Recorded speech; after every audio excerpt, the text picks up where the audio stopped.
It's the go.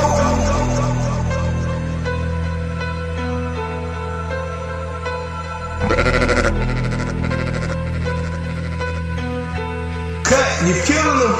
I'm a wild Indian, you know I go crazy. Man, it feel good to be aboriginal. Man, it feel good to be aboriginal. Man, it feel good to be aboriginal. Man, it feel good to be aboriginal. Man, it feel good to be aboriginal. Man, it feel good to be aboriginal. Exes ain't the same no more, don't give a fuck about their name no more. Man, it feel good to be aboriginal. Man, it feel good to be aboriginal. Man, it feel good to be aboriginal. Man, it feel good to be aboriginal. Man, it feel good to be aboriginal. Man, it feel good to be aboriginal. I'm from the hood, I'm still waking up my people. That's right. When it comes to fashion, the whole world wanna be like us. How you gonna refute that? How? Man, it feel good to be aboriginal. Man, it feel good to be aboriginal. Man, it feel good to be aboriginal. Man, it feel good to be aboriginal. When it comes to music, the whole world wanna be like us.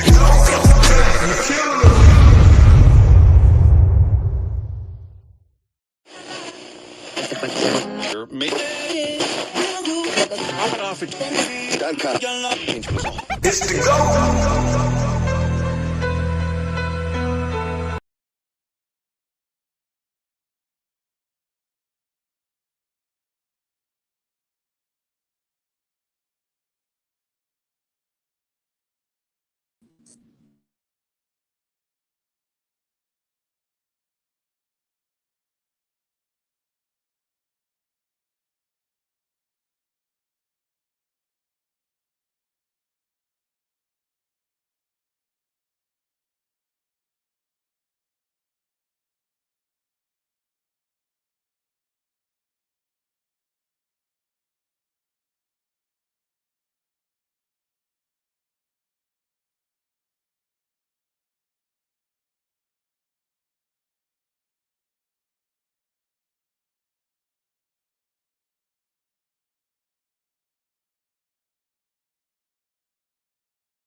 Peace, peace.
Me and my little niggas, we grew up in the mud. Age of 14, I was hustling drugs. You ain't get no love if you wasn't the plug. And you can't leave the house without the stick if you was. Welcome to the Central, let me show you around. Keep your head on a swivel, 10 toes to the ground. Eyes and ears open, nigga, you know the sounds. Guns click, knocking niggas laying you down. Now when we in the Central, I'm gon' keep it a buck. Niggas see you lacking and they fucking you up. Them little Fillmore niggas, not the niggas to trust. From Lane to the V, them little niggas a bust. My mama used to check if there's some guns in my waist. I'ma catch a body, I know niggas are snakes. Crosses on my face, pain can't be erased. I miss my nigga Holly, hope he saved me some space. I miss my nigga Melly, got him locked in a cage. Crackers have a nigga like a mouse in a maze. Demons in my dreams, pain can't be erased. I tried to live right, but that ain't always the case. Me and my little niggas, we grew up in the mud. Age of 14, I was hustling drugs. You ain't get no love if you wasn't the plug. And you can't leave the house without the stick if you was. Welcome to the Central, let me show you around. Keep your head on a swivel, 10 toes to the ground. Eyes and ears open, nigga, you know the sounds. Guns click, clacking, niggas laying you down. I probably sold crack in every spot that they had. Sherry was my mama, but the block was my dad. I know them niggas go, bitch, we was all that we had. Me and my AK look like I saw it even had. 8 baby mamas, I was hoeing a lot. Raising 3 kings, but I showed them a lot. Man, I love my daughters, but I owe them a lot. And if she call me nephew, probably sold her a rock. Welcome to the Central, shout out Swami and Moon. This is not a place where it was safe to assume. Unless in this assumption there's some guns in the room. All them little niggas got some mud on their shoes. Me and my little niggas, we grew up in the mud. Age of 14, I was hustling drugs. You ain't get no love if you wasn't the plug. And you can't leave the house without the stick if you was. Welcome to the Central, let me show you around. Keep your head on a swivel, 10 toes to the ground. Eyes and ears open, nigga, you know the sounds. Guns click, clacking, niggas laying you down.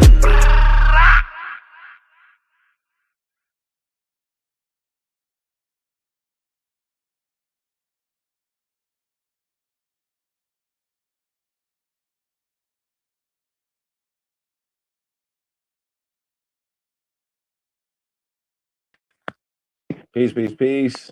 Peace of paradise to all American Aborigines.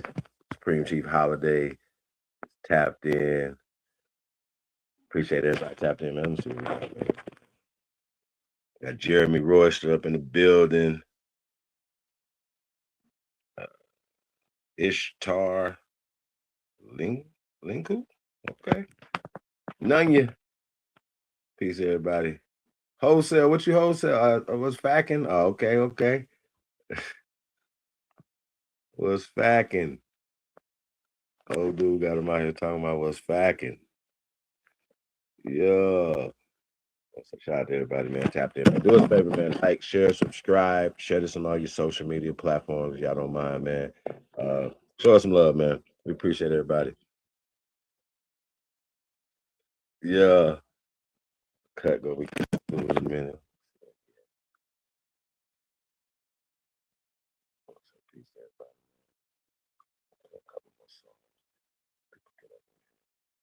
Definitely appreciate y'all though. Man, yeah, we got a lot going on, man.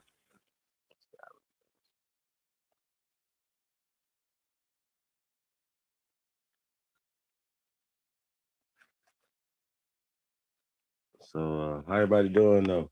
Let us know where y'all tuning in from tonight, man. Shout y'all city out real fast, man. Y'all know what it is, man. Go DJ Kuttack, man. We in the building. Well, I'm in the building right now.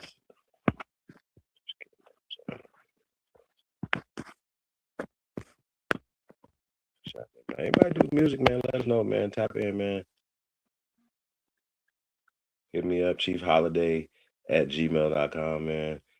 We're always looking for talented people, man. Good beats, man. Singers, anything, man. You're a dancer, man. Tap in, man. If you're a talented person, comedians, anything that you do, man. If you just make beats, man. You might not think that you're good or whatever. You know. Tap in, man. We'll talk. Sometimes y'all be sitting back listening and don't tap in, man. Shout out to Drake House, man. One of the brothers, man, that putting down stuff, man. So I want to say shout out to Drake Hobbs Music, man. Shout out to Chicago. the Windy City, Chicago. I think I got something special for Chicago tonight, man. So shout out to Chicago, man. So Dre Cobbs, man, we still here. Let's get it.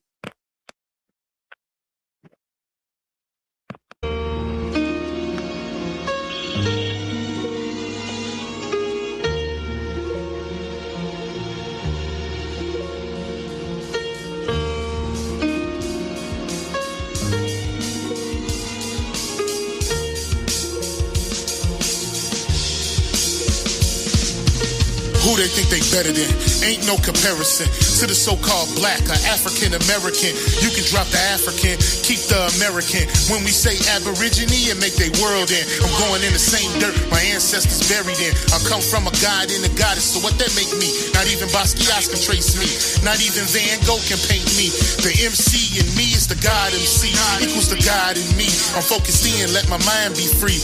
You too blind to see. The Jews I give is real, it's been real. These ain't shots, they missiles. All you gonna hear is the whistle. Lyrically, this an execution. My verses start revolutions for my people seeking restitution. Since the beginning, fuck evolution. Or maybe my reality is all a dream. I put it together like I was sewing seams. So it seems this is that audio dopamine. Go against the regime, we put you where nobody can hear you scream. And sing you to meet your Elohim. My nigga, this is savage mode. It's something that you can't decode. It started with a spark and I'ma let it explode. I was given the cheat codes that'll let me dump and reload and go through them waves like a fucking torpedo.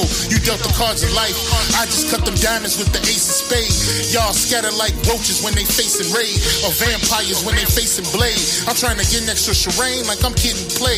You still stuck as a mental slave. You still stuck in that mental cage. While I'm making easy money, pimping hoes in style. This my coming to age. Crowd roaring when I'm coming on stage. And when I'm done, they gonna be cheering my name. Drake Cobbs, and nah, I ain't quit my day job. I spit bars. I really rap on my day off. That's real shit. Just give you some tools you can build with. Aim high even if you still miss. Just keep going. It's a climb to the top, and I'ma keep flowing. Down Lake Shore, I'm Chicagoan. Yeah.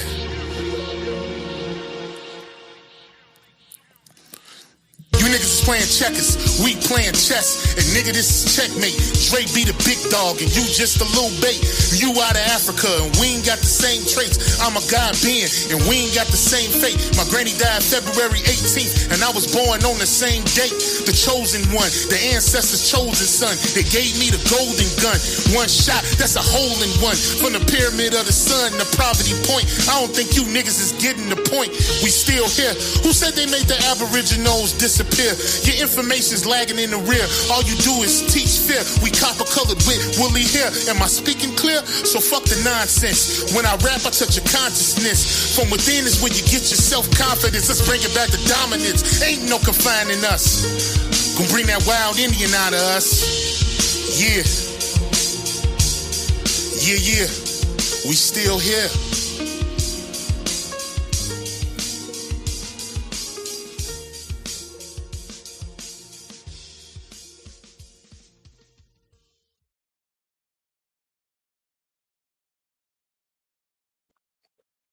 Shout out to Dre Cobbs music, man. And man, peace to everybody, man. Shout out to y'all, man. Really appreciate all the Aborigines, man, tapping in, man. Like I said, man, do us a favor, man. Like, share, subscribe. Share us on all your social media platforms, man. Let us know, man. Y'all rocking out with us, man. Put a couple more too. Shout out to Purple Panthers, man. My OG. Shout out to MC Hammer. Let's get it. Can't touch this. Touch this.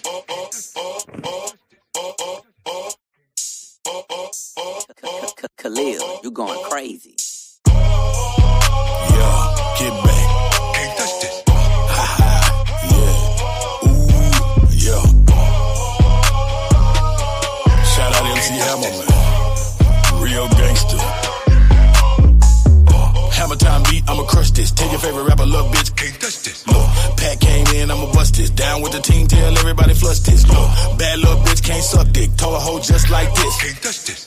Take my time, can't rush this. Big Drake in my lap, can't touch this. Got stopped by a cop, but I didn't get shot, cause I'm legal and you know they can't touch this. Heard your new bitch got me on a crush list. If she bout her money, I'ma give her this much dick. See my ex-hoe. What's up, bitch? Can I get a hood? Hell off. Can't touch this. Broke water faucet. Too much drip. Seen her with a new nigga, still wearing truck fit. I'm a nigga that they really can't fuck with. I ain't even really gotta say it. Can't touch this. 30 years, get my dick and my nuts licked. Never ever ever have a bitch got a butt lick. Any shit is way too much shit. Tell a nasty bitch real quick. Really got it out the street, no luck shit. I ain't never had to be on no fuck shit. No, bitch said she love the way the truck sit. Just got it washed. Hey, hoe really wanna do the duck shit. Got her in the truck quick, show her how to duck quick. Eat it up good, too much spit. When you get done, can't touch this. Let my dick go, bitch can't cuff this. Bad bitch, no man can't trust it. This hoe wanna see my gun, knowing goddamn well. Can't touch this. Never let a bitch touch your gun. You can't touch it, baby, I'm the owner. You gotta go if you not buying the Rona. No longer am I just applying the corner. Look, fuck a virus, bitch, cause I am Corona. 10th floor, getting high in the sauna. Dropped out of school, I could buy a diploma. Take it from me, you can try if you wanna. Here, you can have it, you can die if you want. It's gonna be alright, but you can cry if you wanna. Take it from me, you can try if you wanna. Here, you can have it, you can die if you want. It's gonna be alright, but you can cry if you wanna. Yeah. Can't touch this.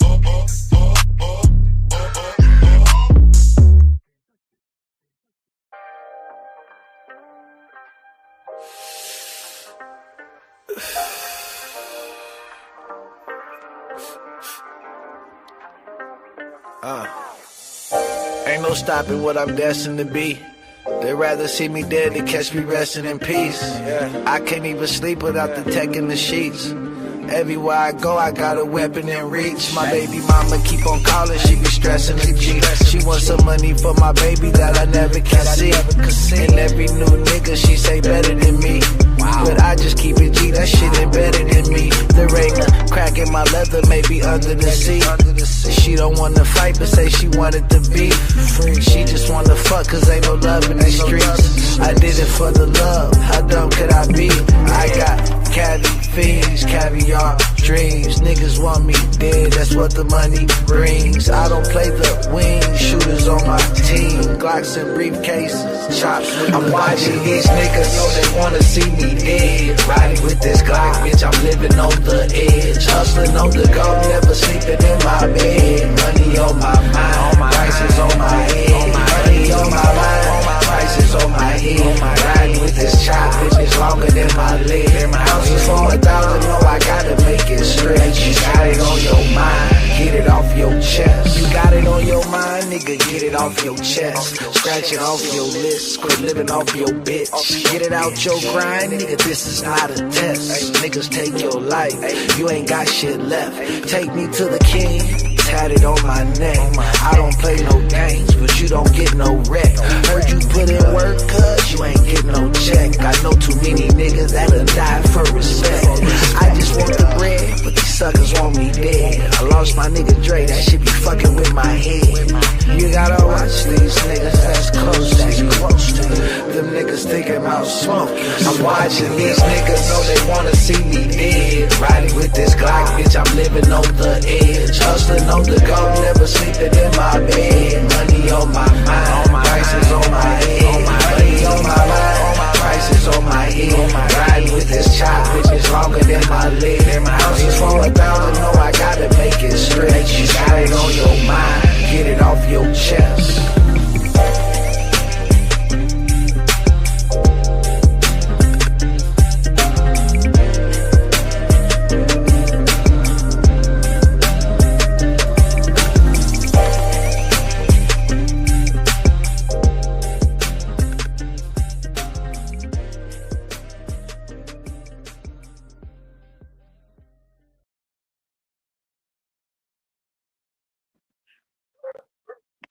CSG Pack. Shout out to Topeka, Kansas. Yeah, man. Shout out to everybody, man. Tap there, man. Appreciate you guys, man. Real talk. Body artists up in there. Soul Sister Jackie Brown is tapped in. Wellness. Jen, what's happening? What up, though? Peace of the squad, man. Peace of the tribe. Man, I'm coming down a little something, man. Terrible. Terrible, terrible, terrible. Say peace to everybody, though. It's all good. We're going to push through. Yeah, man. Hey, y'all do us a favor, man. Let us know y'all tuning in from tonight, man. What part of this great country of ours, the United States of America. You know, Yeah, man, I'm really excited, man. We got anytime, man, we can expose these sellouts and Coons and Tethers. Um, I think it's always a good time, man. For us to be able to do that, to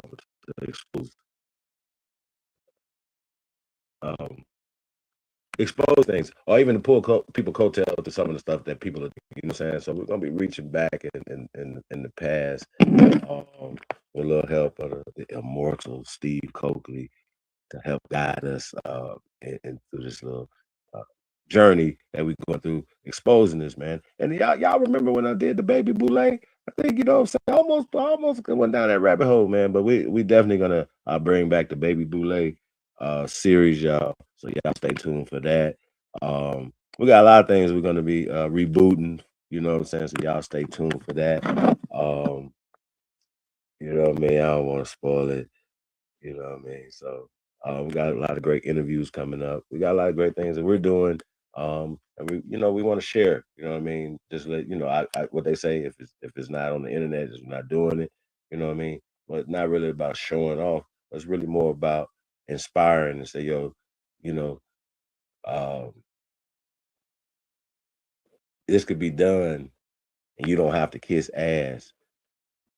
You know what I'm saying, to do it. You know what I'm saying? You don't have to, you could do things, the honorable way. We're gonna say that. The honorable men. Shout out to King Ernest, you know what I'm saying? You know what I'm saying? Let's don't do things to get your honor snatched from the moon. So yeah, man. Shout out to everybody, man. Tapped in, man. USA, USA, USA. Y'all ain't tuned in from nowhere. I know body artists up in the D, Jeremy Royster. Where y'all tuned in from, man? What is happening right now, man? What's going on? Y'all good? Everybody good? Y'all need another song? We got 13 people listening in. Shout out to y'all, man. Let us know where y'all tuned in from too, man. Let us know y'all even who y'all are, man. So shout out to y'all, man. We really appreciate it. But if you haven't shared this, man, please share this on all your social media platforms right now. I think y'all gonna enjoy this show. Yeah, man. Like I said, this is kind of like one of my favorite topics to get into as it pertains to exposing just the sellouts, Coons, and Tethers. Which what my argument is that these are all one and the same, and I don't like how it's how people like kind of separate certain things. You know what I'm saying? I think or try to put certain labels only on certain people. Nah. You know what I'm saying? So we're gonna get into that tonight. This is all one and the same. A sellout, a coon, and a tether is all the same. Yeah, so we're gonna get into that. Darius McNair is tapped in. Alabama's tapped in. Peace to y'all. Yeah, man, we're gonna get another song or two in here, man. So I want to hear. Kuttack, get up in here. Got some stuff he want to play. Got a couple things.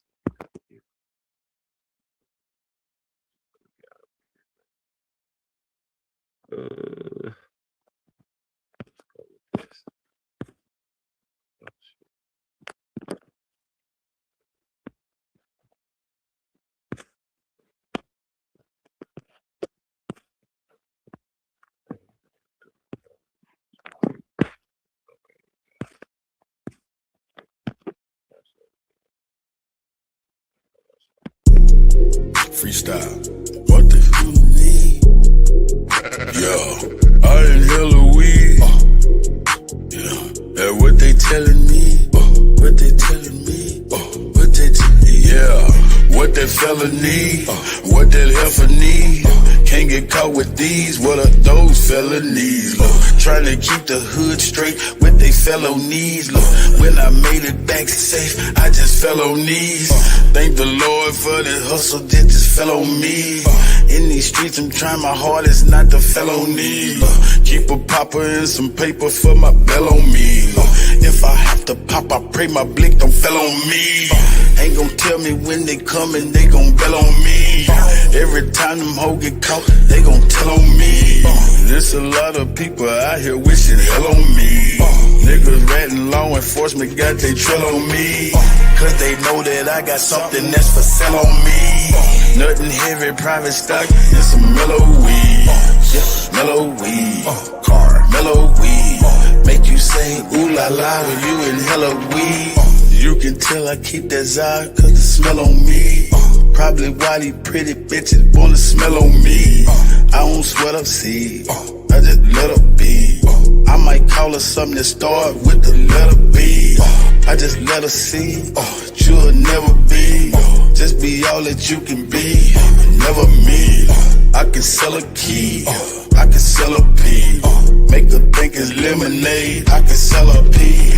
Got a big old ass shaking like it's Jello seed. Every time they see me with her, I smell jealousy. Built like Meg Thee Stallion, but she got some better knees. Got her gossiping and looking for some better tea. Find you something else to talk about instead of me. I'm just trying to find a plug with some better fees. I'm just trying to hit a plug with some cheddar cheese. Catch me whipping up another, I got recipes. I be whipping up that butter like a yellow tea.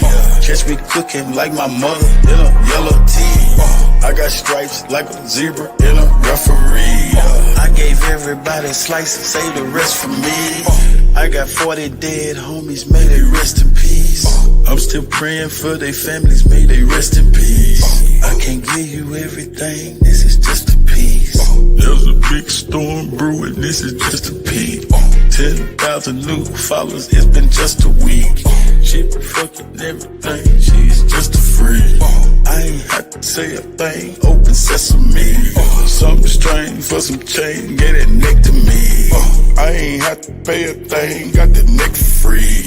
Pussy fat, fuzzy man, like a nectarine. When she giving up that neck, I'ma name her nectarine. In my phone, under neck, get that nectarine. I proposed to the neck, made that neck a queen. I got married to the neck, gave that neck a ring. If that neck disrespect, get that neck a ring. Where you at? Bring that check and that neck to me. Where's destiny? That's my destiny. If I had an eye on my knee, bet my legacy. Legacy, get it, legacy. If I had an eye on my knee, bet my legacy. Legacy, yep, legacy. Ask them what my real name, they say Lester C. Yep, Lester C. Yep, Lester C. Yep. I done seen more than most, now it's Lester C.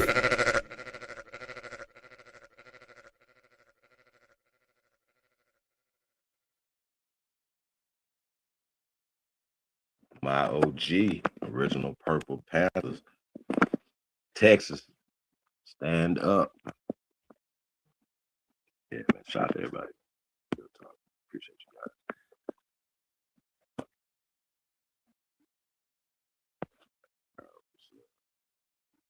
Yeah, you say your son love that one. How old is your son? Shout out to y'all. More music, man. Y'all already know, man.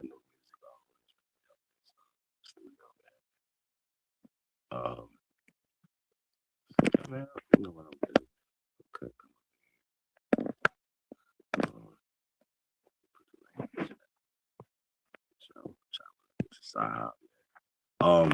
But we're definitely gonna get into this the conversation tonight. We're talking about sellouts, Coons, and Tethers, right? Now, I don't like division amongst just people, like, you know what I mean? I'm not excusing nobody either. Like, you know, I'm an equal opportunity ass kicker. Not ass kisser, kicker. You know what I'm talking about? J Rock, what are those? Said get a Twitch account. I got a Twitch account. What's going on Twitch? I could have went live on Twitch too. What's going on Twitch? unapologetically Aboriginal. Salute, peace of the gods, man. Appreciate everybody tapped in. Y'all already know what it is, man. It's the GOAT, man. Do us a favor, man. Press GOAT if you truly descend from the greatest human beings in world history, and put a number one beside that, man, because y'all are truly number one, man. Real talk. But the conversation that we're gonna have tonight, we're gonna get into some stuff. I said, shout out to Chicago. We got a Chicago native in the building. We're talking about Sellouts, Coons, and Tethers, right? Now, as we know, our people have been dealing with this for a long time. But I think we got to get, we got to see the patterns and understand who's doing it. And we got to figure out how to not support them, right? Support the real shit. We say that all the time, man. Support real media, real people who, even through all the censorship and everything, y'all. Like, I had to text y'all. Like, you know what I'm saying? A lot of people that ain't right because they don't send out our to our subscribers, you know what I'm saying, a lot of times, you know what I mean? And it's shadow banning, right? Now, it's interesting that President Donald Trump just won a $24 million lawsuit with YouTube for them censoring him for a short period of time. Well, I've been censored for a long period of time. I think we need to look into that. You know what I mean?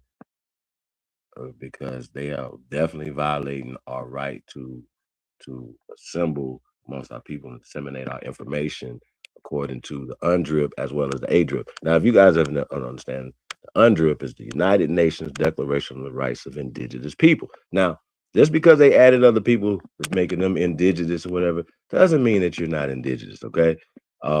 Now, that's the United Nations Declaration of the Rights of Indigenous People, right?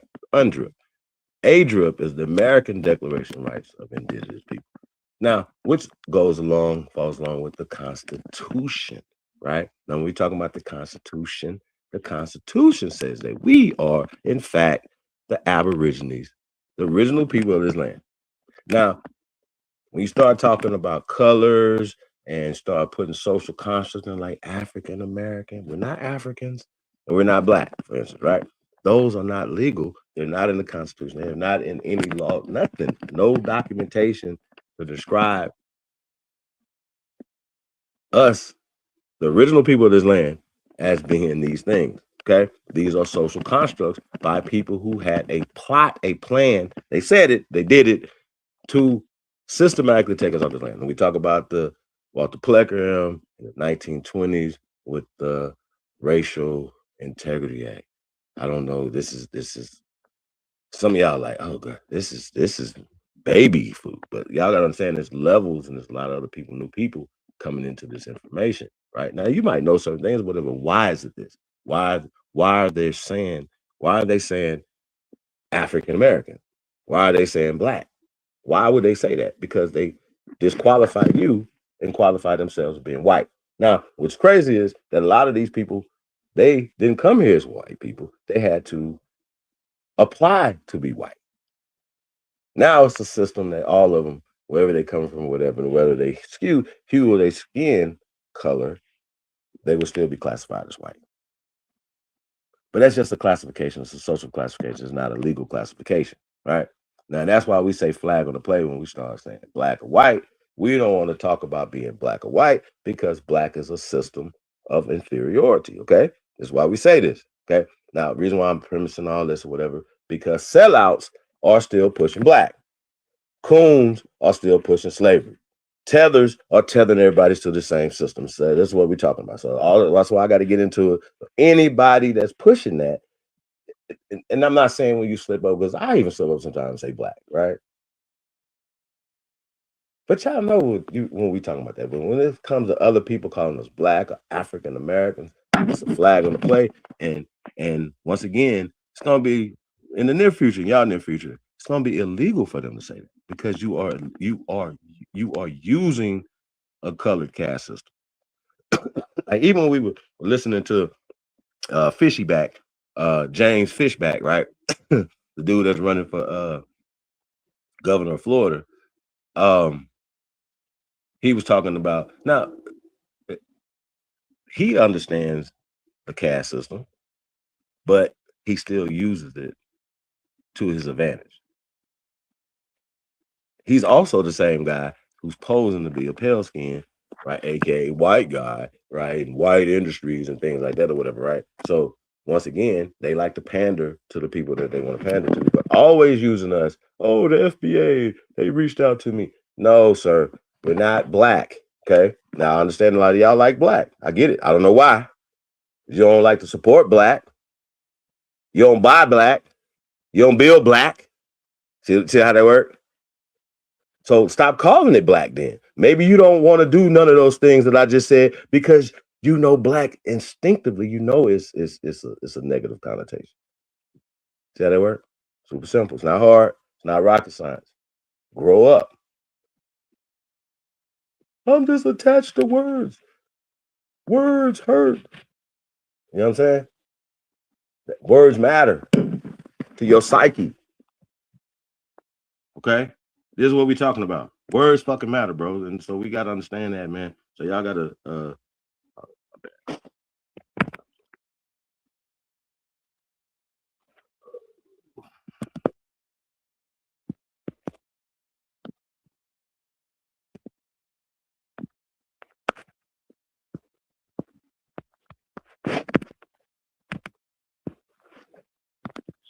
Bronze Flat Power is in the building. Say peace, everybody, man. Fourth generation, but mama from Colombia. Yeah, make it make sense. That don't make no sense. So he's a whole liar, but then he got weird little allegations and charges about himself, man. Like, nah, bro, go sit down somewhere, man. Lick your balls, man. Shout the back. Nah, man, we ain't nobody listening to that. Nobody listening. We don't even want to see you. See, I asked the question. I'm gonna ask anybody that. What makes you guys, as immigrants, even if he was here 4 generations, right? Let me ask y'all a question. This is just maybe I don't know, but can y'all please tell me what's a generation? Let's start there, and then we're gonna see how many generations we've been here. Like, I can't count my generations. We've always been here, so there's no start to my motherfucking people. So I don't know about y'all. Ain't nobody gonna say, "Oh, we're your people." We've always been here. I don't know about coming here. 4th generation. What's a generation though, y'all? What y'all got? What y'all got as a generation?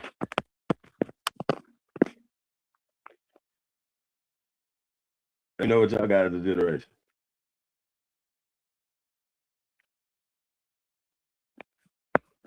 How many years is a generation, y'all? Just throw it in there. Just for a shot.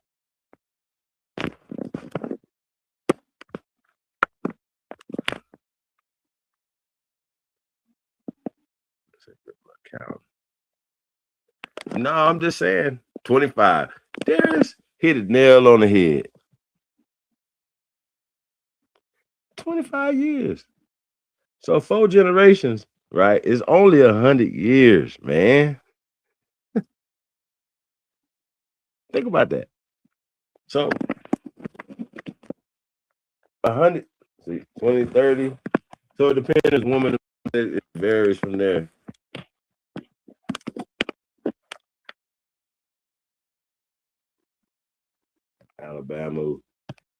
Alibaba, maybe go back out and try to come back in because it say your device is not connected. Mic check, mic check. Peace, man. How you feeling, brother? Happy New Year, my brother from another mother. Merry Christmas, man.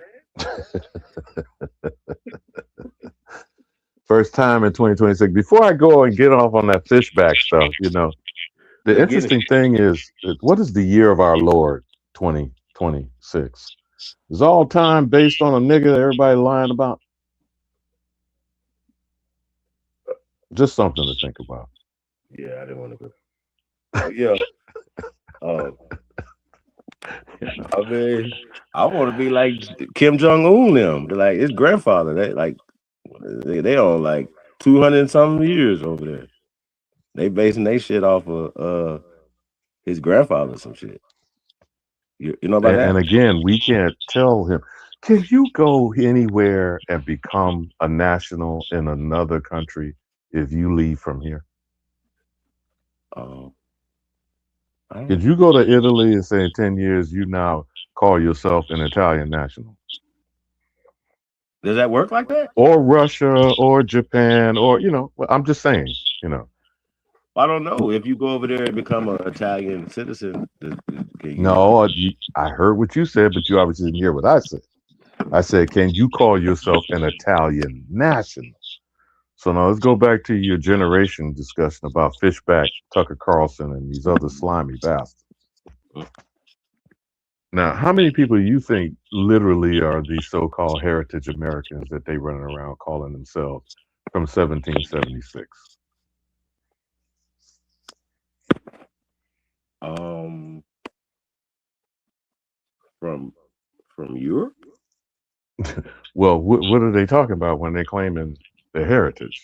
The British Crown? I mean, I mean, I who are they reject talking about in everybody. 1776 when the Spaniards and the Portuguese have been, stealing on our doorstep 2 centuries before that? So here, this is. I reject their whole historical account. So from Christopher Columbus down, up, or whatever, right? Right. Everything. It is, and they don't have the anything to back it up other than a story that they have admitted to creating. See what I'm saying? And everything that comes from that story is fake. Period. It's pseudo. Well, but It's see, not that's what my real. whole point is, Goat. The doctrine of discovery and time based on Jesus the Christ, which most people don't know that it's the Christ, not Jesus Christ, not a surname. You know what I mean? And that's created by the Holy Roman Catholic Church. So this time sequence of the year of our Lord that we are now saying we are in from January 1st of 2026, who is this Jesus the Christ? Who, by the way, I was telling you, I hope Isness, if she's in there rolling around, I was talking with her about this earlier today. The timeline, there's no year zero. You know that.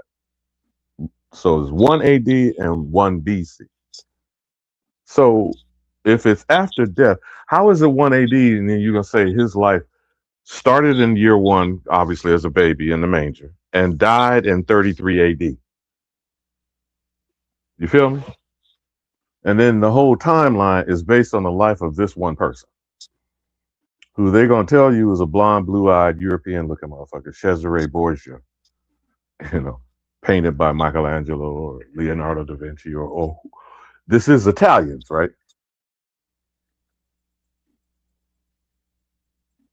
Now, how many calendars do you think that there are? Well, you know the Chinese New Year, you know the Hebrew calendar.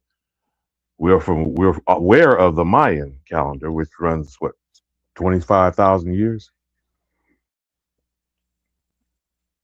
But all time is being dictated by this particular time period, the Gregorian/Julian calendar, and dictated by the United States dollar. Is that your understanding? I'm not saying you agree with it or not, Goat. I'm saying, is that your understanding of what the global economy and the world is agreeing to? This is 2026, based on the life of one Negro out of Nazareth that's supposedly over there and is not real. But I think that's the main problem, right? That they have made mythology fans reality. I talk about this all the time when we talk about the folklore, the fables of Vikings, right? Well, with imagine me and you say, man, let's make a fictional character, right? A whole storyline, right? We created from nothing, right? You mean something like Kunta Kinte? Absolutely, right? But we're talking about the Vikings, right? So we create this mythological thing, and within this, we say that they went to a far land, right? And they got on a whatever plane, boat, airplane, whatever, and they went somewhere. And we say that somewhere is Hawaii, right? Now, within this, we're saying this is a long time ago, right? And within this fictional story that we wrote in the 21st century, right? Yeah, you know what I'm saying? But In the projected back to 21st century, we 1700s wrote this in the or whatever. 21st century about the ancient time. We can say whatever we want to. We wrote this in the 21st century about the ancient time, right? After we gone, people take our works and systematically create a whole historical narrative, right? In Hawaii that will match why we are taking over the resources, the everything of the indigenous people that was already there in Hawaii. So you're talking about justification. So They the always narrative fits the fact of your power dynamic and control and oppression. Absolutely. But again, even if, and I'm not advocating for a particular belief system, I'm just using it as it is. That's the Holy Bible that you just described. But in that Holy Bible, the people are described as melanated. In the scripture itself, in the actual scripture, people are described as melanated. The only time that whiteness is brought up is as punishment. People are turned white. How can you be turned white if you're already white? Right, but when they translated white to they white to black, like, you understand what I'm saying? Yeah. They flipped it over, so it goes in the translation. So we understand that white is blanco, but black is pale. Bleak, pale, without color. That was the curse, not being black. So once again, what you're saying, they justify everything, and they can use everything that they're using, and people say, well, we are going to take this treatment because we are based off of these Abrahamic concepts. We are supposed to be what is that, untouchables. Like, I hate that concept. Are you talking about the curse of Ham nonsense that the Jews I hate that are the synagogue of Satan? I hate the fact that other human beings think other human beings are beneath them, that they don't want to touch them. I hate that. But see, now, though, you come up with a rationale and then a narrative. And then you debase people by control and oppression. And then time continues to pass on. Now it's generation to generation. I'm going to circle back to your generation comment. And it's now become embedded in your mind. It has no bearing on your skin pigmentation. So now you have gotten the mind of a people. You have embedded it to their children, their children, their children's children. And again, whether we're talking about the so-called white man here in America now, because my concern is not with other places on this planet. My concern is everybody from around this planet is on my fucking doorstep. That's my concern. So you feel me?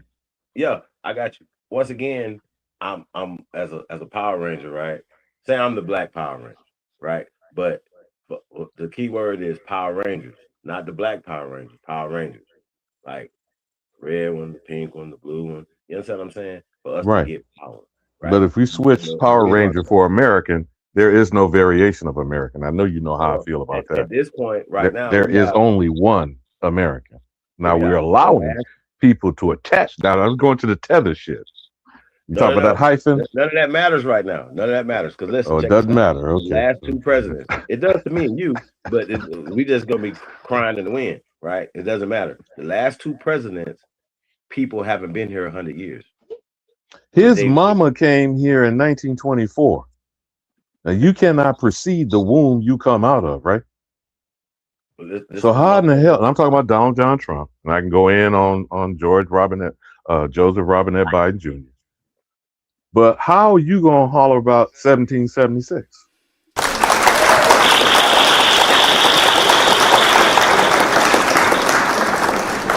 Good.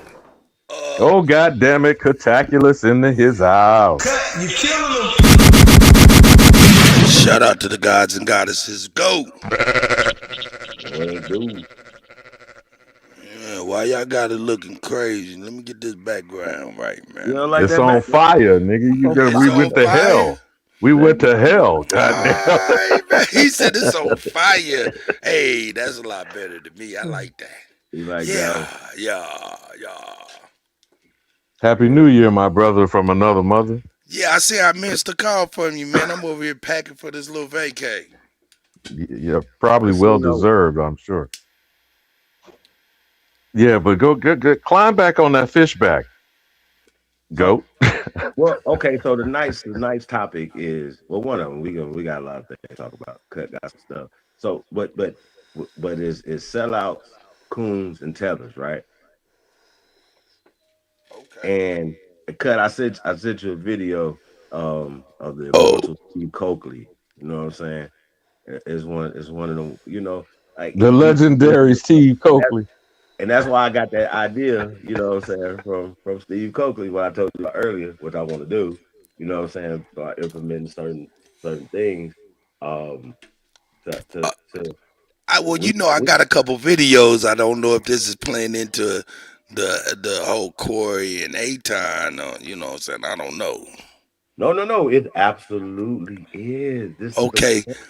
This is the whole point. Everything is fucking connected. And when we talk about tethers, right. uh, they it has been reported that we might have to check into this. It's been reported that your brother Aton is a tether. I'm not gonna say a tether. How about this? Because I don't want to do that. Because I just did it because y'all be doing it. Right? Tethering is a thing that you do. It is not a group of people. You don't just say we're not gonna do that. But we're gonna say that he is not American Aboriginal.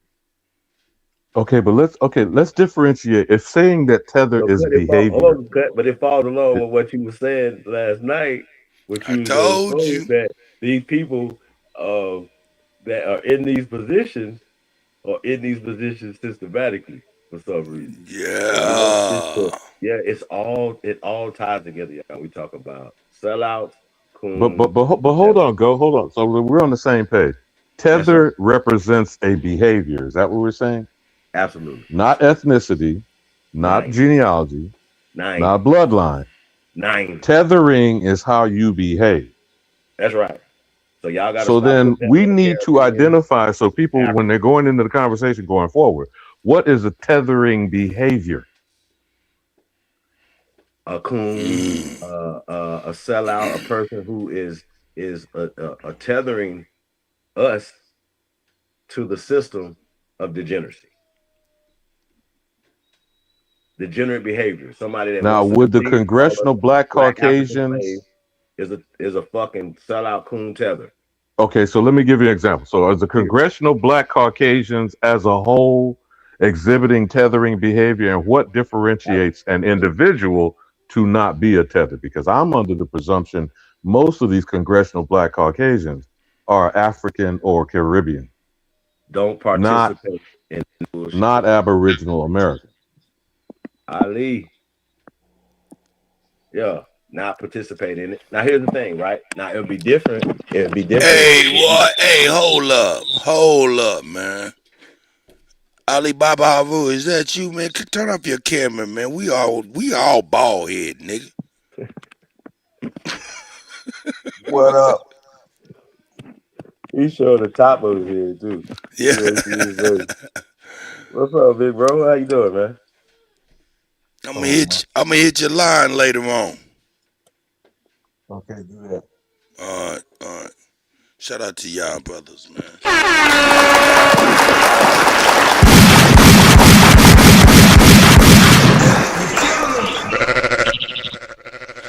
So the presumption that GOAT started with, Cuddy, tether, sellout, and coons are synonymous. Same nigga. And we gotta stop putting colors on it, ethnicity on it, geographical location. No, because if if you come here from another place and you fighting with us, you feel me? Mm-hmm. You're not a tether. I'm not even saying that you got to get up and even if you cheering for us, like you know what I'm saying. But if you are against us, it'd be like if we was in your country. Oh man, it's cheap down here. We're gonna bring our money down here and live off y'all. But we're gonna take advantage of the people And we're in not your going to job. hire your And we children. And we're yeah, going to set up we tell our operations children not in to be your with our community. children. And we're going to We can start extract buying the wealth block. one way out of. Okay. Are we describing behavior, aren't we? Well, I got to tell y'all, I have an American supremacist mindset. So I told y'all it's the Gulf of America, the Caribbean islands are our islands. Those sit in the North American plate. We want all our shit. So I'm telling y'all that, and I need y'all to stop doing that. So I need you people from the Caribbean islands to understand. Don't work with the system against us. It's not all y'all. I know it's not, but I understand when people come over here, you got to start competing for resources. Now, people from the continent of Africa, same thing. All y'all not tellers, but we're not the same. We're not the same culture, and we are open. We've been open to you know.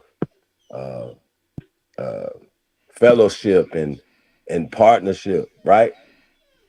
Because even when people say like Chaotic Truth was saying that Africa's an emerging market, as a businessman, as a American supremacist, we want to do business with Africa too. As we are Americans, this is our Army, Navy, Air Force, Marine. Who gave the Vietnamese or Korean or anybody else the right to control our ports, control our shipping internationally? So I'm gonna need everybody to shut the fuck up and get out our fuck up. All right, I'm gonna need what's you up, niggas man? to step up and start doing real nigga shit. Like we've been trading with the Caribbean islands. Why we not doing that? Why we not talking? Why we not sitting down saying, look, if we ain't gotta like each other, we ain't gotta do all that. We ain't gotta fuck on each other. We ain't gotta do that. But what we are gonna do is do some business. Because y'all over here doing business on our land. That's how we gonna start moving. Y'all gotta stop moving. Like niggas move like we ain't even in plan. We ain't even in the game, bro. Like motherfuckers is over here building whole communities. And once again, if we go to their country, go to their places, and we start saying, okay, look, let's go to the Dominican Republic and start taking over, start buying up shit, building shit. It's cheaper there. It's warm down there, y'all. A lot of beautiful women there. Shit. Now you can do that, Why Cuddy, not? but do you ever Huh? become GOAT a Dominican Republican? All right, look, Oh, I will always be an we American we we and do we. American shit. All right, nigga, enough of the motherfucking monologue, man. Let's get to the meat and potatoes of this motherfucking shit. Let's get it. Huh? Loaded. This is something that I noticed. And I want y'all to peep out a little bit. You know, Ken. we ain't gonna exploit everything, but make sure y'all can hear this and let's go. It's the GOAT. Cut, you killing them. Let's go. You ever wear something like this? No. Would you ever wear something like this? Like, D stand for a broke bitch. I hate a broke bitch. D stand for that Drake hop out the car, turn shit to dope bitch. And C stand for that cash that I'ma drop and watch some smack shit. I might tat it so I look that way. Here you go, mom. Are you kidding me? So TK, like, how's it feel being back in Philadelphia? Yo? That was a lot to take in a few seconds, wasn't it? Now, goddammit, that shit looked like that white motherfucker with Kevin Hart. What was that movie? Get Hard with Will Ferrell? Okay, let's go. I forgot you was a movie buff. Let's go. Say it's colder now. You like it? Yeah, I like it. It's tough. Cowboy vibes in the city type shit. Okay, but I ain't gonna lie to you. This whole year, you had me doing cowboy shit. I didn't take you to a Horses, rodeo. cracking whips, which like, you know, we gotta talk about that. We might have to talk about that again. You do it. But you know what I'm saying? You even got me locked in with the bikers. Yeah, I took you to a Western store. Exactly. You know what I'm saying? I was in the boots, hat. Bottle hat though, did you? They gave it to me for free. But you downtown again, bro. I ain't gonna lie. So we gonna have to. You want me to blend in? Yeah, we gonna have to put you on some nigga shit, I'm though. standing out. You want me to dress like this guy coming right here with this dog? Nah. He not fly. We gonna put you on some fly shit. He's a Democrat. See that mask he's wearing? What the He's sticking with that COVID. What do Democrats gotta do? That's a lady, by the way. Hey, are you a Democrat or Republican? I'm Democrat. That's awesome. Thank you so much. No problem. If you're still wearing one of them little stupid ass masks from the COVID, which has been over for 5 years. She might still hear you. No, So sticking with that mask. You're a Democrat. 100%. There's no Republicans wearing masks. That's just how it is. When I nickify you, we gotta cut all that Democrat shit out. Hold up. Masks. That's just how it is. Did he say he gonna niggify somebody? Cuddy.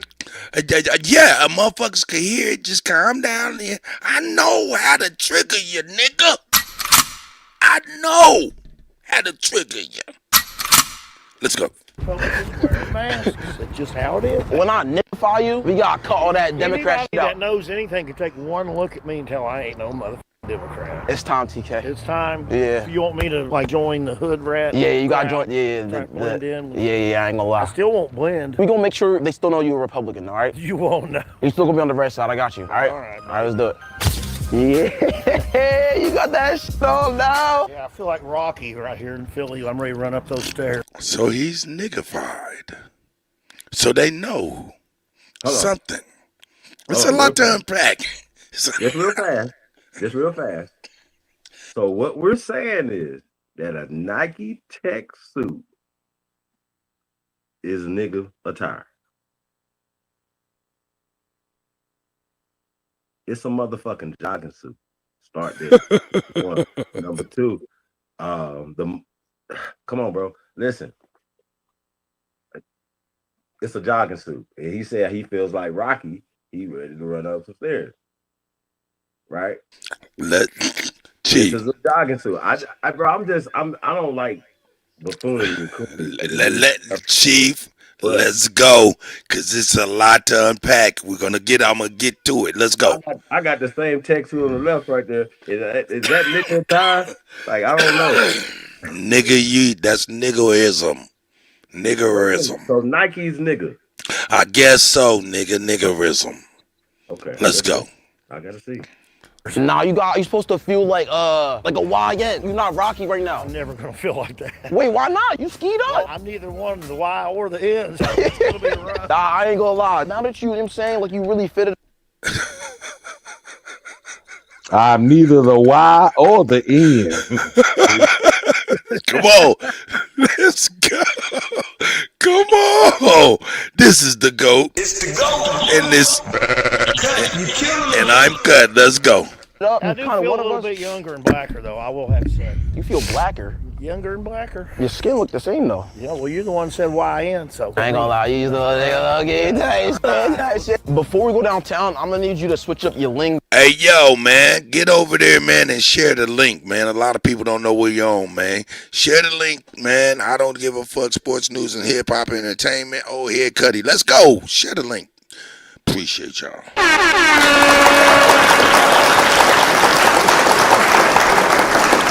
Fuck wrong with you. Fuck wrong with you. Let's go. It's a little bit.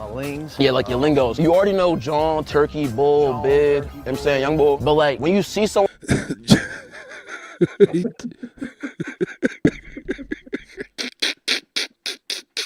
Alabama, don't go nowhere. Alibaba Havu. This is how to be a nigga. Let's go. Your lingos. You already know John, Turkey, Bull, Bid. You know what I'm saying? Young Bull. But like, when you see someone downtown, you gotta be like, what's good, twin? What's good, twin? What's good, twin? This ain't my twin, though. That's just like your man, like, what's good, twin? Like, do you say that to white people? Oh, everybody. Why is it everybody gotta be your twin? It's just lings that you got. People that don't really have family, so they just reaching out, just, hey, buddy. We don't say hey. Hey is too, like, bland. I gotta tell y'all why.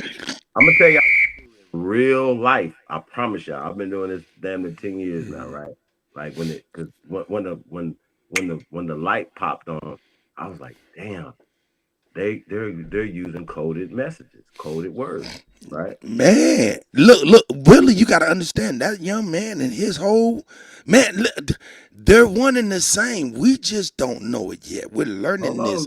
You can't give Come on with it. Let's go. So I know it's about to get bad, but hold on real fast. So Shit, I'm almost losing it. So no. So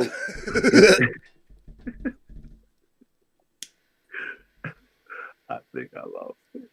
It's fun. It's intellectually funny when you can see what's going on. And then I'm gonna show you some other shit. Man, y'all gonna be I'm gonna show y'all because look, this is nothing more than snowfall. Going to the British to Europe to get a nigga to play a nigga from South Central and get taught by a nigga from South Central how to be a nigga. It's crazy work. Listen, when you get it back, let me know, Chief. Let's go. What's good, yo? What's up, twin? How you? Don't pronounce all your words too much. We're not pronouncing everything all crazy. I've heard just that talk regular. is racist. It is. Like, instead of saying, you know what I mean, just be like, enunciation is racist. Let's go. I got it. Cut. So listen, in real life, real time, when you're in proximity with these people, you're having conversations, and they just so happen to use the word white, say, hey, I'm a white guy, you have to check them on the spot. And all you have to do is ask them, hey, are you racist? Because white and black, for instance, are racist terms. He already knows it. That's right. By calling him black, it's coded language. He's calling you a nigger. I'm telling y'all. And so if you still persist on holding on to these words that were given to you for their power, bro. Let's go, nigga. I ain't gonna be here all night, nigga. I'm getting us together, baby. Let's go. Hey, you mean? Y'all mean? You mean? Oh, you mean? It is. Like, instead of saying, you know what I mean, just be like, you mean? Y'all mean? You mean? Oh, you mean? You see, y'all even shortened it. It used to be y'all mean. Nah, that's like old school shit. You cool? You can't ever be satisfied. Why does every generation have to come up with their own new language? Y'all old heads be like, y'all don't be spunky. Spunky? I be spunky. We need y'all to get more spunky, doing more hip to the like. Anyway, we're gonna get on past this. Pulled up, so sag him a little bit. No, but it's not eluding ass. Wait, hold on, let me see something. Let me check one thing though. Why you just pulled up, so sag him a little bit? No belt. Sag him a little bit. Tie that damn string as high as I can get. No. Can you pull them down a little bit? Oh, I put my phone in there. I got my knife over here trying to pull it down, you know. Yeah, he said, yeah, I might have to stick one of you niggas.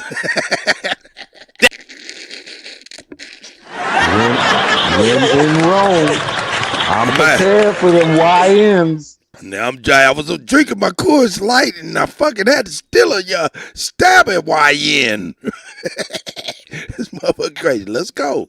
Sagging a little bit. Like, look, you can see my drawers a little bit. You want my damn ass hanging out? No, not your ass, but just like, underwear. Yeah, sag. I'm just gonna pull them down a little bit. Just like a little bit. Like that, yeah. Oh my God, TK. I'm just gonna pull them down a little bit. Just like a little bit. Like that.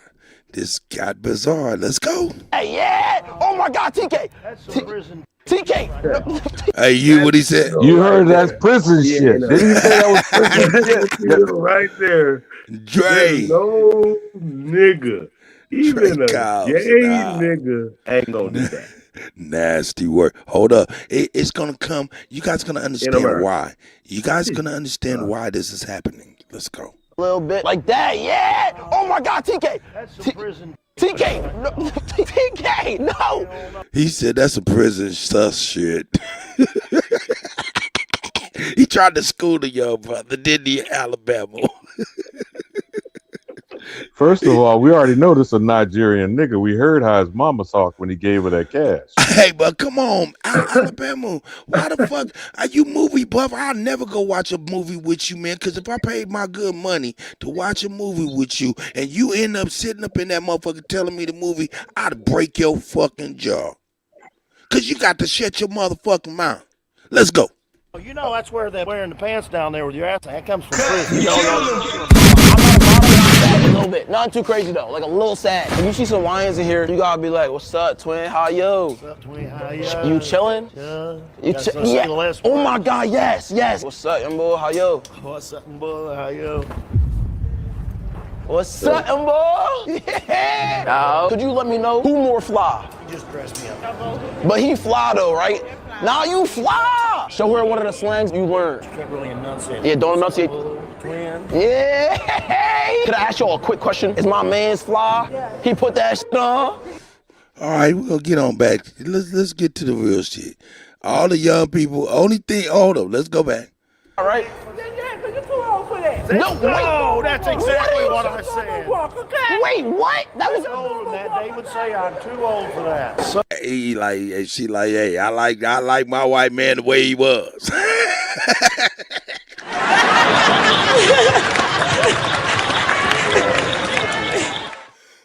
He said flag. Here, we're gonna get to it. We're gonna get to it though. Hold on. Nah. You tripping? So you got your mans right on the streets. Oh man. Yo, what's good? Hey, hold up. Wait a minute. Bro, rap. Wait a I'm minute. trying to tell him, yo. Where he look like he from? Turkey. Hold up. what's up, bull? What's up, you got, man? Look at this phone call. Damn, the Lions are calling. This is Tom. What's up, bull? What's up, TK? What's up, bull? What's good, twin? What you on? Why this nigga look like a fucking dog? What's up, bull? What's good, twin? What you on? Why this nigga look like a fucking dog? He dressed me up like a thug. Tell him to stop being turkey. So that's that. But let's skip on back over to here. Damn receipts, and I'll stand on it. Planned Parenthood. You standing on shit? I'll stand on it.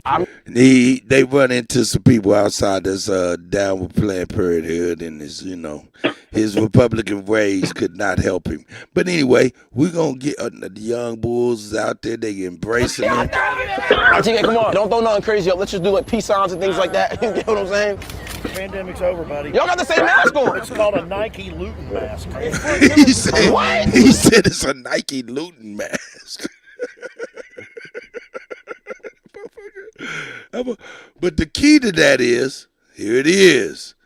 Y'all think this white boy dressed like that? I said, man, it's like everybody that's able to get views and money off of YouTube, they all tethers. Anybody that wants to start a movie or anything, or even get involved in music, you have not to be a foundational Black American. Now that, to me, is off top. Because, we all know black is dead in the law. So who wants to be that? Indigenous Aborigine. We got, what I'm showing you is an African. Wait till you see this white boy on here. Showing a white American how to be a nigga from America. Y'all don't even know. Yeah, he is. Now he's gonna show him how to be an African nigga. You fly as shit, boy. You bow on da knee, all of that. Wah knee, all of that. White lady over there. But your boy, I Show Speed, for instance, right? Like, I know he has to know that he is popular because of us. He has to know that. Yeah, he's so popular, he can teach white folk how to be you, nigga, better than you can. No, but that. I mean, let's go. He's meeting. Look, this nigga's. Look, all these Africans over here, nigga, they making their good money, and they sending that shit right back to Africa, to motherfucking the government, to motherfucking groups, militias, all kind of crazy shit. Let's go, man. We here. And then we talking about Coons and Tethers and all of that. Man, you right, but it goes deeper than that. It goes deeper. We talking about billions of dollars of scams in one city. Come on, man. Anyway, just wanted y'all to see a little something. Let me know when y'all ready. I'll show you a little something now. We ready. You ready right now? I can't believe it. Right now. I can't even believe it for real. You ain't ready right now. I ain't triggered yet. You ain't triggered yet. Let me go ahead and get busy. Here we go. Paste and go. Yes, sir. He thought he was going to be able. Here we go. Take a look at this. Shout out to Angry Man. Under no circumstances would he would ever be able to get away with that shit in my space. If he in my space and he say, yo, let's shoot a fair one, I'm with it. Word. Sister Betty. That's on everything. I feel you, but I tell you what, you gave the entire internet a STEMI package. Everybody got something to talk about for a week. Yeah.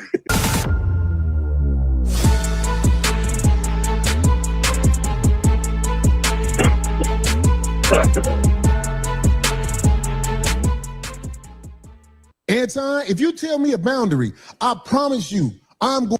Anton he don't care about none of that shit right now. I promise you. He don't care about none of that shit right now. He done already squashed it. He done already said, bro, look, we good. He done apologized to the man. He done did all of that. He done apologized. He done, matter of fact, you know what? Hold on one second. Let me see, because hold on one second. I see where this is going. Sure.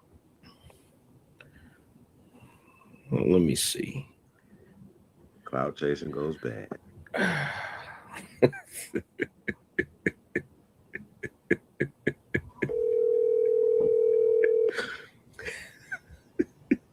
Well, you YouTube niggas is terrible.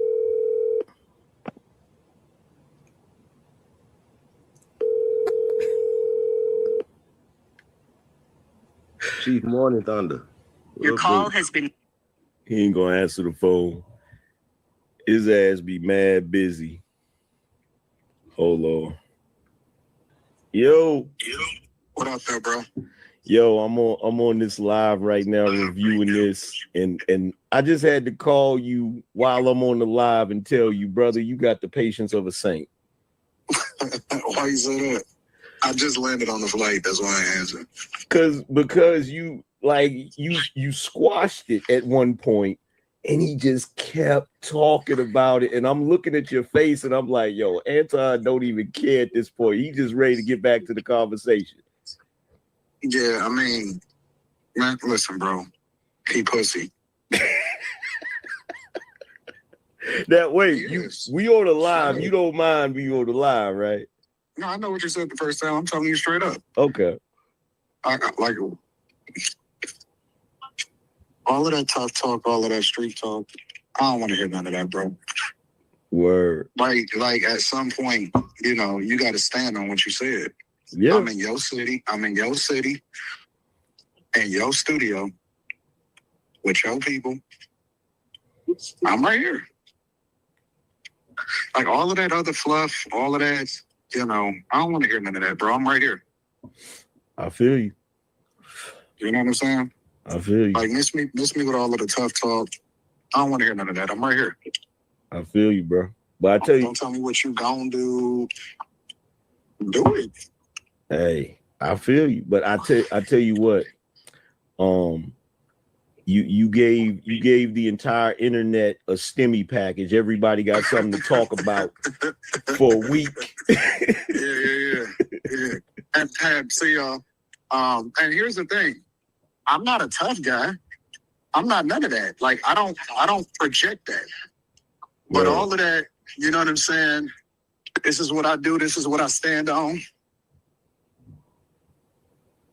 I'm the last nigga that you shouldn't stand on it for, right? Like I ain't no thug. I'm not a gang member. I ain't none of that. I'm a corporate guy. I'm a nerd. It shouldn't be no problem. Like this is easy for you. You a comedian. You got the mouthpiece. You got the upper hand in every set. You bigger. You taller. It's your turf. This is an alley-oop for you. Hey, but at the end of the day, regardless, you a man. And I think he thought he was going to be able to try and punk you, and he was shocked when he wasn't able to. That's what I think. Here's the thing that everybody missing, bro. He started it. Word. He started it. He started it with the ass-kissing comments and all of the disrespect. We could have had a civil conversation. Facts. We could have had honestly, that's the part that everybody missing. You don't get mad at the nigga that responds. That's facts. Now, we could debate it and say, well, but you took it to a new level. and all of that shit. Okay, cool. Let's say for the sake of conversation that I was disrespectful as fuck. Yeah. And I was absolutely 100%. I don't have no respect for you in your city, in your space, with all of your homies. With all of your homies standing around. Okay, now what?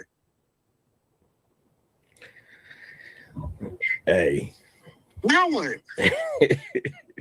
Because see, you could say that, you can make the argument if we was just on the internet.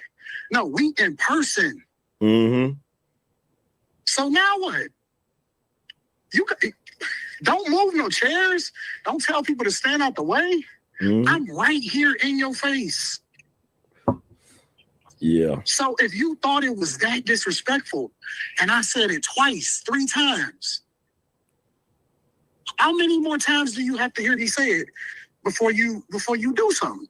Yeah, that's what I said. I said he already said it like 4 times. So let's say you disagree with the level of escalation that I had. Okay, cool. Well, what you gonna do about it? Mm-hmm. Like, I mean, we don't have to figure it out. I know he would never do that in my studio. Ooh. In my city. Ooh. Under no circumstances would he would ever be able to get away with that shit in my space. If he in my space and he say, yo, let's shoot a fair one, I'm with it. Word. That's on everything. That's on my daughter, nigga. Word. And it don't matter if I win or lose. It's the principle. He'll never, ever, under no circumstances, ever be able to say no shit like that to me in my space. Word. Hey. And feel comfortable going home. And make it out and walk on your own too, comfortable. That's what this was so funny, Anton. I told everybody, I said, bro, I was on the panel, I said, bro, Anton walked out of there comfortably. I was very comfortable. We were sipping water, Coke Zeros. It was very accommodating. It was very, very accommodating, bro. Shout out to them for being accommodating. Word. Niggas made me feel very comfortable. I was talking to all of the ladies, introduced myself to his wife. Word. Nigga, we had a conversation and everything. Word. What you talking? Don't pull that shit to me. Nigga, I smelled you wasn't tough a long time ago. That's why I did what I did. Like real talk. Under no circumstances did we ever feel threatened. Word. Well, look, bro. I just wanted to get your little quick commentary on it, man. Hey, enjoy your night, bro. I know you just got off the flight. I know how that be. You feel what I'm saying? But yeah. you doing a show later tonight, right? Mm-mm. Oh, no show tonight? I'm about to go sleep in my comfortable bed. I'm in Detroit. Hey,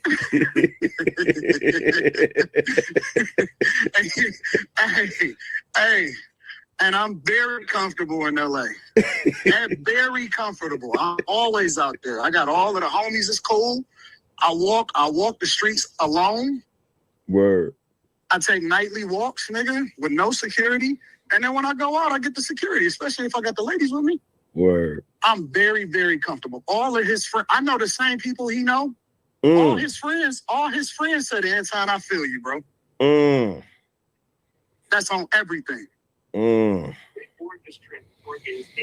Yeah, bro. Yeah, man. And I'm gonna tell you something else too. And this is an exclusive just for you. I ain't gonna say no names because I wouldn't. And this is the honest to God truth. Corey is scared of niggas in his own city. He told me that out of his own fucking mouth. I smelled pussy on that nigga before I even stepped foot in there. Damn. Hey, man. Now, because I promised him I wouldn't say nothing, who he's scared of, the entire, this is what he said to me. Man, Anton, people, man, you should just chill out, bro. Because, man, I was like, I'm back now. I'm back here. Now, y'all peeping this. I seen this earlier. Did I need to stop it or y'all want to continue? Gentlemen, Chief Holiday. God damn. Man, that's a bunch of sucker shit to me, bro. Hold up. Can I put a look? I tell you the one. Let me. We're gonna go to phase 2 because we talking about Coons shit. We talking about Tethers, and we talking about all of it's kind of the same activity. What is that? The Heisman pose the nigga. Shout out to Alabama, nigga.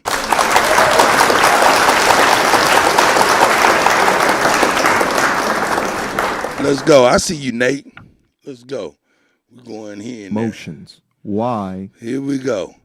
Craig, I love Craig. Craig is a very intellectual person, and it makes me proud to know that there's people like this in the world. Let's go. So Corey handled himself well. You Corey, right? Corey is, if any disrespect, he's about that action. You know what I'm saying? So, but when somebody's running a play, you can't just be about that action, because if they're running a play, you could actually be carrying out somebody else's agenda by standing on something that's connected to your principles. 100%. I 100% agree. Craig Fax, comedian, regular participant on the 5150 show, and also partner of Corey Holcomb, recently dropped his own thoughts in regards to the Corey Holcomb versus Anton Daniels situation. I want to go over his thoughts. He was actually another man that was in the room at the time, so he might provide additional perspective on what was going on. So let's hear what he has to say. Let's go. Go ahead, Joe. Do your thing, man. Oh, man. Fuck Anton. Texas sharpshooter fallacy. That was a great exhibition of a Texas sharpshooter fallacy last night on 5150, done by Antoine. Now, I say in recent history, the greatest exhibition of a Texas sharpshooter fallacy was the Cat Williams interview on Shannon Sharp. What is a Texas sharpshooter fallacy? As I eat this apple. A Texas sharpshooter fallacy is when a person paints a narrative around a situation as their argument, and they frame the narrative, and they take a shot, right? They pose an argument, and they frame a narrative around the argument so they can seem accurate. Follow me. Again, Texas sharpshooter fallacy is when somebody poses an argument and they frame a narrative around the argument to make it seem like what they're saying is accurate. This is also referred to as a straw man argument. Instead of arguing your actual point, they will construct a narrative and then argue that point, acting as if it's something that you ever said. But let's listen.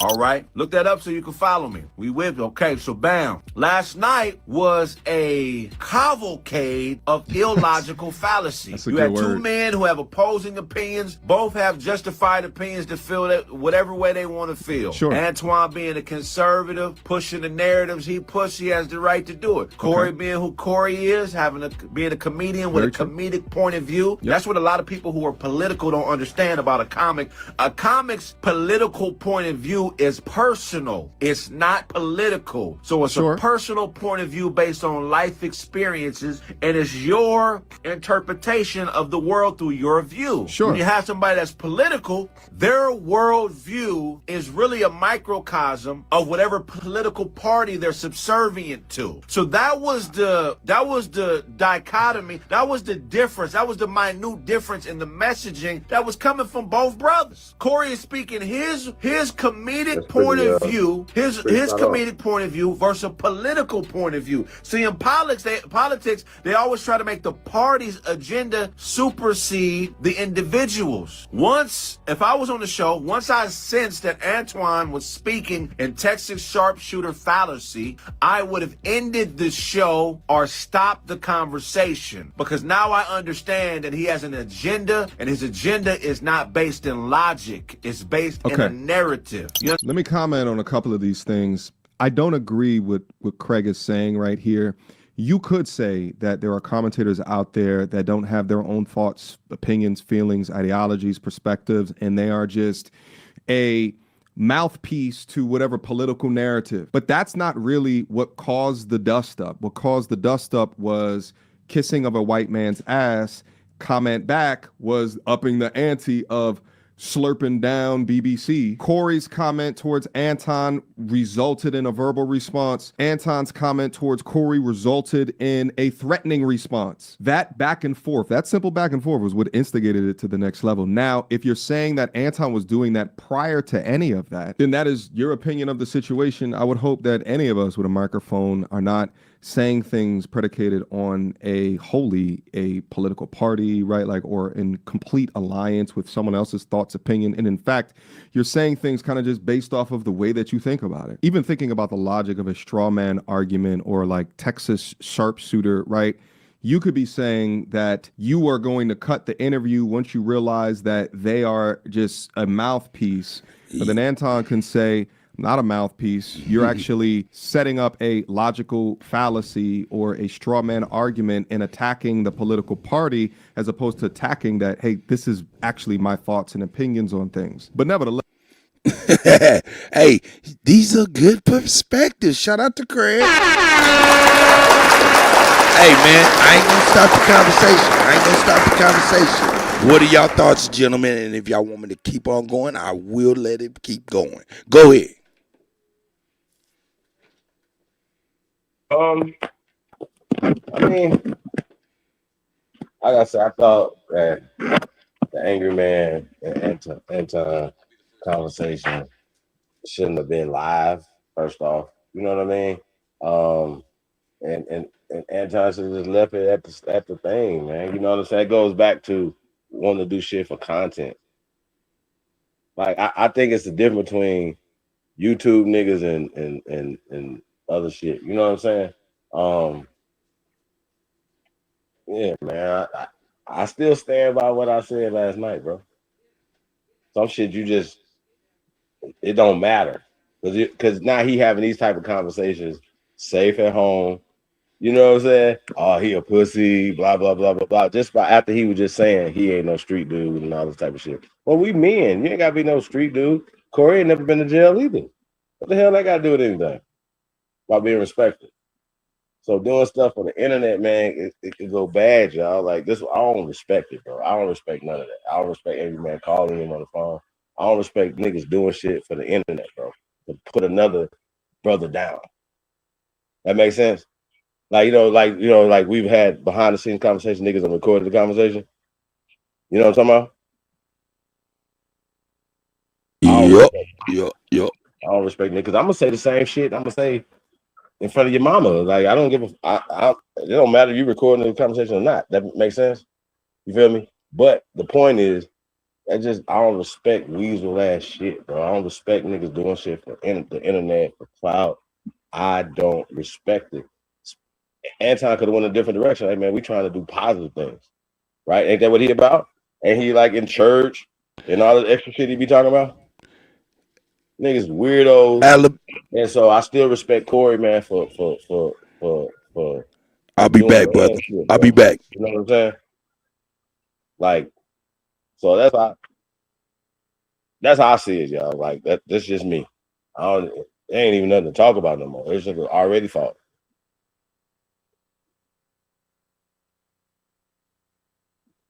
Real talk. So, but no, yeah, you wouldn't have been having these conversations at that time. So he talking about, I see he was scared of people and all that extra shit. Man, I don't even want to hear all that. So that's weird. First of all, I'm confused by all this shit. Who's the sellout? Who's the coon? And who's the tether? I think niggas that kiss, sit around and talk about niggas and kiss the pale ass all day that's a definition of a damn sellout. Coon. Can we put Shawty in that? Can we put Anton in that position as a sellout from some of his conversations? The reason I'm not commenting, I don't know about none of this shit, and it ain't making no sense. And whatever these beefing ass internet shit, who's the benefit to that? Other than motherfucking YouTube and the people taking up advertising space, who's benefiting from this stupid shit? Well, that's it. And then they give niggas crumbs. And niggas accept the crumbs. Yeah, I know.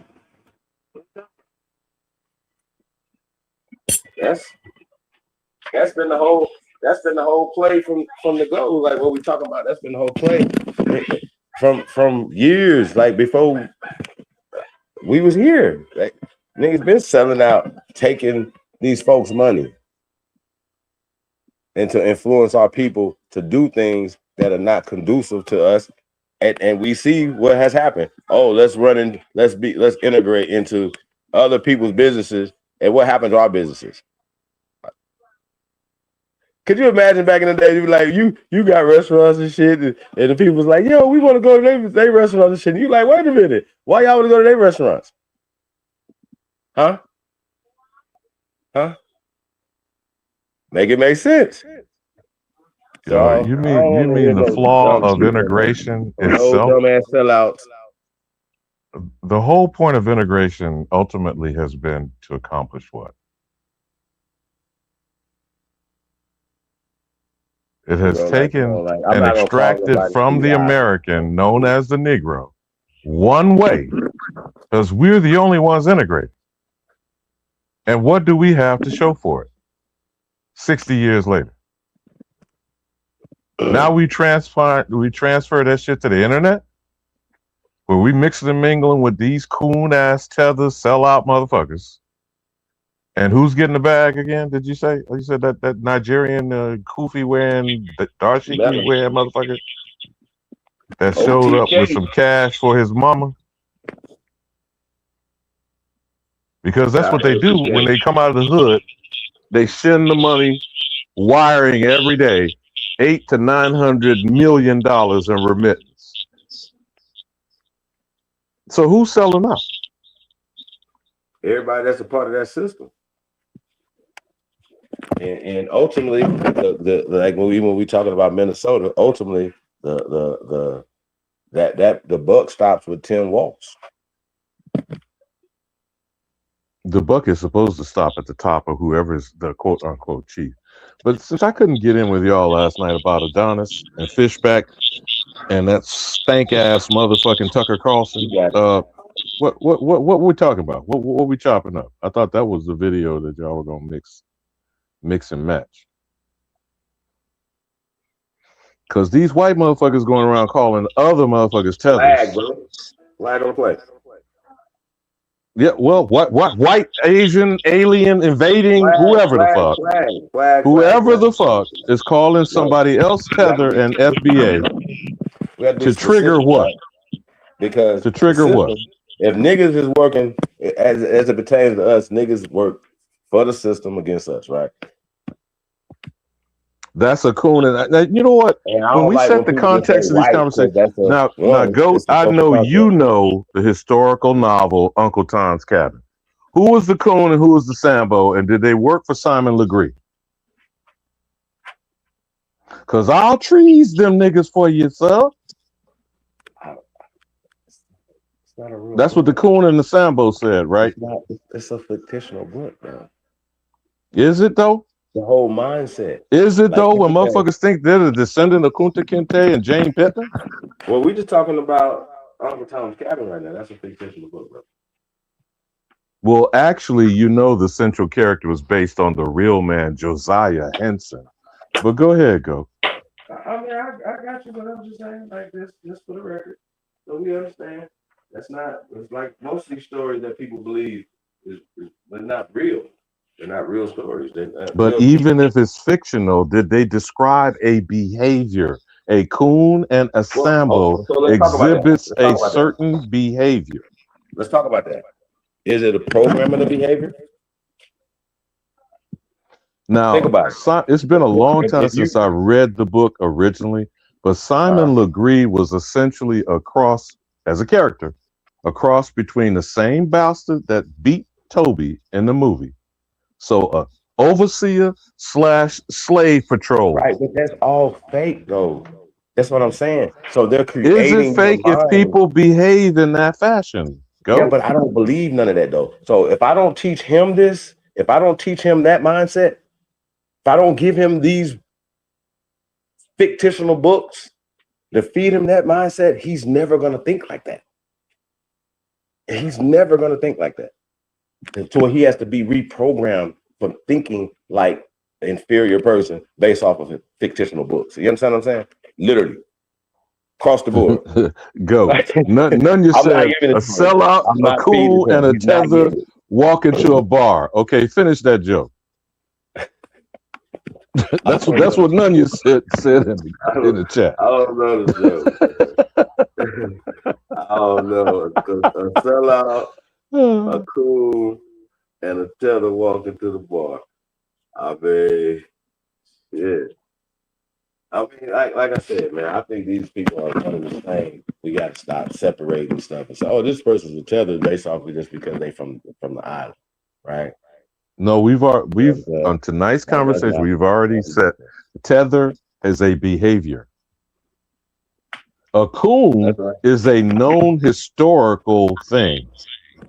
Now, sellout is a questionable situation because everybody that collects a paycheck is selling their labor for a time. Nah, that ain't selling out though, bro. Oh, it isn't? Okay, then. So you need to elaborate, Goat.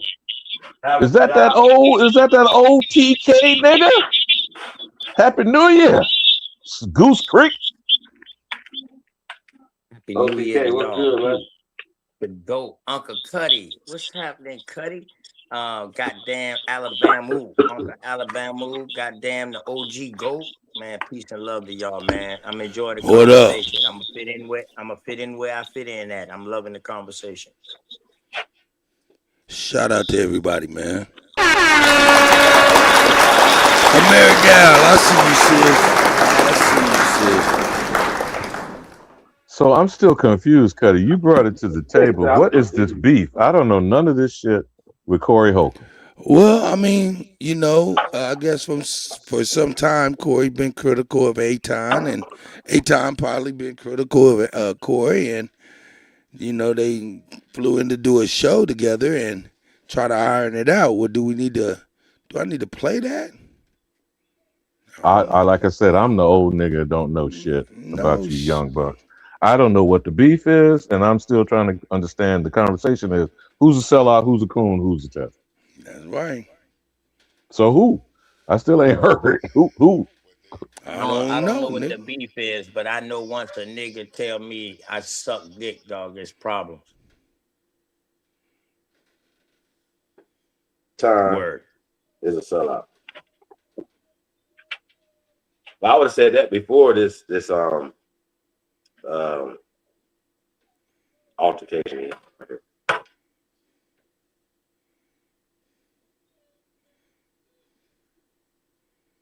Yeah, like he got mad at Corey. He got mad at Corey. OG, my bad. That was about. Go ahead.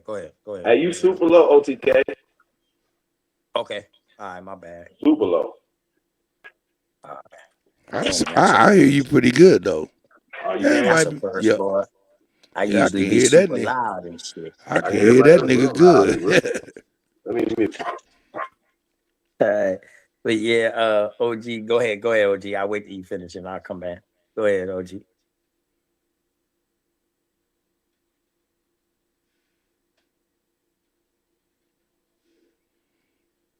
Now that nigga over there trying to get his fucking sound right. This shit gets retarded.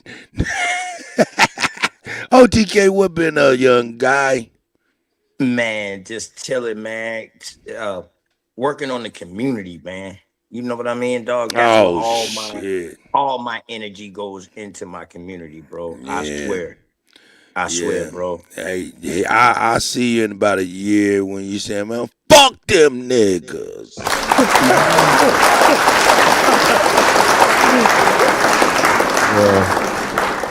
OTK, give me a shout, man. I got a Goose Creek Connect for you. This bitch is my family, damn near, Cuddy. Oh, hey, nigga, that's what's gonna make that shit happen faster nigga. Faster than you can blink it out. Man, fuck them niggas. Stop fucking with you.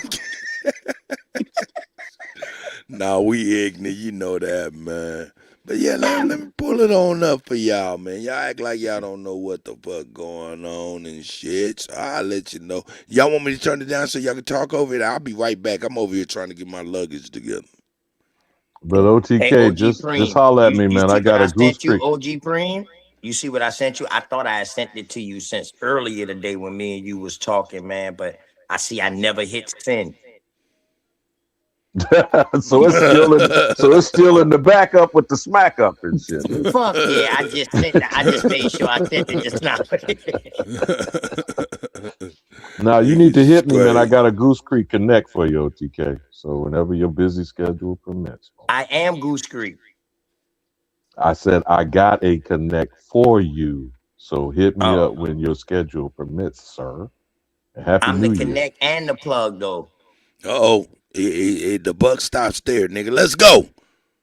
Yeah, you shit on black people. You shit on. I feel like I shit on you. He say, I feel like I shitted on you to your face. Ooh. Yeah, you shit on black people. You shit on. I feel like I shit on you. To your face. To your face. What? Be careful on me, because I feel like come on. Let's get with it. I'm going to bring it back. Y'all good? Old dude, shout out to you, my guy.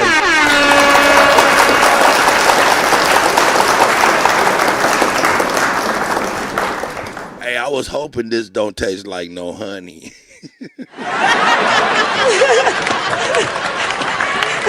Anyway, I'm over here getting my real life affairs together. Oh, dude, are you there? Are you just simply drifting? Oh, there he is. There he is. There's old dude. My God. Peace, cut. What up, dope? They trying to get a replay of what the hell done started this shit. So here we is. I got the laptop. Let's go, baby. Cut, you killing them. Yeah, shout out on black people. Yeah, I'm here. I feel like I shit on you. Yeah, I'm here. To your face. To your face. What? Be careful on me, because I feel like you're talking again. I'm not talking shit. I'm telling you. Be careful. I'm telling you. You shit on me to my face, but that's will lead to some danger. Will we please stop the trust me, the tough talk? I got security. You got security. Homie, I ain't got security. Them my people. Cool. Them your you gotta hire a to be with you. Absolutely. I'm always gonna hire somebody to be. You better 100%. How you be talking? Corey, stop talking tough. Stop talking homie, tough. You just said that I'm not talking tough. I'm talking to you straight up. Are y'all seeing the start of the contention? Hey, shout out to this nigga, man. But nigga, we on the wheel. Let's get on. Cuddy. Hold on a second. Yeah. Okay, so I still, though it's confusing as fuck for an old nigga. What it sounds like is this supposedly conservative versus liberal type bullshit. This sounds like he's a black male Candace Owen. This sounds like he could be like a Larry Elder, something like or that, Uncle Clarence Thomas. So something like again, we have these supposed black conservatives that feel the need to denigrate a particular people. Hey, can we see the shit first, nigga? What the fuck are you flinching for? That nigga just had a whole twitch. Nigga had a whole motherfucking twitch up in this motherfucker, man. Let's go. And mind you, this wasn't necessarily set up as a debate, you know, and I think that's where the weird are. That when the cops shoot truth, we know, if I believe you know this already, when the cops shoot you, ain't nothing you can do about it. Oh my God, this is so crazy. Do you think that's wrong? What I said? This is so insane. Is that what I said? I said when the cops shoot you, ain't nothing you can do about it. Is that a lie? This is so insane. But you didn't answer it. I'm gonna answer your question. Okay, I'm gonna answer your question. It depends on the circumstance.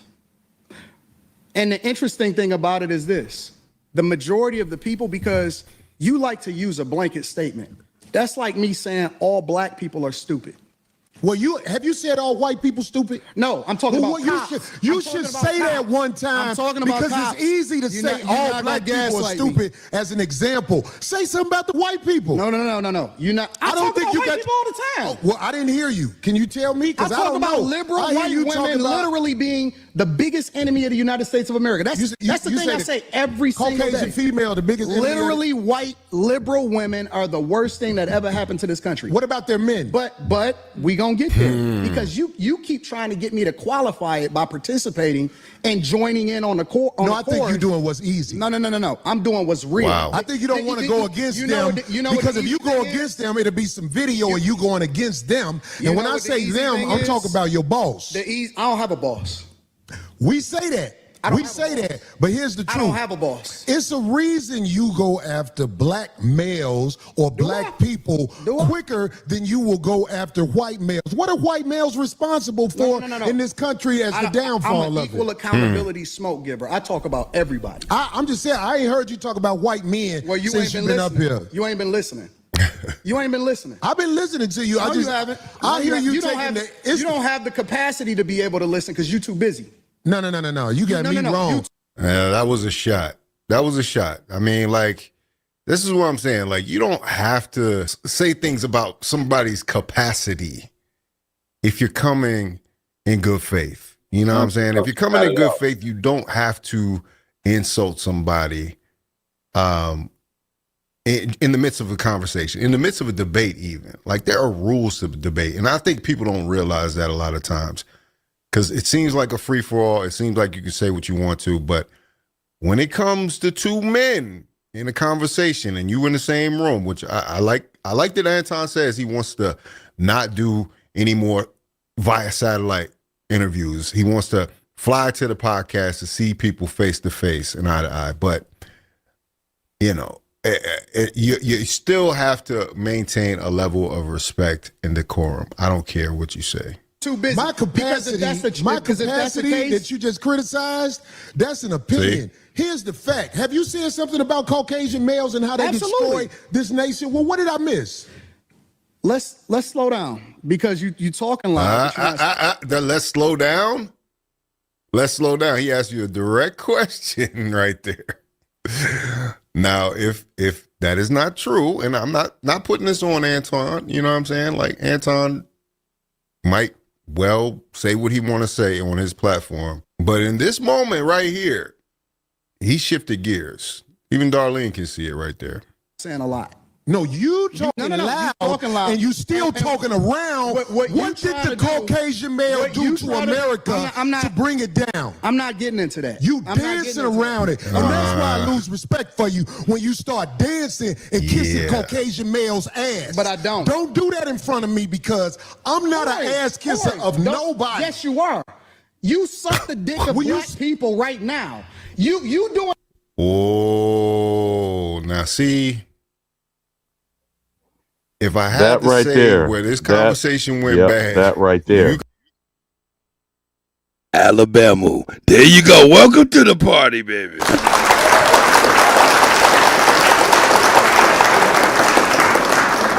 I'm going to continue so you can finish with it. Let's go. Look at how Corey's looking right here. This is where the conversation went bad. Everything else is from downhill from there. There's one thing you learn. You learn this in man discourse, is you never mention or invite somebody to your private area. And you damn sure don't say somebody is sucking that. But like I said, this is something I see in show business a lot. I'll give Anton this. Though he went out there with everything, he most likely was nervous because that sentence in itself doesn't even make any sense. That sentence right there, you do that. Yeah, you do. Yeah, you do. So do. Nah, see, ain't nobody let me tell you something. The easy shit. What you do? Let me tell you what you do. Nah, see, ain't nobody let me tell you something, homie. Ain't nobody gonna tell you. I don't ain't nobody suck gonna dick. tell you. Yeah, you do. Yeah, you do. So fix you doing that. it right now. He said, yeah, you do. Yeah, you do. That is part of the problem. Like, and that's what I'm saying. In certain conversations, you can't talk like that. Corey is a man in his 50s. You can't say that, yeah, you do, yeah, you do. So that's your doubling and tripling down on that statement, right? I'm gonna let it play. I'm gonna be quiet. Let this thing rock out. As a matter of fact, I'm gonna rewind it a little bit so you can hear. start dancing and kissing Caucasian males' ass. But I don't. Don't do that in front of me because I'm not an ass kisser of nobody. Yes, you are. You suck the dick of black people right now. You doing the easy shit. What you do, let me tell you what you do. Nah, let me tell you something, homie. Ain't nobody gonna tell you. I don't Ain't nobody suck gonna dick. tell you. I don't suck dick. Yeah, you do. So fix You doing that. it right now. I don't suck dick, homie. You doing it right now. Homie, believe me when I tell you. I don't Believe me do when that. I tell you. I don't do that. Listen. So don't come at me with no dick sucking shit. I'm gonna give you the same energy you give me. Let's switch seats. Let's switch seats. I'm with it. Homie, I don't do no dick sucking shit. I'm a motherfucking man. I don't do no dick sucking shit, homie. I don't give a fuck about none. Well, I tell you what. Watch that dick sucking shit, cause that'll go bad. Call it what you want. I don't do no dick sucking, you homie. say a lot of shit that I don't fuck with either. You okay, but that gay shit, oh, you I don't give a fuck about what you talking Hey, homie, I tell you what. I'm right here. Don't put no dick sucking shit. Don't put no dick sucking shit on me, nigga. I'm from Detroit. Say I suck a dick again. I'm right here, right now. All right, that's what I'm saying. I'm gonna respect you. Dance around it. Dance around it. No. I don't do no dick sucking shit. I'm gonna respect you because it's your platform, and I flew out here to have a conversation. We good. But you bossing up on me. Yo, we good. I did already. I don't do dick sucking shit. We can put the microphone right down, right now, and go on our back. I don't give a fuck about this shit. Homie, you just running your mouth. I'm not running my mouth. You running your mouth. I don't do no doing this shit for the internet. You doing it for the internet. Now, if you want to say your time. I disagree with that. I definitely disagree with that. I don't think this is for the internet. You want to know why? Because it's rare that these flare-ups happen on the 5150 show. Y'all getting the gist of this, or do I need to continue? Do I need to continue? Yeah, let it rock, Cuddy. Yeah, continue, please. So if you watch the 5150 show as long as I have, this is not the nature of the show. The nature of the show is that there's comedy in the cultural commentary. And the fact that this energy has gotten to this place, it's only happened 3 or 4 other times. This is a problem, right? And all this going out back, you know, that you can handle that on your own time. While you're on camera here, I'm like I said, it started off acrimonious.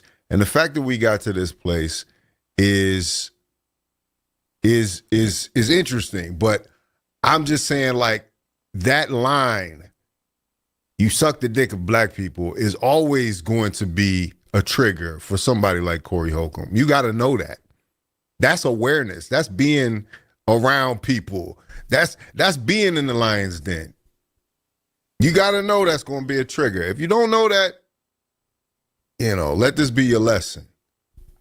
Yo, we good. I did already. I don't do dick sucking shit. We can put the microphone right down, right now, and go on our back. I don't give a fuck about this shit. Homie, you just running your mouth. I'm not running my mouth. You running your mouth. I don't do no doing dick this shit sucking for the internet. You doing it for the internet. Now, if you want to say your time, no, hold on. If you want to say show you I ain't doing it for the internet. If you want to say Anton, listen, don't disrespect me like that. If you want to say Anton, don't disrespect me like that. I'll respect you, but don't boss up on me because you said a lot of shit to me today that I don't fuck with either, but I let that shit ride because you don't know me.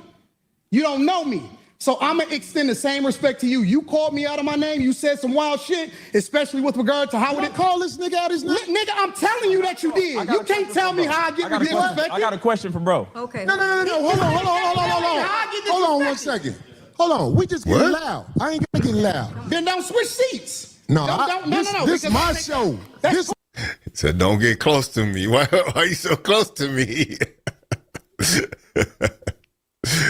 It's a face-to-face debate that's gotten this. But this is normal. Like I said, this happens all the time in the barbershop, at the cookout, having a heated discussion, and it gets to that place.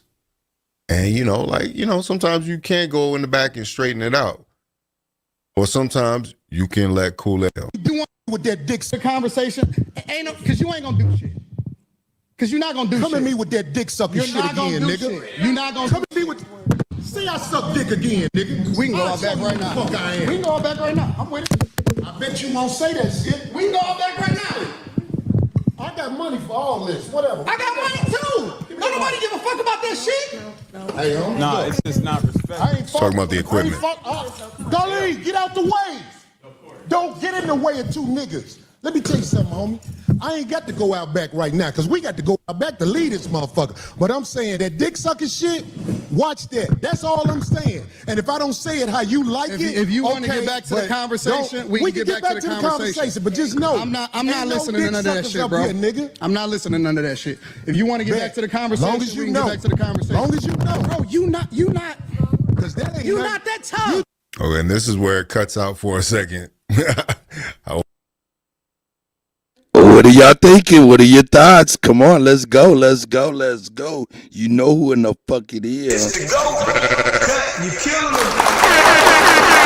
There's shots fired out there. I know y'all miss me, nigga. I ain't miss you, nigga. See, this homoerotic shit, this is a performative crap. He does not saying it. No, go ahead. Go ahead. No. This is your first time seeing it, so we're gonna get your reaction. Go ahead. Yeah, go ahead, Alabama. That homoerotic shit, okay, see, here's the problem with debasing a people. The American known as the Negro has been taken from blues. Now, it's just real funny because Sinners was the top movie of this past year. It will receive no awards from these crackers. When they were shown as vampires, sucking the blood and wanting the life story from Sammy. If y'all seen Sinners, you know what the hell I'm talking about.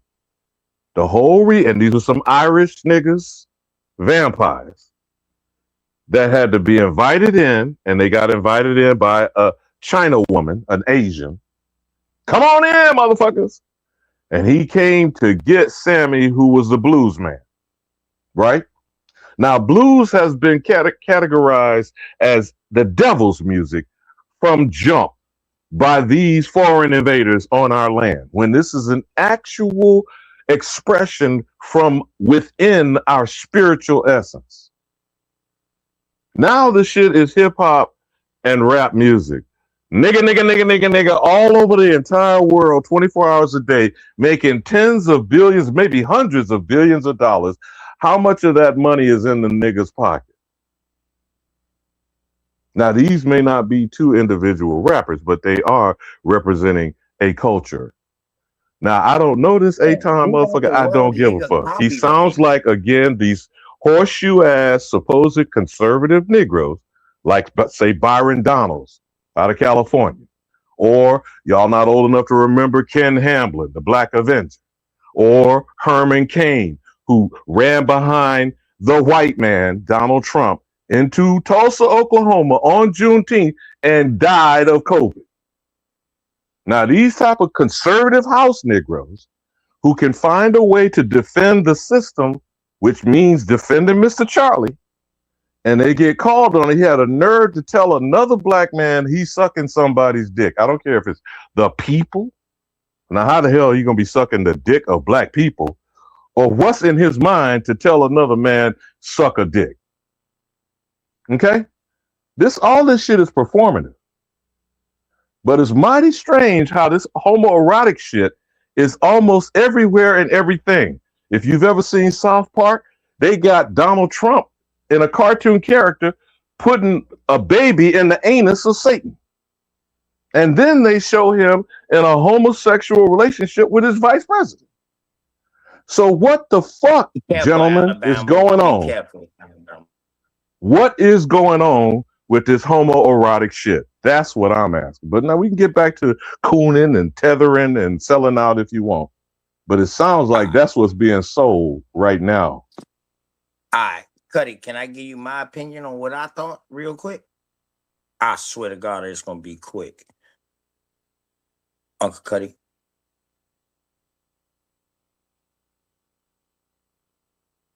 All right, so when I see that shit right there, Corey say, man, when have you ever spoke about white men?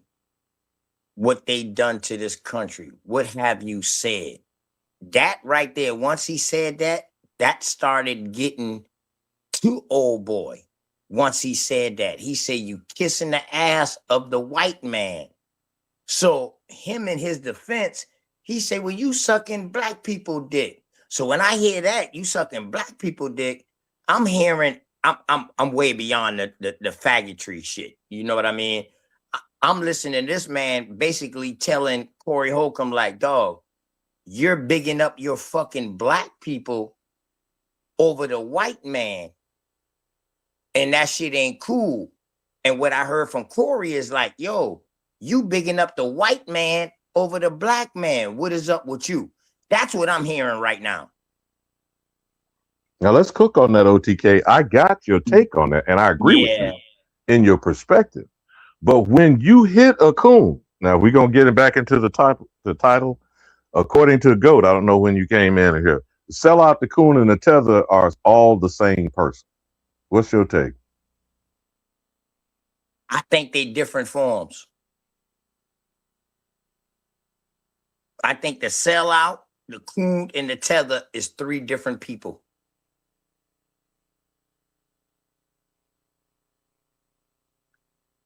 Without knowing who, because I don't even know who this guy is. I know Corey Holcomb. Would you say he's Aboriginal by default, even though we don't have their papers checked? Would you say Corey Holcomb? He's from the Chi. He says people's come up from Mississippi through the Chi. Yeah. I don't know this A-Time guy, but he damn sure sounding a lot like a Byron Donalds. If you don't know who he is, he's that nigga trying to run for governor in Florida. Come to find out, his mama is he's Panamanian and his mama might be Cuban, Puerto Rico, whatever. Doesn't matter. But you notice that particularly these people, elected officials, the congressional black Caucasians, they seem to be from the island and every now and then maybe in Africa, right? Now, we started the conversation saying... I agree. But we started the conversation, OTK, saying Tether is not a genealogy or a bloodline. It's a behavior. So when a Tether is attaching themselves to the American, known as the Negro, that's why I keep comparing it to a parasite attached to a host. You feel me? So he's in this man's house like a foreigner comes on our land, in our house, attaching himself to Corey Holcomb's platform and go from there, bro, because that's why I said that homoerotic shit was unnecessary. So that's why I say they all 3 of them is different. Because they all got the same goal. They all got the same outcome at the end, but they come at you at 3 different ways. Like, okay, so let's say how would a sellout Tether is? Well, how would a sellout operate as opposed to a coon, OTK? Say that again. My bad. How would a sellout operate as opposed to a coon? Because I think we all know what Tether behavior is. Well, a sellout gonna let you know he's a sellout off the dick. Like what he doing right now. Like, yeah, pretty much I am kissing the white man ass, but you sucking the black people dick. That's a sellout. That's right in front of us. He's telling Meaning us this. It's better to be in proximity to whiteness than to be around you right. niggas. Pretty much cook, that's brother, what cook. he's saying. So that shit is right up front to us. A coon is a motherfucker who reaps the benefits or try to use us as far as his foregoing, but still working with them too on the low. And you wouldn't find out about him until later on. Now remember in Django, those black slave fuck fetches? Django. I'm talking about Marcus Garvey, goddammit. Okay, go ahead. Cook. Do you understand what I'm saying? I don't sugarcoat shit. That's a coon to me. Now, a Tether is another sneaky motherfucker. But we know who a Tether is because 9 times out of 10, a Tether is already an immigrant. And we know they are immigrant. But they act like they down with us until it comes down to the fire and then they switch sides.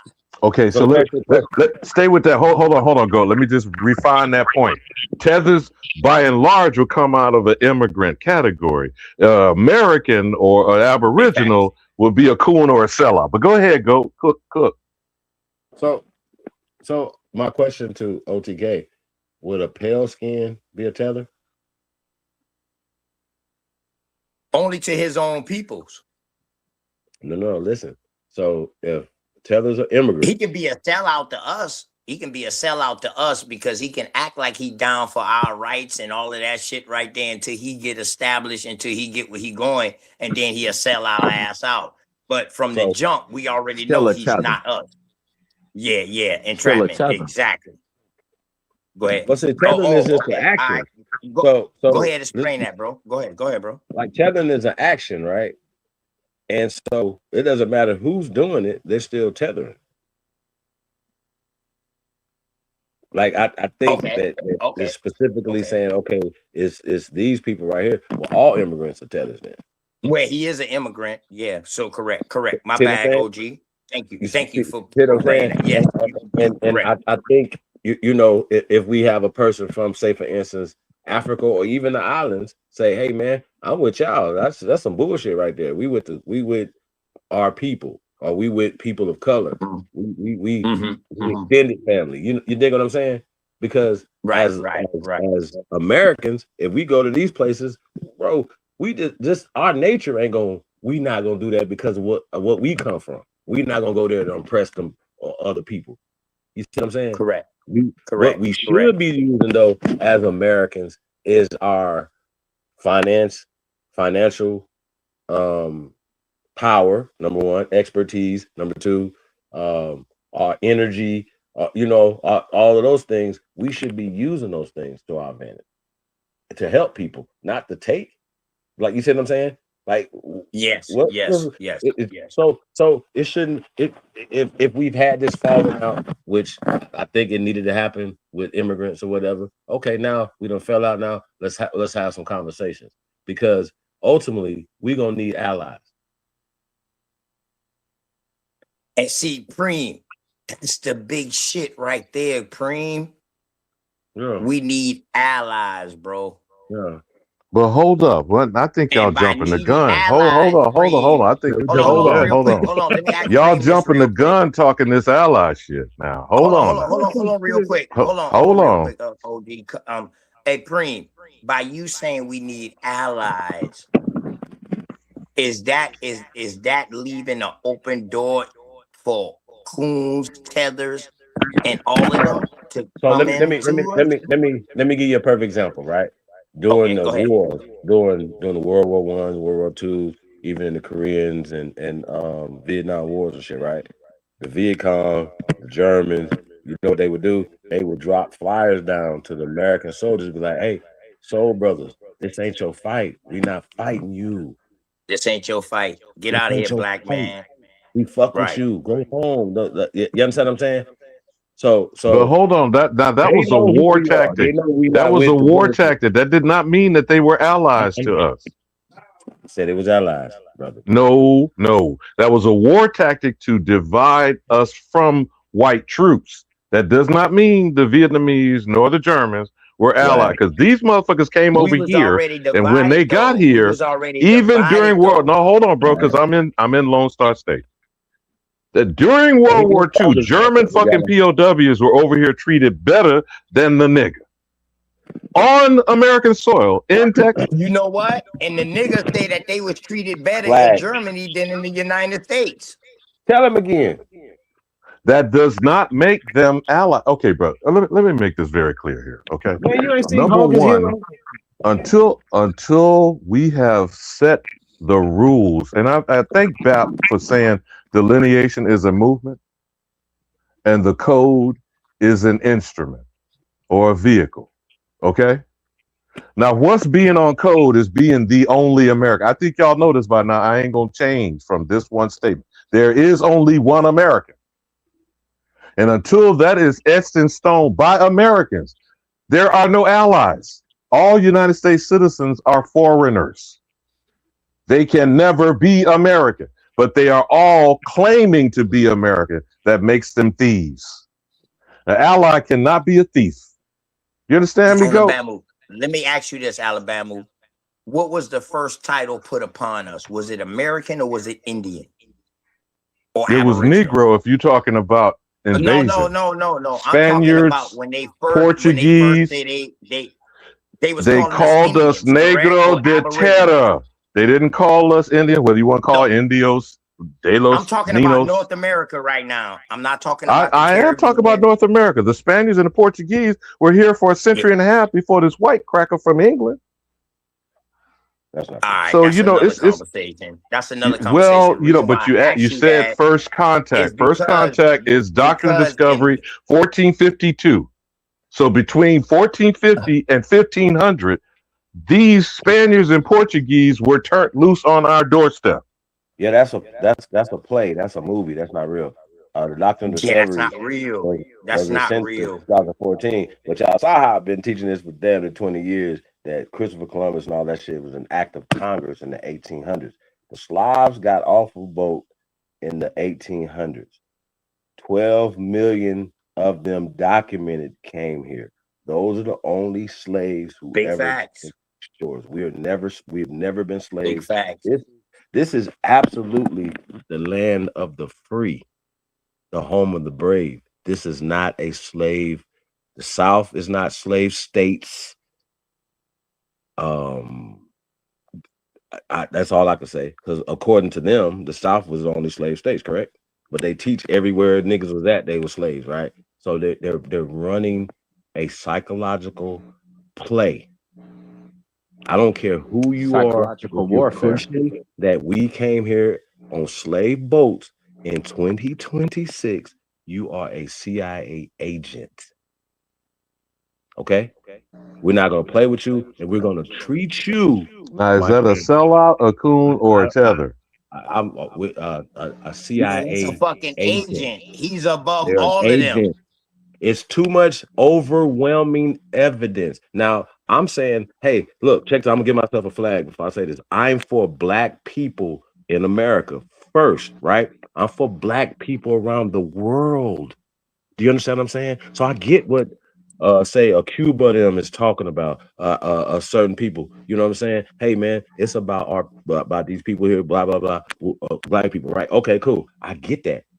But I don't get people pushing slave narrative. I don't get people pushing these lame, no disrespect, Alabama, Huck Finn ass narratives, because they're not real. It's all a psychological play for people to feel inferior to these people who just got here.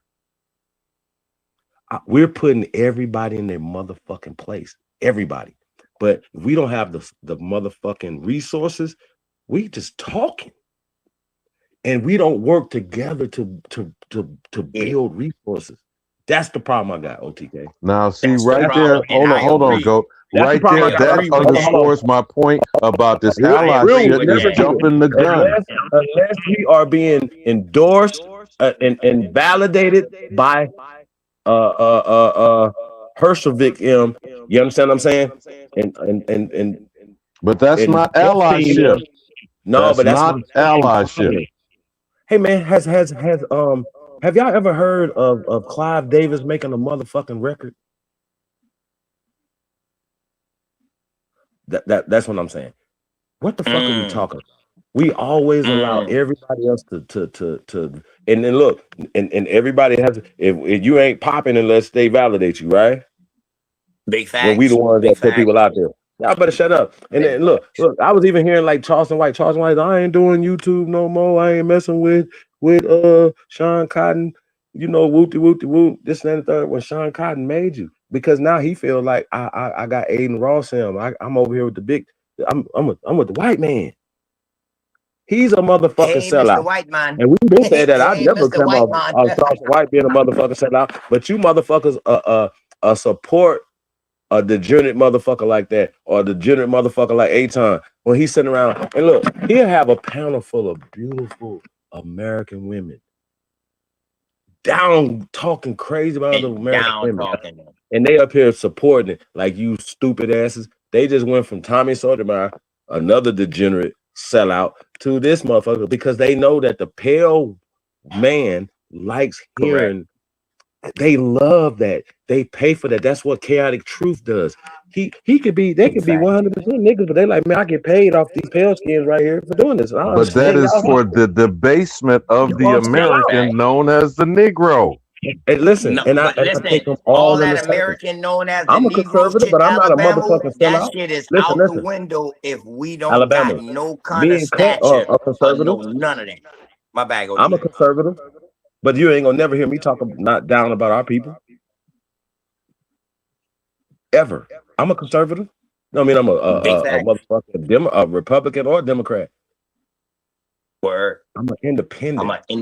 I'm an independent fucking conservative, bro. It's crazy. Big Everybody facts. listen to these groupies. I don't care about no Democrats, no Republicans, none of that. We talk about power. When we gonna get some power? And niggas are too emotional. Oh, we gotta go vote for who?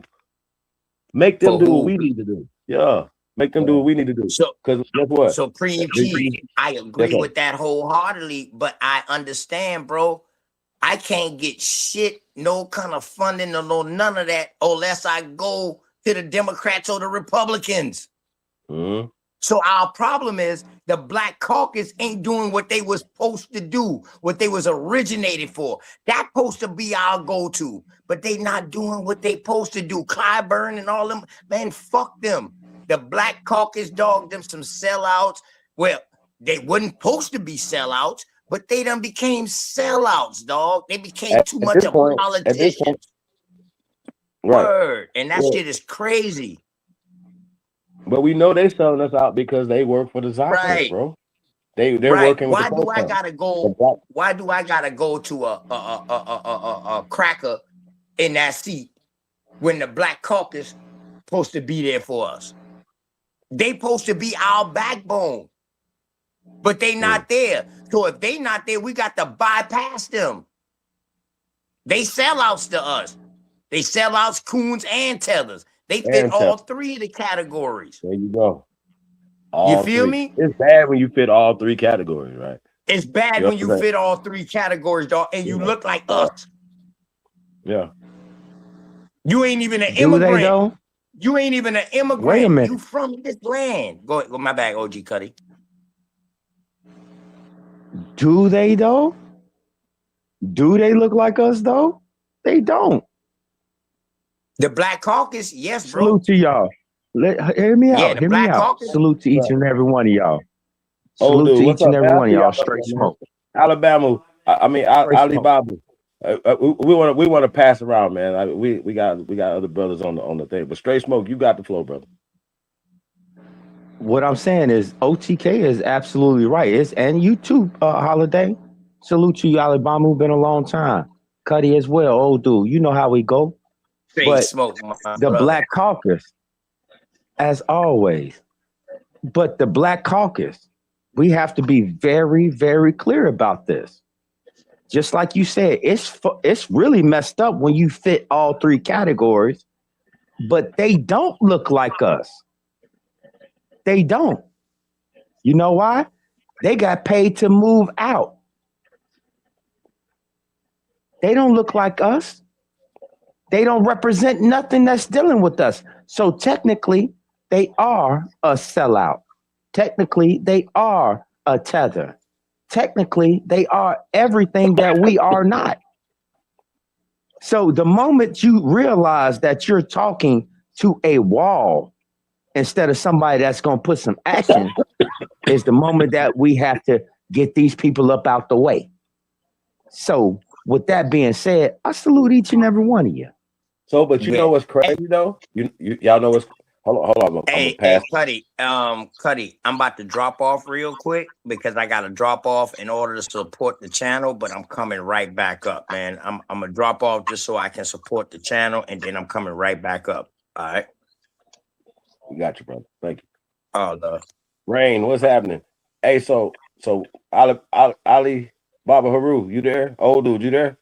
Yeah. I know you seen this last night, right? Yeah. And when we were talking about sellouts, right?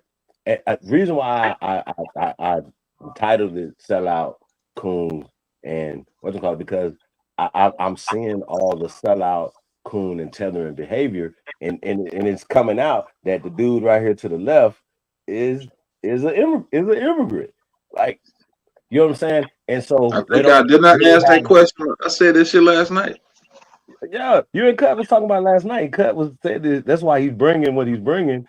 But I heard Mike TV expose Anton. I'm gonna say this, man. I ain't for doxing nobody, going in their shit, woo to woo, mom who their mom is, stuff like that, bro. You do you, whatever, right? But some people don't have respect for our culture and our people. And it's they easy. need to be studied. It's easy for them to shit on them. We know we have a code, bro, that we go by. Like when the little dude was pulled the dude pants down, bro. We don't do that. No. To a pale, bro. We don't do it to each other, but we not doing it to a pale man, bro. We not doing it, bro. Like it's flag on the play. We know that's not from our culture, bro. We don't play like that. And listen, it's a tonality that we have. Him and that dude both look like they was cosplaying. He looked more cosplaying about how he was trying to speak some Philly lingo, mix it with some Atlanta. That let you know he was confused. I bet the boy had on with that Nike tech suit on. I bet he had some Adidas or something on, some New Balances. He don't know what the fuck he got going on. I promise you, we not. You mean the some same Skechers, bro? We're not the same, fam. What else, Drake Smoke? Like y'all understand what I'm saying? man. I can't call it. And Yeah, what irks me is they use us to get into political power. You understand what I'm saying? Because guess what? They're safe. They know that they're going to get funded. So they'll fund these certain people that are not for our community, fund these people. Oh, they're brown. They look like them. Well, they'll vote for them. You see what I'm saying? And they run them through the now go see again. You underscoring again what I'm saying. This ally shit is dead. Squash that. These motherfuckers got to go. Once to clear the house, then you can talk about whether or not there's someone who acts appropriately and can be considered. And I don't even talk about whether the fuck you can return. Now, bottom line is delineation means check motherfucking paperwork. I didn't say docs because I don't believe that shit either, because you're allowing the enemy to be invited in. Like in centers, these vampire motherfuckers, you keep inviting them in and then we keep having more problems. They need to exit stage left and be checked at the door. There is no allyship now. This is war. But y'all got it. If I could get it after Alibama right there, this is why I said this last night. Corey Holcomb may have said you kissing the ass of white people. Ain't no man gonna say what he said to another man. For real. You're not going. If he gonna respond, he would respond like Corey did. You kissed the ass of so-called black people. He had to flip it to right, but shit. all that extra right there, cause it's about to be some furniture moving. I let you Corey know did it right. He's not one of us. Hold on. Oh, dude, just let me get this all the way out, because you know I'm right. You know I'm right. Because you done said it a couple times to somebody. Man, say that shit one more time. I dare you. Just say it again. And that's my whole point. That was my whole point that last night. That was my whole point. Bro, it's certain things, like y'all said, it's a dynamic code, like Holiday said. It's a dynamic code amongst men of what you can say and what you can't say. Straight up. I can say, man, you kissing ass. You ain't gonna never say that, though. What he said, you ain't gonna never say that. That shouldn't even fly out your mouth. Why would you even come up with that analogy? Bottom line, where did that analogy come from? Right? And now I'm gonna take it a step further, because today, Holiday, you hit the nail on the head. You hit the nail on the head so hard. Now you got me questioning a whole bunch of other so-called black people, right? Because they're looking at it like, well, you're using blanketed terms, right? And what you're saying. And then when somebody come at you with the same energy, you don't like it. Bro, I'm gonna say this one more time. I may have said you kissing some ass. Bro, you can't say that though. That right there ain't gonna fly. With no grown real nigga, that ain't gonna fly. You gonna get your man, look. Say it again. Say it again. That's just not gonna fly, bro. Ain't nobody, no real man gonna allow you. Podcast not bump the podcast. If we in a bar and we having a discussion, and I say, man, you just kissing some ass, and you over there, and you say that, you gonna turn and be like, what you say? That ain't gonna fly with you. That's a no-fly zone, man. I'm gonna have to come Venezuela. I'm gonna have to Maduro you, bro. Come on, man. Be for real. Be for real. Come on, man. Real for real. Am I lying though? Hey, Cuddy and Preem, I want to make sure I saying that because boy, so much different cash apps out here now. I want to make sure y'all receive that. Cuddy and Preem. Yeah, man. Thank you, bro. I want to make sure I send it to the right right people, man. Yeah, keep doing what y'all do. Shout out everybody, You know man. what I mean? Shout out to OTK. Everybody, man, that support. It just lets you know he not from here, man. That let you know Anton is not from here. When he talk like that to another nigga, you know he ain't from here. Exactly. Cause ain't nobody gonna say nothing like that, man. Ain't no real man gonna say that to no another real man. You know what I'm saying? You would know better, even if you like 3 generations in, you would know better. 2 generations in, you would know better. Right. You gonna know So he's better. not off the mainland. Anton not off the mainland. I don't know what the fuck. And when I say mainland, I'm talking about North America. No, there's some people Man, saying OTK he has an island background when you start looking into his immigrant status. But here's the other thing too. I don't know if y'all He's no different. So he's no different than the rappers. You know what I mean? You mean up there in the Big Apple that's trying to claim that they created hip hop, like Busta Nut Rhyme and Fat Sloppy Ho? Yeah. Well, he said fat sloppy hoe. Damn, fat sloppy hoe. Okay, so I'm gonna give you something. I'm gonna give y'all something else to consider. He says some shit with his full chest in the entertainment game, knowing he's got backing from the small hats. What did you ask about Clive Davis? Go. David Geffen. So that's why he's talking. Liar like Cohen. Do you understand? I want y'all to consider that. Did Clive Davis sell a record? Did he write a record? That's what Goat asked. That's what Goat asked earlier. So I'm asking y'all again, when you're talking about a sellout or a CI agent or an instrument of the system, why they speak with authoritative denigration. Do you understand what I'm saying, Young Bloods? Of course. Of course. He will fit underneath the category of a coon, a motherfucker who act like they us because they look similar to us, and then when they get famous, they turn their back on us and get them a white girl. And get him, ain't nothing wrong with the pink toes. Now stop with the pink toe. It ain't about him getting a white girl. It's the point that he sold his peoples them out. Right. You know what I mean? That's my whole thing. Listen, now a coon is still a sellout. A coon is just one of the ones that hide and get your benefits. I'm sorry. Do everything like you, learn from you. No. You ain't got to be sorry, Straight Smoke. A coon is a motherfucker to me. He learned from us, Straight Smoke. Learn how to cook our food. Learn how to our music. Learn everything like that. And then once they get famous, they be like, yeah, boy, you know I'm really an island boy. And then they talk different. Like, what the I can see that. I can. Oh, hold on. Right there. Right there. That type of dude. What you said right there. So what you just said right there, that struck something in me. That struck something in me right there. So that's my bad. That's I just like someone. No. What you said is, you know what I'm saying? Oh, they're taking in everything. I don't like the word culture.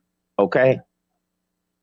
Mm-hmm. I don't like the word culture because everybody don't have the same culture. Because the base word is cult. Cult. I don't like that word. I don't like. Okay. Nope. Let me ask you something to reiterate what Goat said earlier. Now, I was hoping they were going to bring this video because I couldn't get in on last night. Fishback. Been cold, you know about this fishback shit? and Tucker Carlson? I think they played a piece of Yes, it I do. last night. No, don't switch right yet, Alabama. No. What I'm saying, OTK, when he asked you about, is it only a black immigrant that could be a tether? Now, this Fishback, who was dropping the tether term, trying to undercut Byron Donaldson with FBA, with Tucker Carlson skinning and grinning. Now, they are both pale-skinned illegal immigrants. Tucker Carlson got some Irish background, whatever. But this Fishback motherfucker who's running against Byron Donald for governor, that was trying to drop lugs about him being a slave and not being FBA, is a Colombian. Now, you know down there in Florida, you're going to have a lot of island mixed up shit, right? DeSantis is a fucking Cuban. Rubio is a Cuban. You understand what I'm saying? But we talking now about chop that something up. else. That's still tethering, but y'all got it. Cut it up. So Alabama, okay. when it comes down to that, if you got somebody that came here and mixed with an indigenous person, now, if they choose to roll with the indigenous side, they cool to us. But it's when they use the indigenous side to gain what they need to gain and then say, nah, I ain't really from here. That's where the problem comes in at with me. Well, show me somebody who didn't do that. Did that make any sense? That got Did that make any status. sense? Right. Did you hear me, OTK? I'm Show listening me now, bro. someone My bad. Go ahead. Show me someone that has rose through, let's say, the ranks of whatever you want to call it, that did not do that. That's the problem I have right brother. there. You got a point, brother. You got a point, brother. But you know what? We didn't pay no attention to that. Now that this major shit is going on now we paying attention now. And I'm going to tell you, dog, we damn near 10 years behind or more from paying attention. You got some like 20. Cream Chief, them boys, they was paying attention, but I ain't gonna lie to you, dog. I ain't been paying no attention to that shit. I put that on my Jesus. I don't got no reason to goddamn on everything I love. I don't got no reason to lie. I was not paying attention to that shit. But it's because I started chilling and building with y'all brothers and other brothers, dog, that I start to get awareness as far as spotting out who is who. Well, I want to let y'all know something, and okay? That's crazy. I'm in my 40s, Cream Chief. That's crazy, man. You know what I mean? I feel like I'm 30 years behind, bro. Like on some real shit. I feel like I'm way behind. I gotta let y'all know something. February 17th, I got to go to court. I might be going to jail for about like 4 years. What the fuck did I come back to? Hey, man, what the fact? Yeah, I might be going to jail for like 4 years. All right, man. You don't have to divulge all the woo wops and wham whams to the shit. You know what I'm saying, man? We with you. You let us know let us know behind the scenes and shit like that. Oh, God damn. But what I was the reason, hold on. If the reason I brought that up is because of two things. It's because that we do not know who these people are. Everything that y'all been saying about tethers and people that's trying to do things to gain any kind of footing with us. These are the people that will try to hurt and scam you. These are the people that will put things in paths for you not to succeed. That's all I was saying. Yeah, you just saying shit that niggas already know. Hey, hold up. Can you spot a scam from the jump? Hold up. Can you hear me or not? Yeah, Uncle Cuddy, you good? Of course I can. Cuddy, my bad. Okay, I'm a fall back real quick. I'm just switching to my cell phone and shit and getting up off this laptop. That's all I was letting y'all know. Keep building, gentlemen. Sounds great. All right. So what I was saying, straight smoke the sound to add on what you say. The whole thing about it being a scam is that you don't know it. That's why it's called a scam. Because you don't know what's going on until it happened to you. until it happened to you. Yep. Correct. Yep. Correct. Okay. Yep. All right. Bet. You don't know until it happened to you. That's But the part. now, That is the whole but now, part. since this shit done happened to so much of us out here, other people can sense that shit and they be like, yo, that's a fucking scammer. And they put us on point. The problem is you got some motherfuckers that'll go along with that because they want part of that and help duke their own motherfucking peoples. Instead of scamming the outside motherfuckers, the immigrants, we rather scam within our own fucking community. That's why it's so fucking hard for us to support. But you know what? A nigga like me, dog, I know real when real is upon me because I'm from realness. That's why I support these channels. I support my dogs, them boy. I don't give a fuck if I'm not on the chat. I don't give a fuck if I'm not on the panel. I'm still gonna support these brothers because what they done already done. So if they was trying to get funding so they can build, that shit might have gone sideways and then people might look at it as a scam, but maybe they wasn't trying to scam. Maybe they was trying to let y'all motherfuckers know ahead of time, like, yo, we need to build a foundation. But this shit is hard work. Motherfuckers like to give their money out and look for an instant return.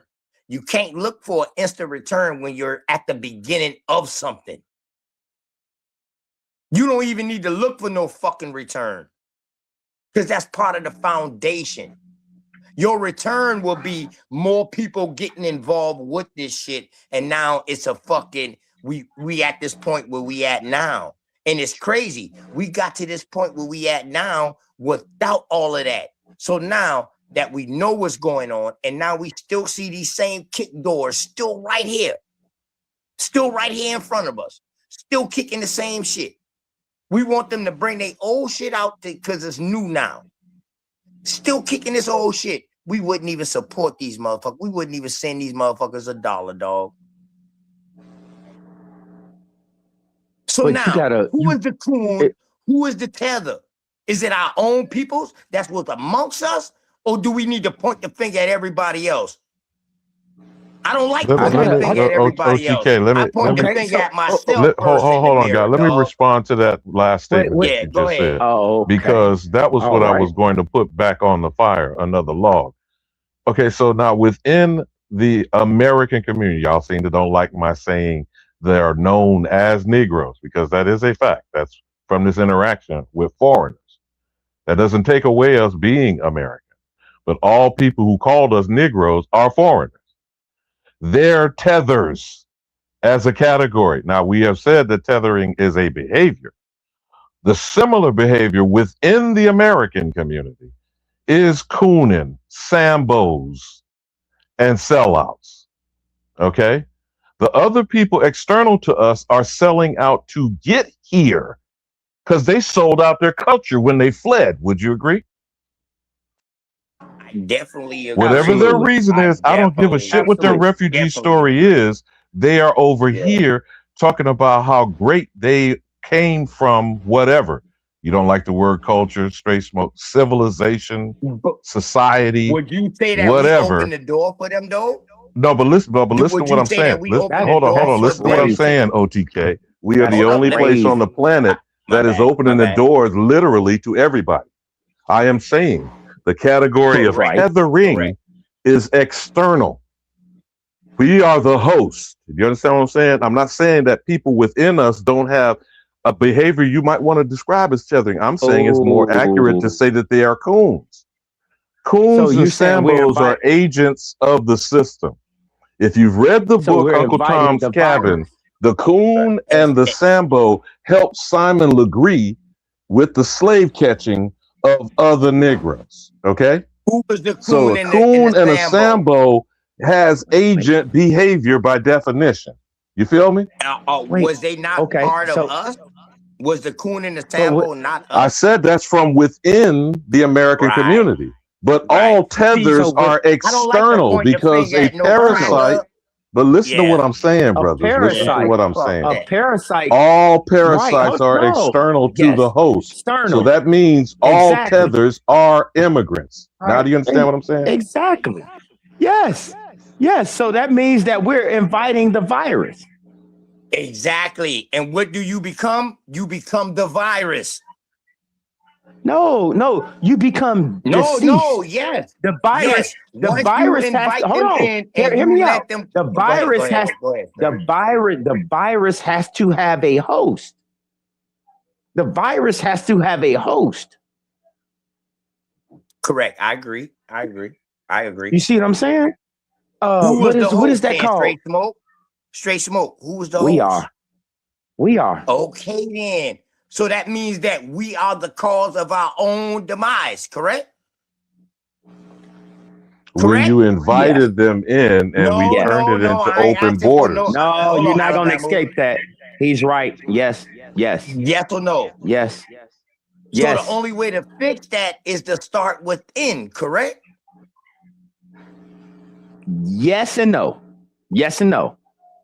Dog, we should have gatekeeped Cut off long time hold ago. Hold on. We should have been gatekeeped a long time ago. Me.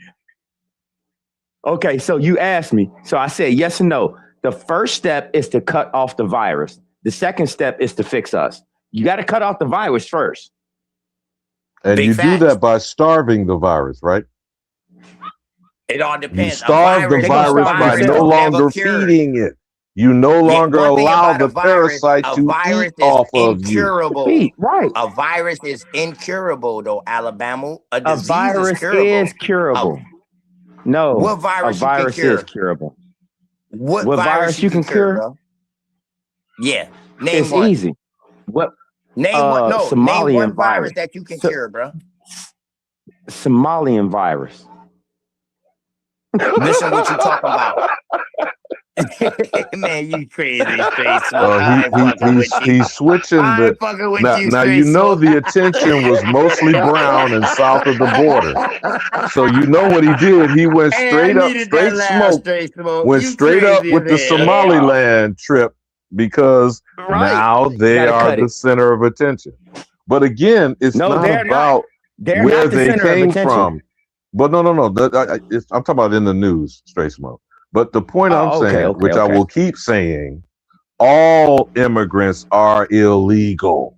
I don't give this categorizing of whether they're legal or illegal. They are not from here. That, by definition, you a tether.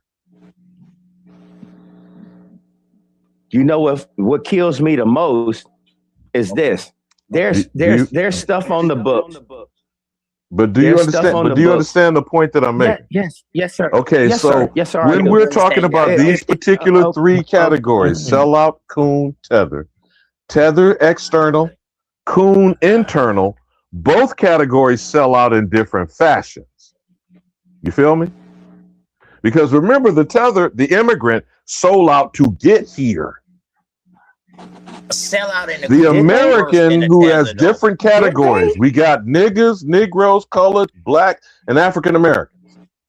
Each of them are selling out in different fashion, trying to achieve what? Trying to achieve what? In proximity to so-called whiteness or power or success. Hold on.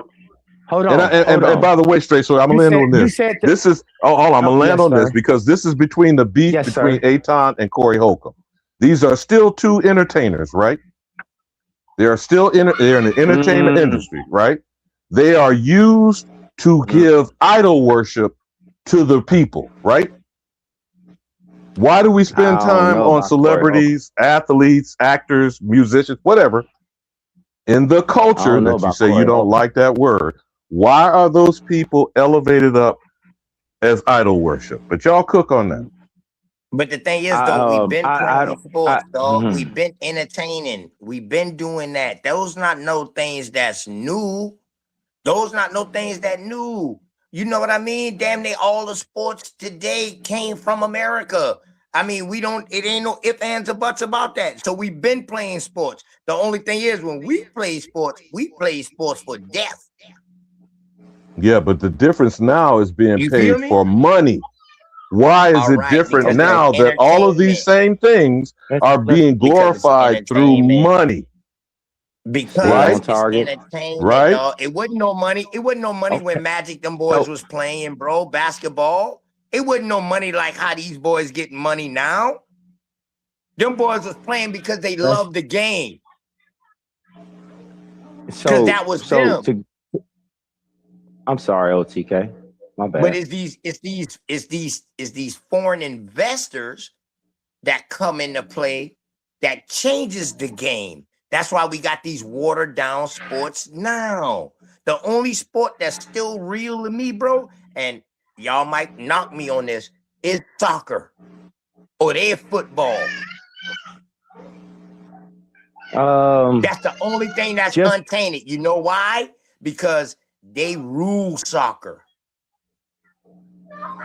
They rule that shit. Even though it started over here, they rule that shit. If I could, they about to take over boxing. They about to take over boxing. Just to keep it on a very simple note, dealing with this Corey Holcomb and Anton Daniels thing, I'm gonna say again, Corey Holcomb pressed the man about talking about white folks, and he said the man kiss ass to white folks. Because I was able to watch the full thing now. I was able to watch the full thing up until they actually cut it. And it was a nice spirited debate at first, and I'm not going to even sit here and lie. Corey Holcomb did press him about certain things and said things to him. And then Anton Daniels was just, all right. So Anton Daniels, he has a he disparages black people a lot. That's his go-to stuff, period. That's the bottom line of what he does. That's what he does. He disparages black people at any given moment. He will not disparage no white person at all. Is that what Tony Sotomayor did? Is that what Myron Gaines does? That's a tether. Yep.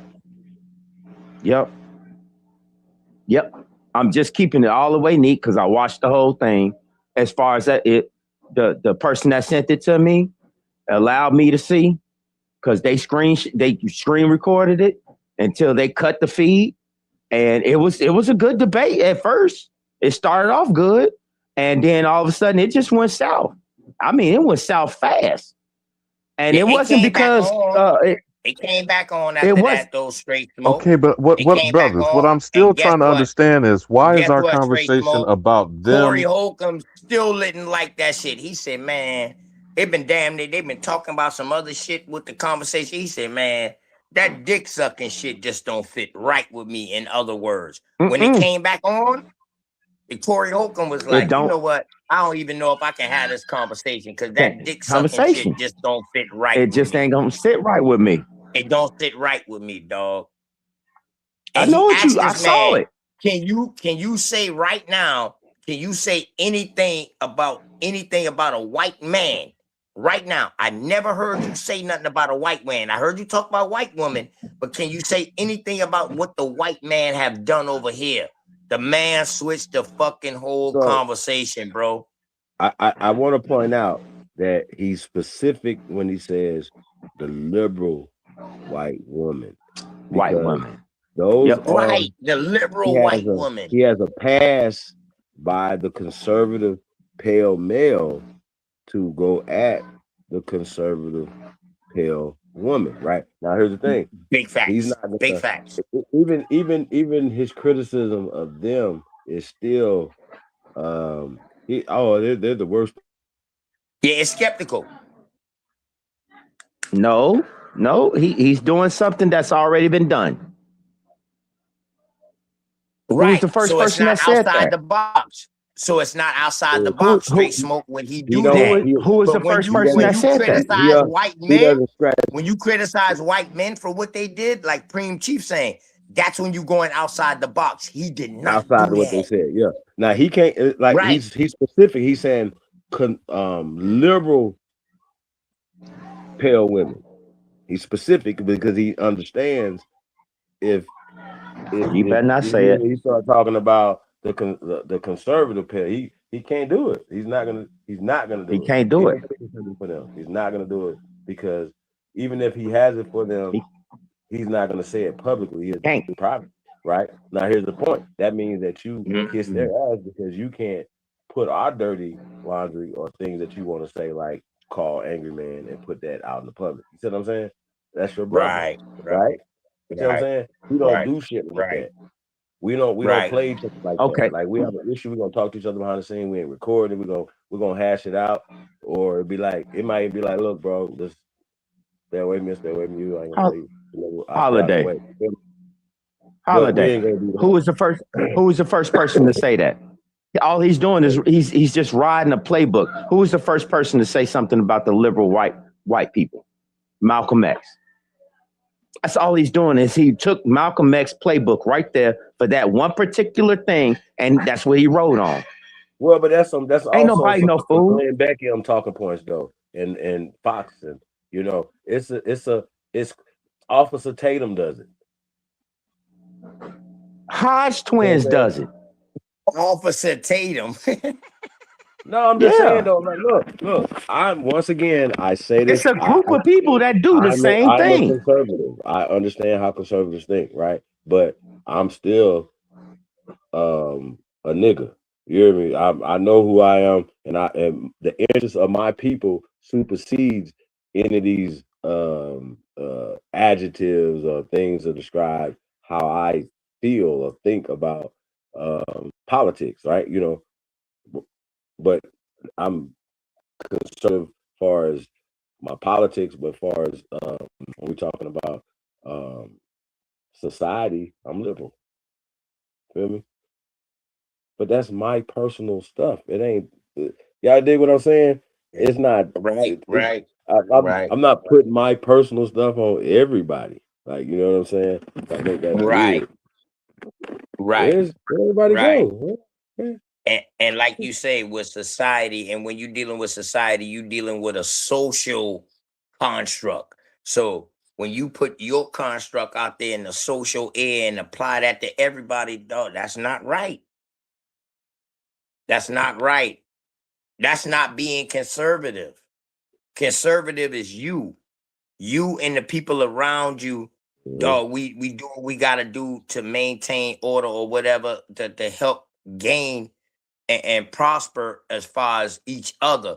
But dog, when they start acting conservative and then we really see that they not conservative, that's what he is to me. That's what I seen. Like he was conservative in order to get where he's at today.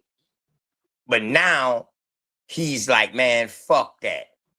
I ain't conservative no more. And if you notice, Corey Holcomb said, the white man pay us. And he said, nah, no, they don't. He said, yeah, you think that shit. You remember at the beginning? That's your boss. Shit? He said, that's your boss. He said, that's your boss. Right, correct. That's your boss. Let's not forget that. He bypassed that. Now, you know what I mean? Oh, yeah, that's what set him off right there. That's what set Aton off. That's your boss. I ain't got no boss. I ain't got no boss. Right. Yes, you do. Right. And what Corey Holcomb said, Corey Holcomb said, we all got a boss. We all got a boss. That's what Corey Holcomb said. We all got a boss. That's what you think. Lying. Yeah. You lying, thinking that right? you can sit here and bullshit. You can portray that shit on this internet, nigga. I know you already. Don't think you got up there with Corey Holcomb and motherfucker didn't do no background check on you, cuz. Yeah. But the thing is, though, he's also telling him, like, yo, most of your followers don't look like you. Because they like 80% you say about people that look like you. Look like you. Right. Because that's what you cover. Right. Am I tripping, Preem Chief? Because you know what I mean? Am I tripping? Is that what? Okay. All right. All right, I'm gonna tell you. Your boss white. A coon is worse than a tether, dog. A coon. No. Yeah, bro. Yeah, bro. Let me tell you this, bro. All right, go ahead. I'm listening. I'm gonna let you go. No, I'm listening. And then I gotta hear this I'm gonna one. explain myself No, why I tell I gotta you. hear this one. Yeah, I gotta hear this one. Is worse than a tether, bro. A coon is sneaky. They use your resources to get what they need to gain, and then they flip on you and become tethers. See, it's stages to becoming a tether. Now, you got some immigrants that just say, fuck it.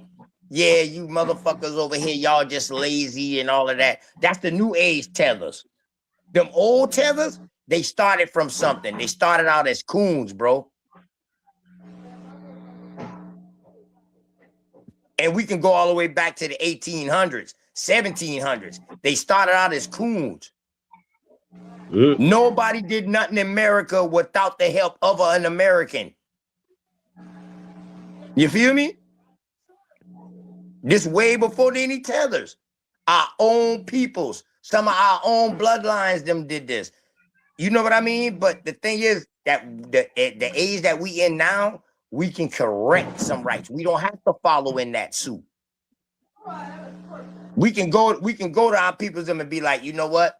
Boy, our peopledom did some fucked up shit back in the past. But you know what? I need to fix this shit now to try to help shit out now. Because if my peopledom wouldn't have did that back in the past, which they probably was forced, some probably was forced, agreed with that, but some willingly, literally did it. And these, they descendants are on that Black Caucus right now.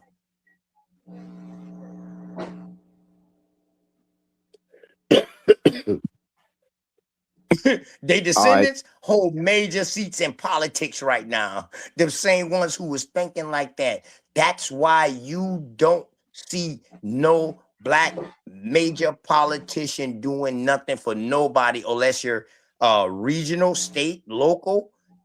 But when you dealing with the Congress and Senate, dog, you don't see none of them doing nothing for us or even trying. They rather worry about COVID shots and all of that. Man, fuck that COVID and all them shots and shit like that, dog. Your fucking community still poor. Cory Booker, for one.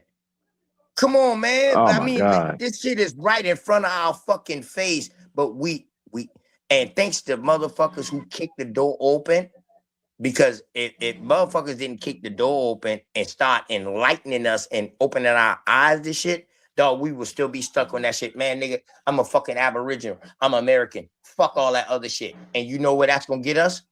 Nowhere. We'll still be here 10 years from now talking the same shit. I do have a question for you. Go ahead. I do got a question for you. Now, I get the whole coonery buffoonery. You know, I get the whole tether talk.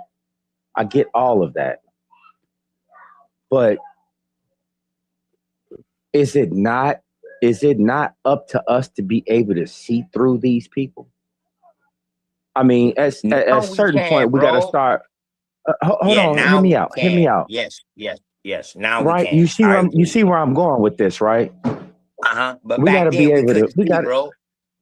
Okay, I get that back then. Back then we didn't know it. Now we hot. We all straight on smoke. Straight smoke. So the problem is straight smoke. Sir. The beginning of the shit is the foundation of what's going on now. That's why it's so hard now, bro. Because we done open up. We know what's going on now. But the foundation has been set in that shit. It's hard, bro. Do you agree? Well, what I'm saying, no, I don't agree. Because I'm saying what I'm saying is this. What I'm saying is this. When these people was here in 2020, 2021, I remember going through all of this, watching Cuddy put all this shit out there, and motherfuckers was up there, you are lazy and no more money for you. all this other shit. And then people are out here trying to keep these people from being deported. And they sitting here shitting on you, and people are trying to stand up for them. How is it? I have to ask this. It's like the Stockholm syndrome is unreal at this moment in time. This is the ultimate level of retardedness I have ever seen in my life. Okay? Hey, Straight Smoke, you still cooking, but I mean, I have to be totally honest. yeah. So okay, I'll stop. But I want you to keep cooking. I just want to interject a couple things that you're saying, because you're spot on. I just think, man, like the manipulation of the media, bro, is uncanny. I'm telling you, bro. Like people really believe what they see on the news. Under-fucking feed it. Hold on. Now, can I respond to that right there? Yes, sir. Okay. This is gonna sound weird, but I'm telling you the truth. This is no different than what the boomers went through. Every 20 years, it's the same repetitive garbage that's been recycled.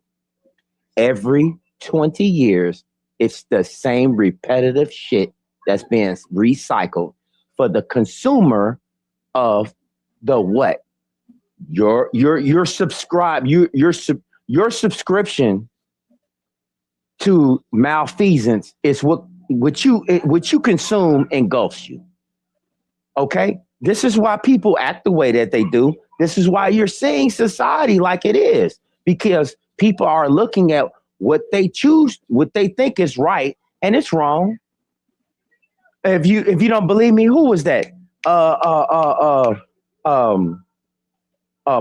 Harvey. If I was the devil, pull that up. Paul Harvey, Alabama. I know you know what I'm talking about. Man, Paul Harvey. If I was the devil, just listen to it. All right, so check it on Straight Smoke. How do you know that you're getting duped when you don't know the overall that you're getting duped? You do know it. No, bro. No, bro. You know now. You know now. Because you done seen a lot of dukiness. You watch other people get duped. That's why you know. Correct? Correct. Yes I'm just or no? gonna roll with you. I'm just gonna roll with you. No, this ain't about no roll with me, bro. We don't know things until we either see it or we go through it, correct? I learned. We learn off experience, correct? Off experience. Correct? You know, all right. So when I say hold on. When I say this, you're gonna understand what I'm saying. You learn from your mama and dad, right? You know what I'm saying. You learn from your peoples, right? You learn from your peoples. Your peoples is gonna tell you what they know. From there, it's up to you, right? Right? Okay, go ahead. You getting right into the point. Okay. You about to totally agree with what the fuck I was saying. Go ahead, Straight Smoke. You learn from your peoples them. Go ahead. Go ahead. You learn from your peoples and them. Now they might have been, they might have been whatever they are, but you still have to come up with your ultimate conclusion. Now, if you want to go along with the program and the system that was set in front of you, that's fine. Well, let me ask you this, Straight Smoke. Me personally, I'm gonna speak personally. I went along with the program because I thought that was the right way, because my family before me was doing that, so I thought it was the right way. Now today, dog, I know that wasn't the right way. And how I know it's not the right way, because I saw what happened to my peoples in between them and me. Right. Right? All right then. So that means you're learning off experience, bro. People didn't know what happened. Now, for the ones that knew what happened, that's older than us. I'm talking about the older generation that's older than us.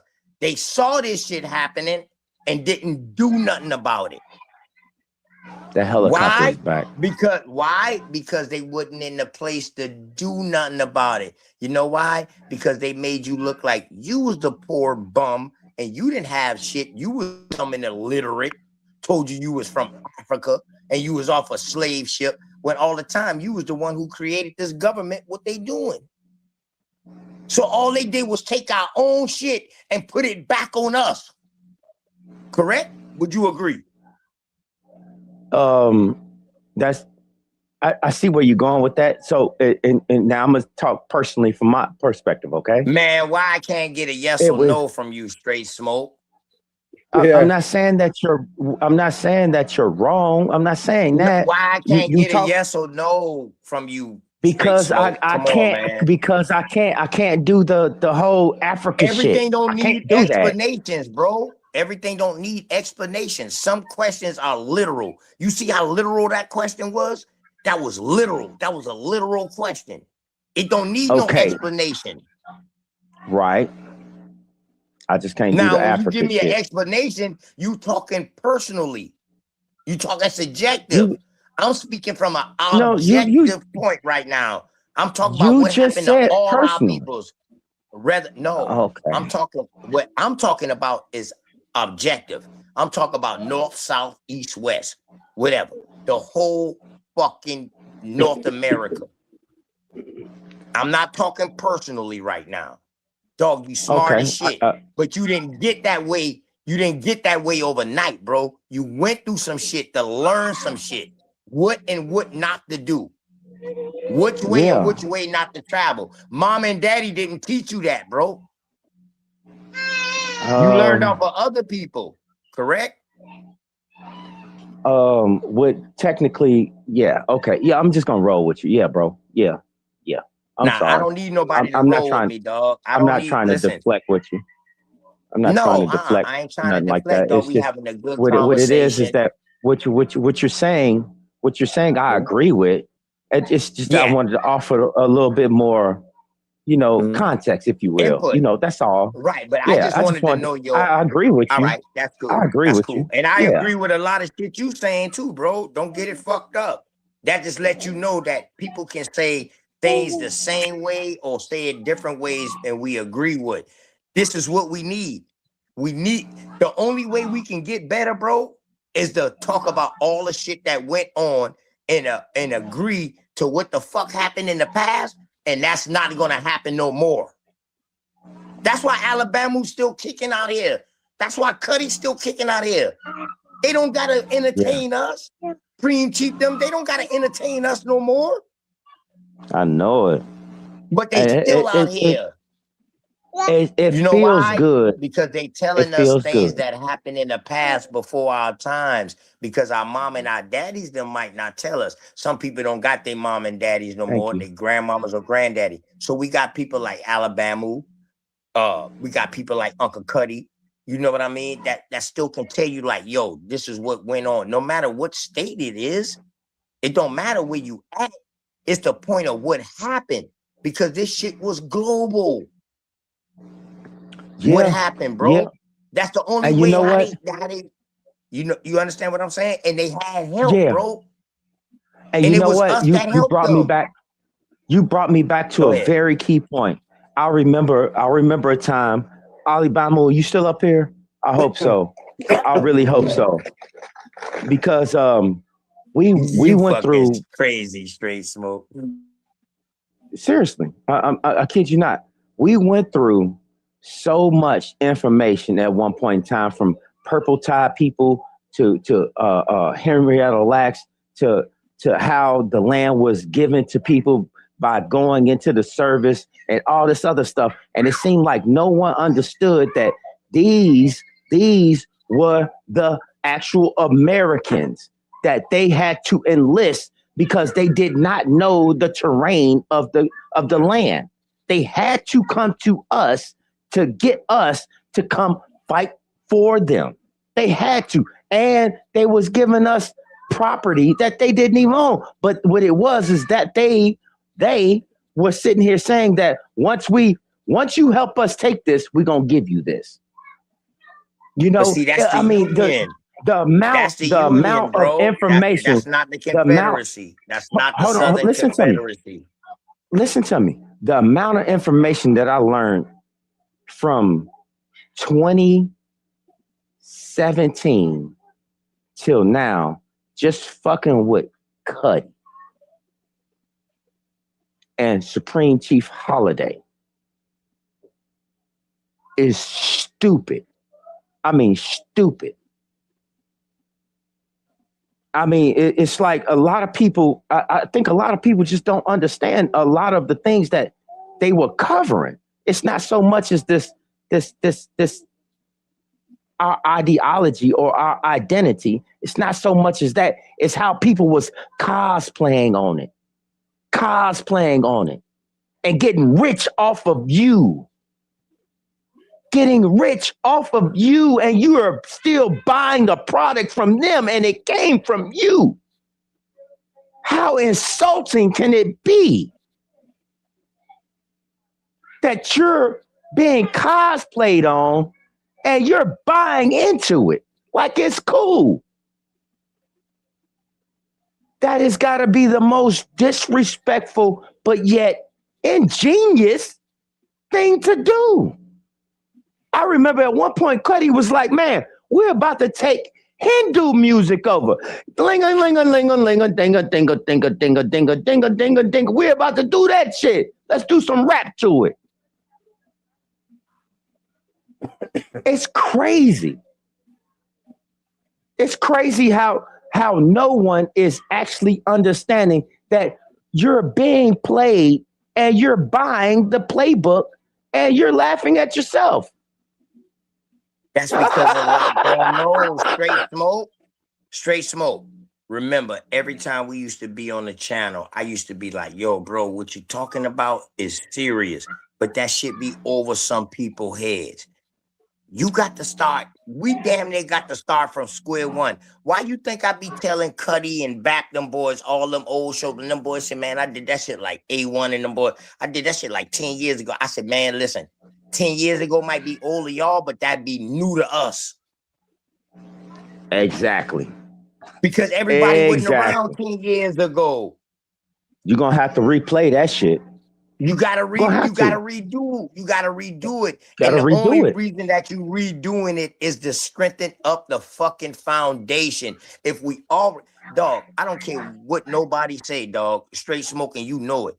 Dog, when we first started and I started my channel, dog, this environment was nothing like how it is right now.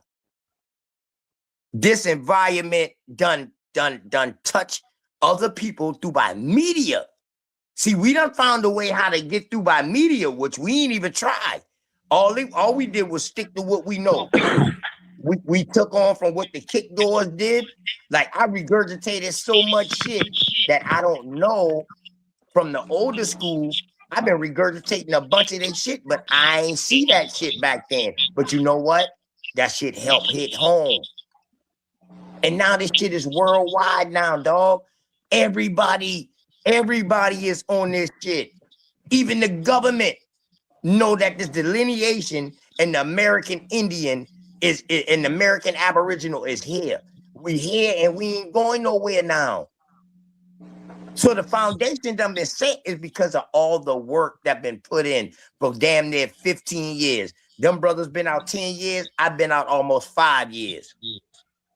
So they've been doing it 15 years. I'm only 5 years deep. Going on 5 years. And I ain't even scratched the surface yet, bro. I think that's how I'm looking at it. Can I tell you something about you, though? I can't even sit here and lie. You broke the mold when you did your whole South Carolina thing, you know?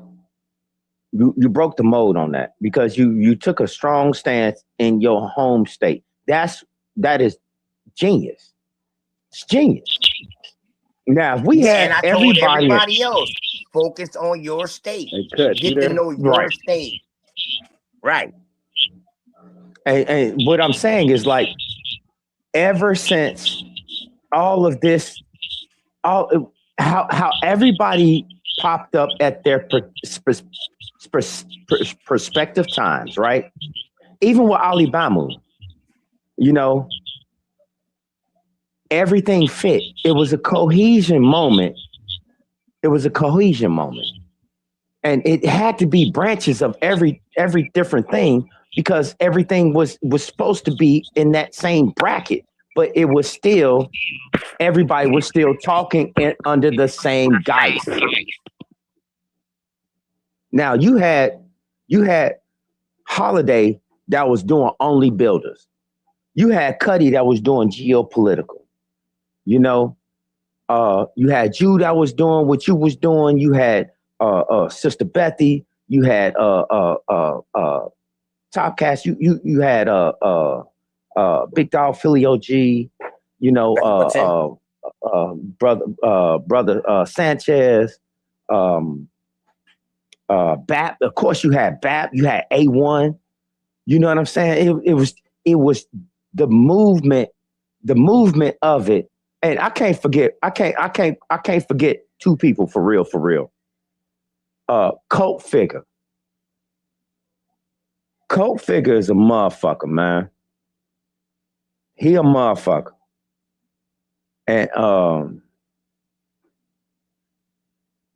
Ab TV. Yeah, definitely. I don't know if you know. Definitely. Dame too, dog. Listen, see, one thing about me, dog, I don't go along to get along. Dog, if you brought something that I learned from, dog, I'm going to give you props for, bro. Especially if you've been out before me. Because this shit had to been way harder. It's easy now. Anybody can get on TikTok. They can get on goddamn Twitter. They can get on Instagram. They can get on YouTube and do something. Back then, dog, that shit had to been hard. Because it was hard for me. Wasn't easy.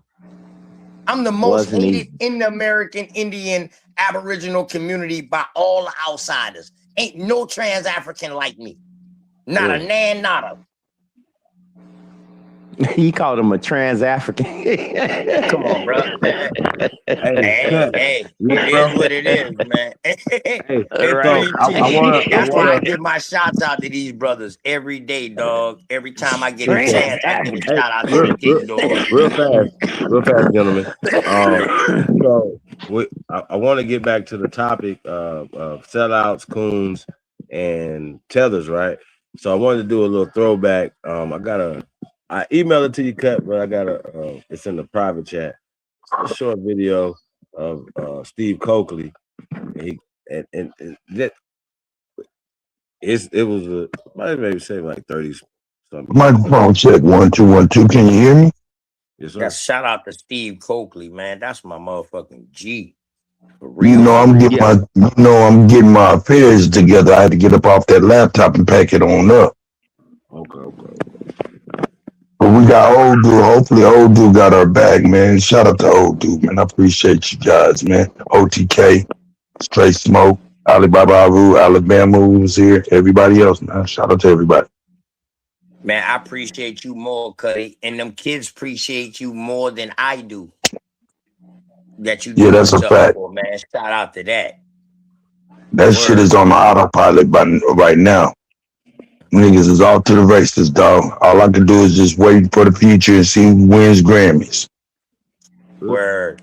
I can't wait. Definitely. I can't wait. The top of the, so that thing that I sent you, Cream Chief, that's what I'm involved with. Yeah, I be on YouTube tripping and all of that right there, but dog, I'm really in the community. I write grants. Not to the city. OTK. Yo, go ahead. I don't mean to cut your wisdom, man. I'm about to jump in this here shower real quick though, but I want to make sure old dude can really play that video, man, because I'm gonna be listening in. I don't know if you're here. You want me to pop up? I'm finna grab it. Oh, dude, you got it? Okay. Yeah, but appreciate the old dude with the old head.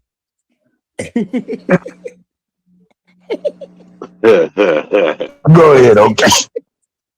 Yeah, I was just telling Preem what I sent him Preem, that's what I'm into, dog. Writing grants and trying to build up the community. That grant is for $200,000, Preem Chief, for a park. I didn't go to the city. I ain't go to the county. I going straight to the state. You know why? Because the dude who I went to, J.A. Moore, I helped get him elected. See, in my community, I control the black vote. If I tell people who to vote for, that's who they're going to vote for. And our vote matters. You know what I'm saying? Yes, I sir. wish it was more people like me that would like my little younger cousin, them boys. I'm training them boys to get into politics and to get into these seats. You know what I'm saying? Y'all been here. How y'all gonna let somebody move here and then get into these seats? That's how I'm telling them. Like all these seats supposed to be ours.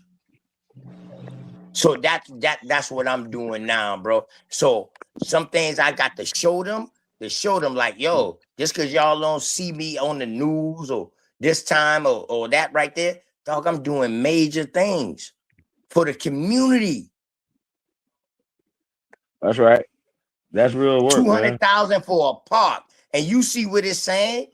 Man, the upgrade, to build this, to build that. I designed everything. I named the park Creekside Outreach. That's after my outreach program. The park is named Creekside. So check it, OTK. Man, Yeah. I'm gonna holler at you tomorrow about stuff, man. I'm on the same shit. And you know, being able to know people that can get the funding. That's what it's about. That's what it's You know about, what I'm saying? bro. Like that's what it's really about, man. And then you know, and really for us, it's without being said that we're not gonna scam like them Somalians. We're gonna get this shit to these babes. Big facts. Big What the fuck? facts. I Big don't facts. understand. So listen, y'all. So just for the record, okay, this community, I've been around, so I've seen everything. So, and we've seen the death of the pandoodle community. We've seen, and all the other little remnants and all the things that they have not done with all the resources and all the capital that they had with our people. Got people wearing unks and taking pilgrimage over to Africa and all this other dumb shit. You know what I'm saying? You follow me? All the shit that happened. Oh yeah, I follow That you, bro. shit is Go ahead. dead, bro. Do y'all understand that it was no Indian Aboriginal community, none of that? To now it's no pandoodle community. To like y'all understand that? That shout out to y'all, the kick doors. Gee. You don't have to slap yourself the on the back, copperhead bro. hunters, bro. I'm gonna It's give a you lot of your people, props, bro. God damn it. I'm gonna give you your Hey, props. man. I appreciate you. Facts. Hey man, I appreciate that, man. But listen though, OTK, niggas is we just getting started. We ain't won nothing. Like you Yeah, understand we what I'm ain't saying? win shit Like yet. we want We ain't win shit yet. restitution. We want to not be taxed. We want to be restored. And listen, it has to start socially, y'all. That's the whole point. The point is if a lot of these conversations are just social, it's not legal, but a lot of the social things, just like a lot of the fables, bro, it's called Greek mythology, right? Oh, And just because you holiday. think, huh? I It's got a called question Greek for you. mythology. Hold on. Let them finish. Let them finish real quick. Let them finish real Real quick. fast. Just because it's called Greek mythology, right? It's called Greek mythology. And just because you could put a black face on Santa Claus or the Greeks, it don't make it real. See how this works? But you're still pushing their agenda, right? So shout out to the immortal Steve Coakley, man. And it's not that long. And we definitely probably gonna have to stop it a few times because you know he cooking as usual. You know what I'm saying?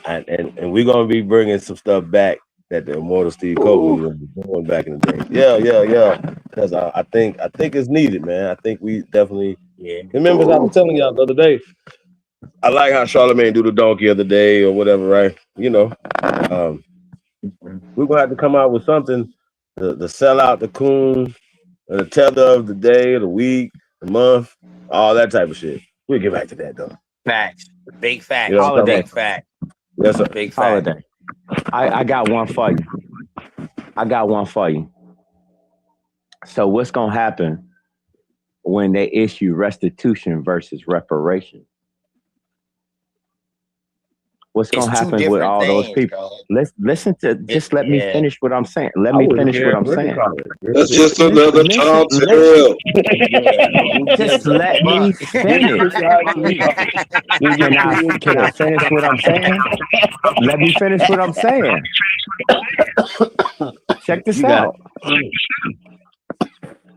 Because if you claim an African American, you can't get restitution.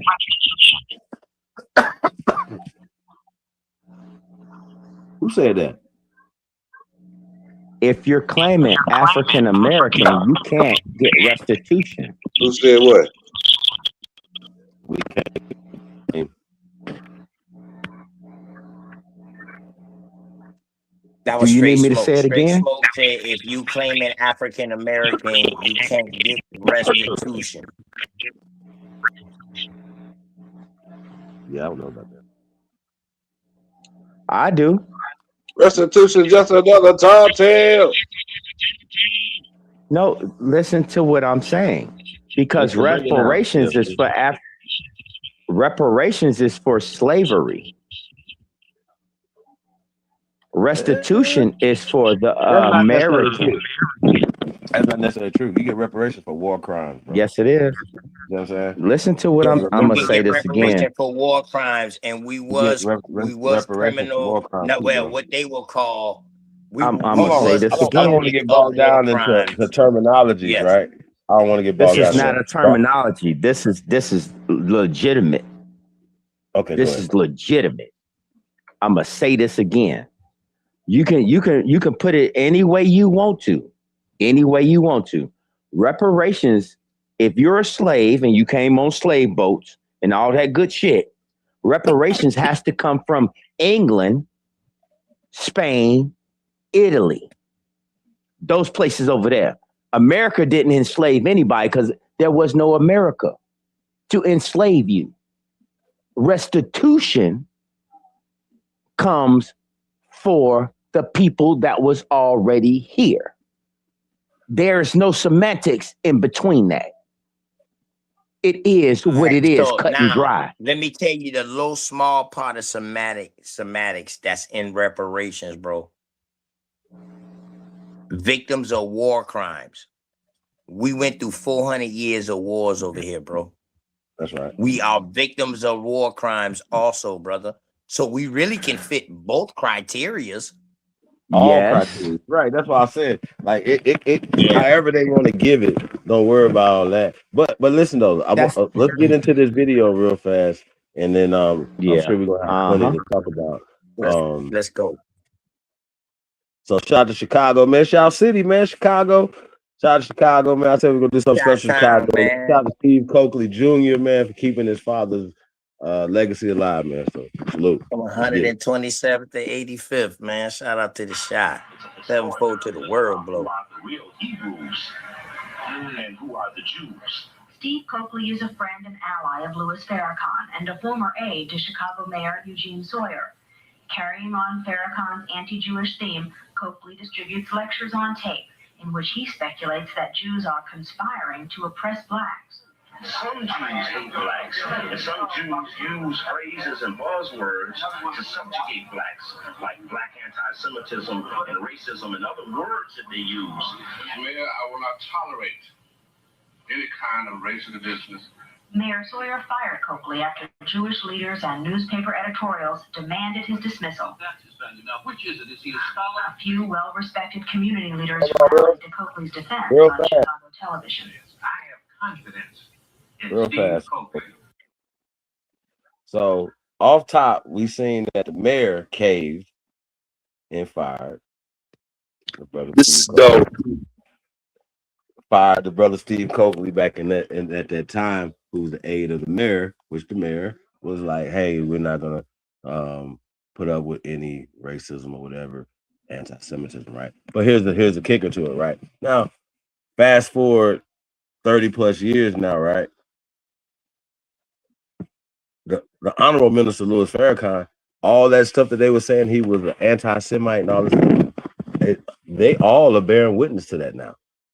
Because when they're saying America first and mad at people who are Americans and pushing Israel first, and then saying, wait a minute, you guys are taking funds from like Charlie Kirk him, it's all the same place. Listen, Steve Coakley was just ahead of their time with the Jordan Maxwells and all other people that was exposing the secret societies and the control and all the things. Now we can sit back and say, hey, look, they were right. Who was right? They were right. They were wrong. Right. The Honorable who? The Honorable Minister Louis Farrakhan. You said the Honorable Louis Minister Farrakhan, you said? Yes, sir. Yeah, all right, whatever. Let's go. Yeah, shout out to the big Kansas City Chief. Shut y'all out there. You know I'm gonna go in. Don't do it. Don't do it. Don't do it. Don't do it. Don't do it. Yeah, some wild motherfuckers. So I just want to point that out. So we talk about sellouts, right? The sellout, the mayor off top, because forget the fact that he is representative of the people of Chicago community. No. I got to get rid of Steve Coakley because he's going to cost me my backing from these people right here. And they will a strong, heavy paw they got on them. Yo, man, this is a powerful build. Hold up, this is a powerful build, man. Share the live, man. Let people know that we up here putting on for y'all, man. They must be going over the smokes or something. We just lost like 60 people in 2 Oh, seconds. shout out to Smoke, man. You know, that's what it is, man. Steve, they don't know that Steve Coakley was rolling with Mayor Harold Washington when they killed him in the chair. I was in Chicago at the time. So he go get into this a little bit in this little clip right here. So okay, Holiday. Did he roll with the Honorable? Huh? Nah, that was later. He was rolling with Dick Gregory motherfuckers like that back then, bro. He didn't start fucking with this shit. I think he started rolling. Hold on, be quiet. Damn it, you fucked me up. He's trying to get at the minister. Excuse me, sir. What are you trying to say right now? No, don't worry about it. Roll the video. No, who was rolling with the minister? He just got fired for rolling with the minister. I'm just asking the question. I'm just asking a question. Big Kansas City Chiefs. Big Kansas City Chiefs out here. All right, so let's get back to it. Let's get back to it. That's on Chicago television. I have confidence in Steve Coakley as a researcher and as a lecturer. I have confidence in his documentation. Yes. State Representative Shaw worries that Coakley's firing means whites are interfering in the black community. Certainly, when blacks see Jewish leaders or Jewish organization making statements about this black person or that person, which is one of our leaders. And too often, white folks, as you know, have picked our leaders and told us who our leaders was going to be. And we will not tolerate that from the Jewish community or any other community. For those listening, Coakley's were not the first anti-Jewish rumblings uttered by Chicago's blacks. Again, just sitting around bogarting some information. Just reading average, ordinary black people every day, reading material. Commissions. All right. So could you guys imagine, just in a parallel, or just like if we could edit it, everywhere that they said black, put Aborigine or just American, just take black out of the conversation. Now, y'all got to keep in mind, this is the 90s, the late 90s. And so mid 90s, late 90s, this particular video, right? And so, of course, Bliggity Black y'all, I'm Black y'all, you understand what I'm saying, was dominant. And so we understand when he talking about we saying black, right? But also he's gonna be saying African or African. So y'all have to understand, we just taking lessons and things of the past, right? And say, okay, well, look, we're gonna eat the meat, spit out the bone. We're gonna take this information right here and make it better, because I know for a fact that the brother Steve Coakley would agree with what we are doing in the Aboriginal community. I know Junior does.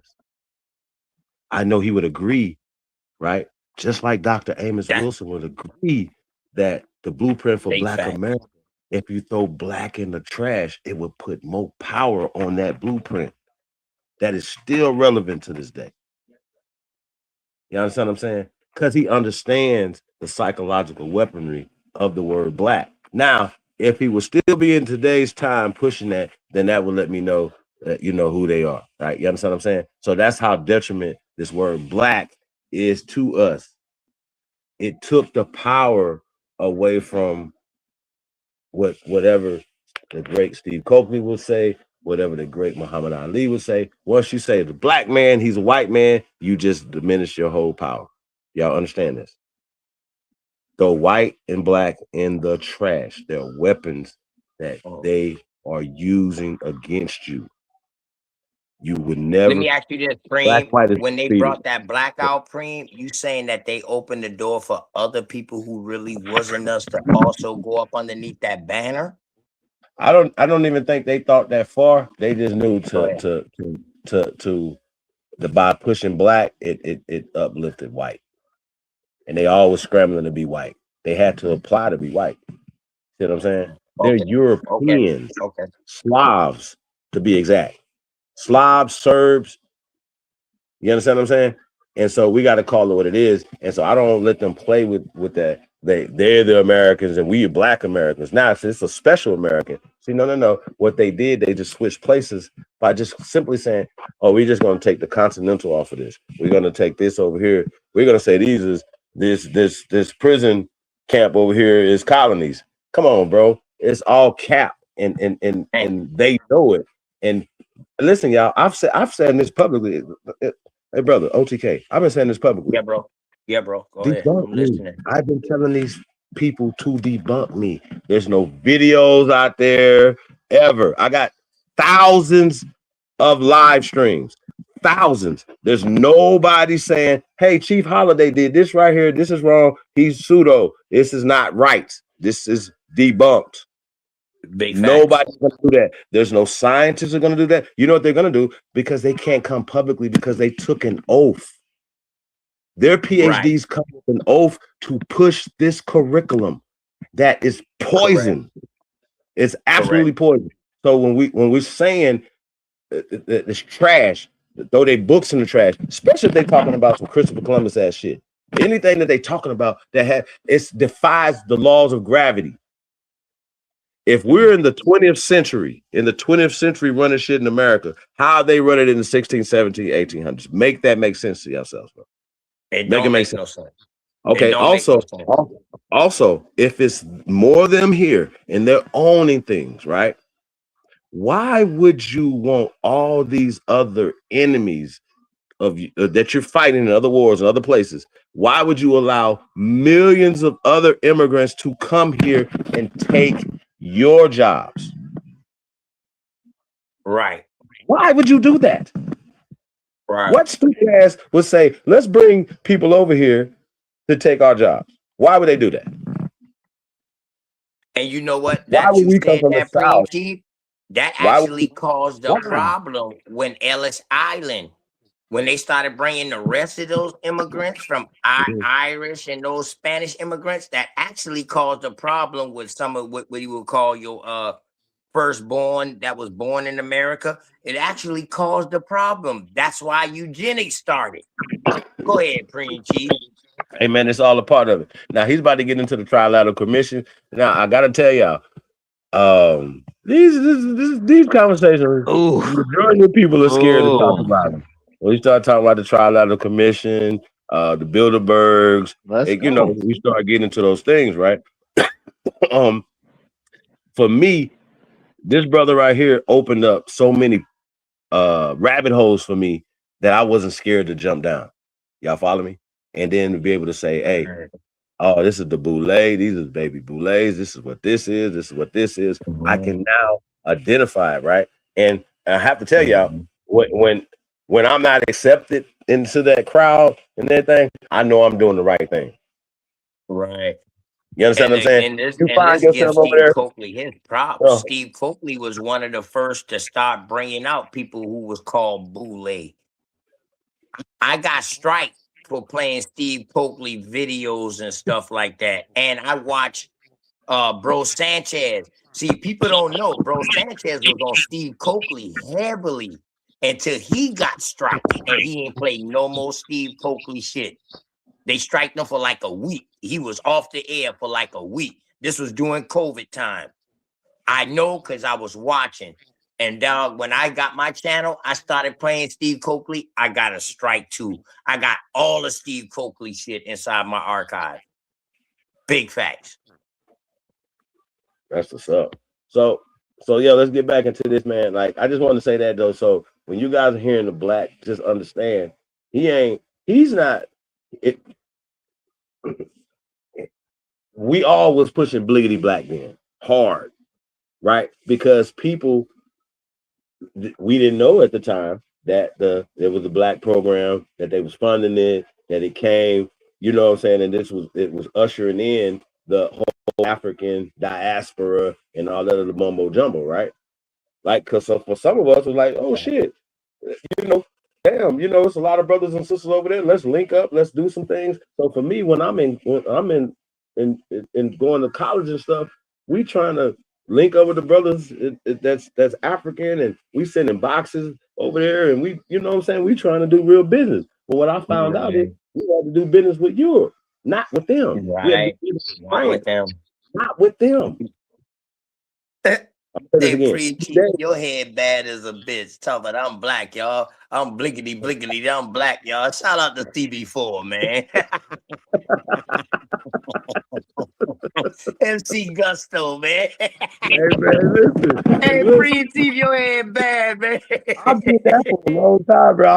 I was that dude, bro. I wore black in Las Vegas for about 7 years straight. Y'all hear me? Black and black. 100. Hey, look, I was so fucking militant. I'm still militant. I'm had the medallion and the pick with the fist on it. I ain't gonna lie. Listen, this is the 2000s. Like, no, listen. So hey, listen, bro. I'm so militant. I was mad at the Panthers because they ain't have guns. They had books. I'm like, what the fuck is y'all around here on the corner standing around here with some fucking books? Where y'all guns at? This is an open carry fucking state. See how this work? You can walk around this motherfucker with a rifle, like Nevada, like that. They ain't around here with books. Damn. I ain't gonna see no fucking books. That's Man, Holiday. I ain't gonna lie to you, bro. Holiday. We got a mutual friend, Holiday, and I'm gonna reveal them to you when we get to talk again. But we got a mutual friend, bro. And I ain't gonna lie to you, when that mutual friend was talking about you, and I was talking about you like online, not knowing your real name, none of that. I was just describing you to them. And them brother was like, oh yeah, he's solid. Yeah. And we gonna get into that on offline. Holiday. But bro, after they told me that, bro, I said, you know what? Dog. I ain't gonna lie, that gave me even more respect for you than I already had for you. Like, we can push the kick door shit off to the side. It's just the shit that you did that people don't know what you've been standing up for, where you been at, what you done did. They don't know you was front line from the jump. Until recently. Until about 7 years ago. You was front line. Das ist understandability. Word. Das ist understandability. What's that? What's that? Das ist understandability. That sounds like some Slavonic talk. Yeah, that sound like what's understood don't need to be said. That's what I That heard. sound like some Canadian mystic. No, man. Das ist understandability. Do you understand? Do you understand? Das. I thought you were speaking some type of Germanic. French. Yeah, You know what I'm talking. Some German. You should know. I You should know. But you sounded Okay, frequency Dutch. That's some Slavonics. Hey, That was big lad. Das ist underability.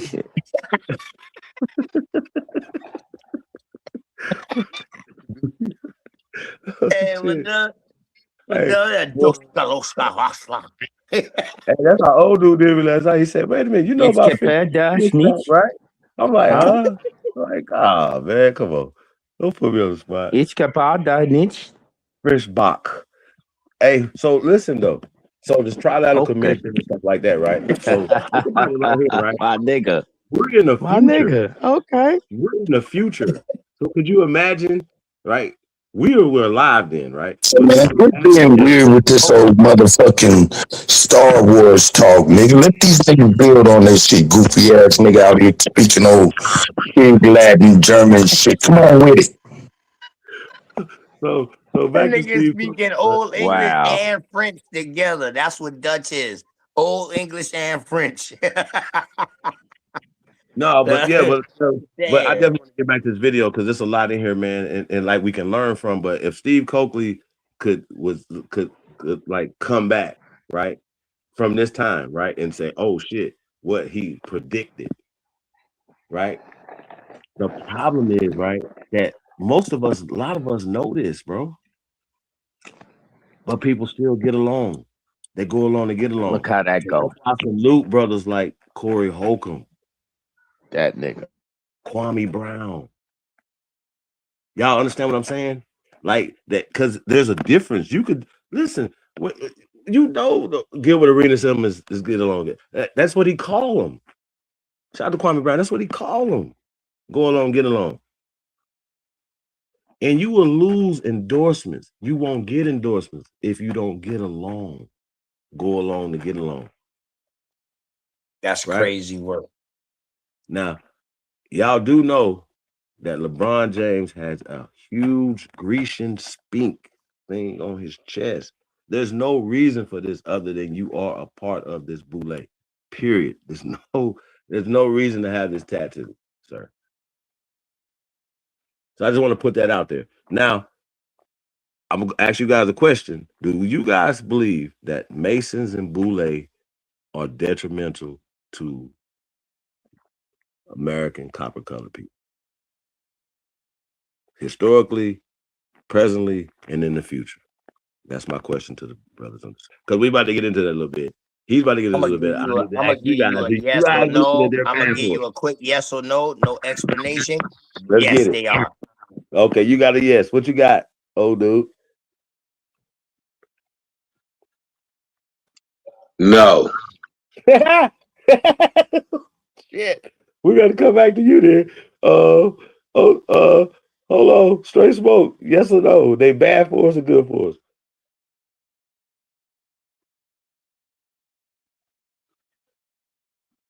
Straight smoke.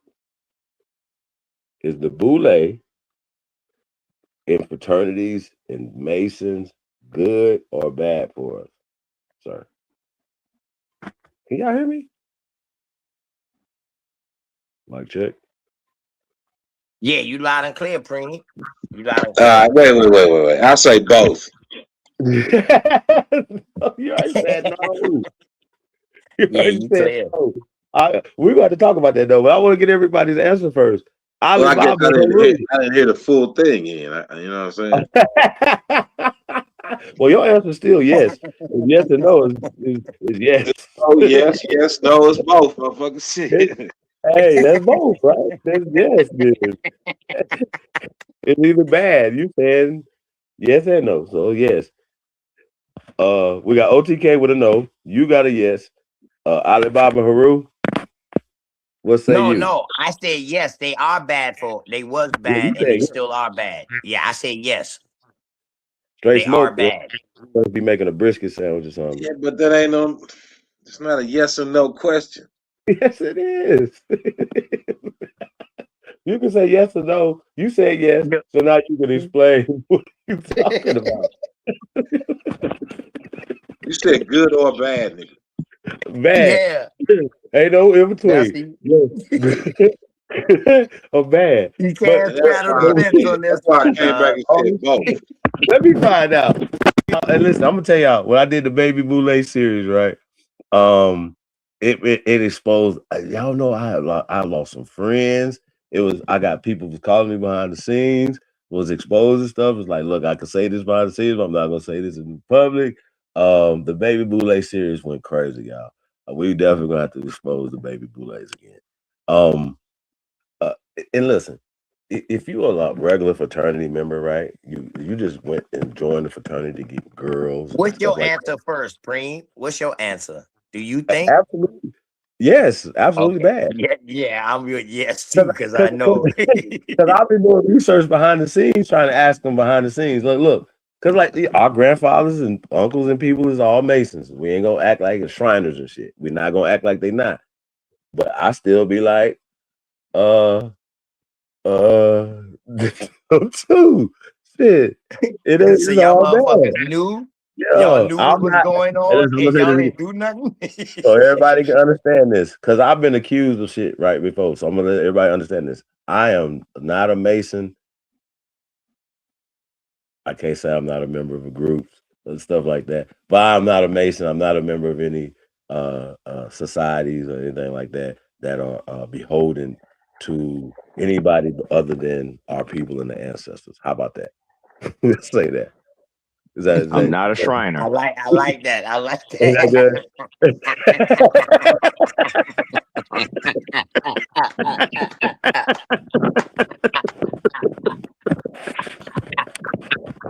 Hey, Preem, I like that. I like the way you explained that just now. You was fast. You I was had to quick. wonder, You like, was light on your feet. I won't be alive. My comrade had to be in the chat room, like, huh? Yeah, right? Right. Okay, hey, straight smoke back now. Straight smoke back now. Ask him that question again. Hold on, I definitely want to hear his answer. Okay, straight smoke. I already know his answer. I already should have just answered it for your ass. Or Mason, Shriners, Boule, good or bad, historically for us today as historically are they good or bad for us, brother? Yes or no? Man, they are terrible. Terrible. So Terrible. We need a firing squad. I need a fucking firing squad. What do you mean? Haru, you there, brother? I need a firing squad. I need to see some people lined up. Hold on, we're gonna get back I think to it. everybody needs man. That would be emphatic yes by this brother. That's Oh my God. We're gonna get back to it. Well, hold on, but we're gonna get to the video and then talk about them after the video. Because oh my God. Because some people might think it's good, but when no, but it makes me. But listen though, so sometimes like we didn't know people were Masons. You know what I'm saying? Like you didn't know they were Shriners neither. Listen, being a Mason, being a fraternity sorority member does not make you a devil worshiper and you're a bad person. Okay? This is not that. Okay? But if y'all will be honest, if you do your history of it, right? Because when we did do the Baby Boule, we broke down the history of these fraternities and sororities and what they were really actually doing. And a lot of whistleblowers have came forward from these fraternities and sororities and actually said, yeah, we were actually doing all of these satanic rituals and praying to Lilith and blah, blah, blah, blah, blah, blah. So like a lot of the guys that are coming up in the lower chambers and lower levels, they say like the fraternities and sororities are the lower levels of masonry. Facts. I was in a fraternity, bro, in college. So let me say you I was part of a fraternity, bro. That I got insight. My uncle was the head mason of Charleston. You know what I mean? So I got insight on that shit. And then my other uncle was the head pastor at a church. You know what I mean? So, dog, I got being. And one thing I learned from this shit. I didn't know when I was younger, but now that I'm getting that I got older and I start realizing, I go back and I think like, well, God damn. You understand? Like you said, we didn't know. Facts. We didn't know. All we know that all we seen that it was a group of black motherfuckers that looked like us. We're gonna use the word black that looked like us that was doing shit and shit like that and being formation. But I always wonder why the whole community wasn't with them. Why this shit was so secretive and everybody couldn't be down with it. All that looks good ain't good, baby, and all that tastes sweet ain't candy. That's facts, old dude. That's facts, old dude. That's big facts. Big facts. That was straight smoke. Okay, so old dude, let's get back to the video. My bad, straight smoke. There's definitely a lot to say, but Black, you know what I'm saying? We got to give him a pass because the whole flag on the play for Black and the white social construct and stuff wasn't there in the mid 90s. So when he's saying what they have for Blacks and stuff like that or whatever, right? It gets deep because when you start reading stuff, see, some people are specific, right? Now you would think as hard as we cape for Africa, right? And by the way, Trump got out of that G6 or whatever where they was trying to get us in the African Union. Whatever, right? We'll get back to that too. We'll get back to that. Hey, shout out to us, man, because we come forward with this type of information for our people, so our people will understand and won't be duped by the media. That think about it, niggas will be out there right now, marching right now for the Mexicans and all the other immigrants for getting locked up and doing the legal shit. Y'all know it. Y'all understand it. For their own people that's in jail for a crime they didn't commit. That's crazy. Hey, Holiday, you want to hear? You want to hear? Holiday, you want to hear Medicaid Part B? Let me give y'all a shout out, Cream Chief, hey Cuddy. I'm about to dip out, man. I'm gonna be in the cut just watching. I'm gonna dip up off the panel, man. You know what I mean? I ain't gonna lie, work in the morning. I appreciate you for letting me up, Cuddy and Preem Chief, man. I appreciate y'all for real. Y'all don't even know. You know what I mean? Words really can't explain how much I appreciate y'all. You know what I mean? Even donations can't even explain. You understand what I'm saying, bro? Yeah, for sure. That's why I reiterate it every time, man. Old dude, shout out to you, bro. Straight smoke, my Doug Nizzle, you know what I mean? My cleanup crew, brother. Appreciate y'all, man. All love. Hope the family is well with all of y'all too. You know what I mean? And I appreciate y'all. I'm out. All right, OTK, peace. I'm gonna catch you tomorrow, man. I definitely want to holler at you about it. For sure. You gone? Hey, Holiday. Yes, sir. You want to hear Medicaid Part B? No. Let's get to this right here, then we get to the Medicaid Part B after that. No, it was just what you just. Never mind. Fuck it. Go ahead. Go ahead, man. There was no flu during COVID. Let's go. There was no what? There was no flu during COVID. Let's go.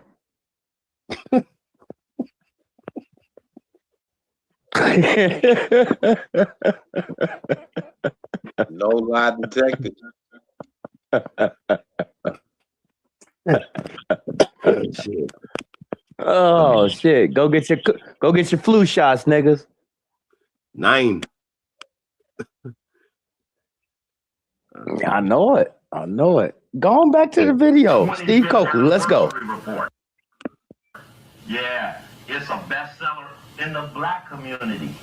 It's a bestseller in the Black community because African people Always want to pay attention to the Flag people on the who are flag. owning and controlling and dominating the way of the world. Steve Coakley, live and uncensored, back again to spend a few moments with you, translating relevant information into a digestible form. I'm honored to have the opportunity to spend a few moments as a man who stands against that which represents evil, along with thousands and millions of others, born, dead, and yet to be born, as we make our stake to make change, otherwise known as revolution. We've had this blessed opportunity in the past to translate information. We talked about the White Brotherhood, USSR, come about. We did that show in '87. What really happened to Harold Washington? Da, da, da, da, da, da. Just think of Daley, mayor of Stupidville. Imagine what it would be like if Harold had been mayor 10 years now. What a significant difference in the development of Chicago.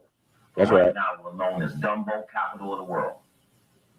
Still All is. because we lack clarity, sincerity, and we still, in Chicago, support the essence of white supremacy. Along with reading the Tri-Lateral Commission's 25th anniversary report, we're also reading a report everybody black got this year. We carry it in our pocket because we always keep our focus on the people who run things. Managing the international system over the next 10 years. The 50th position paper, the Tri-Lateral Commission, started in '72 by Rockefeller, says in a report he went to the Bilderberger, they wouldn't let him add Japan. So on the plane back with Zygmunt Brzezinski, a personal friend of mine, he got on the plane and came back and formed the Tri-Lateral Commission. Pause. We'll talk more about that in a future show. But you ought to see what's in the report about managing the planet for the next 10 years. You ought to see what they say about black people.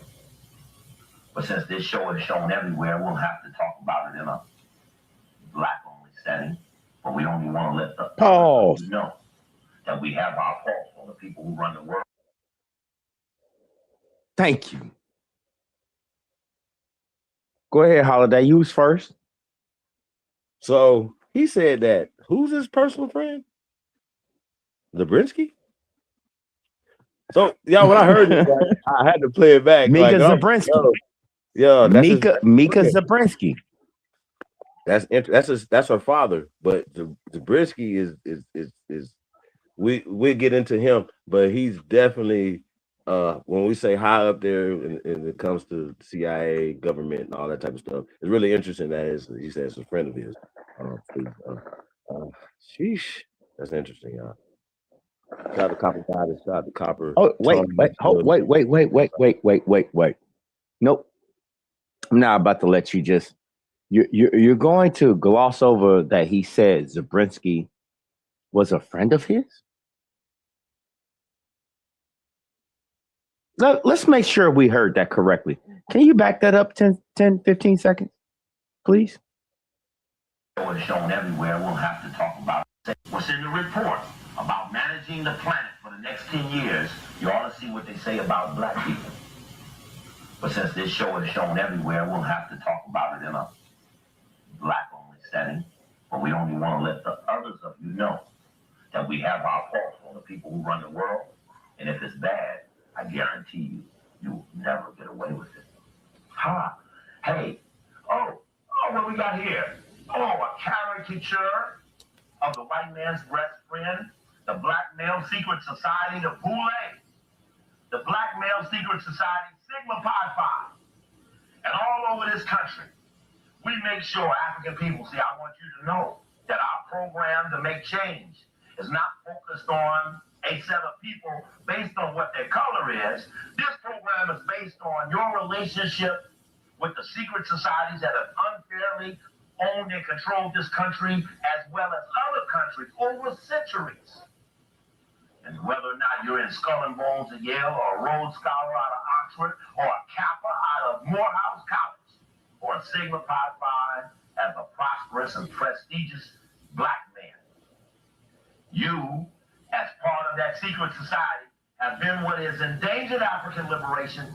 You have become the white man's best friend. Some very historical people have been in this organization, In fact, here's the actual logo.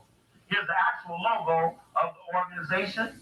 And what you see is an urn with something in it, a circle within a circle, and a The tattoo that on LeBron James. says in the history book part 2 contains the names of those people chosen to lead the state.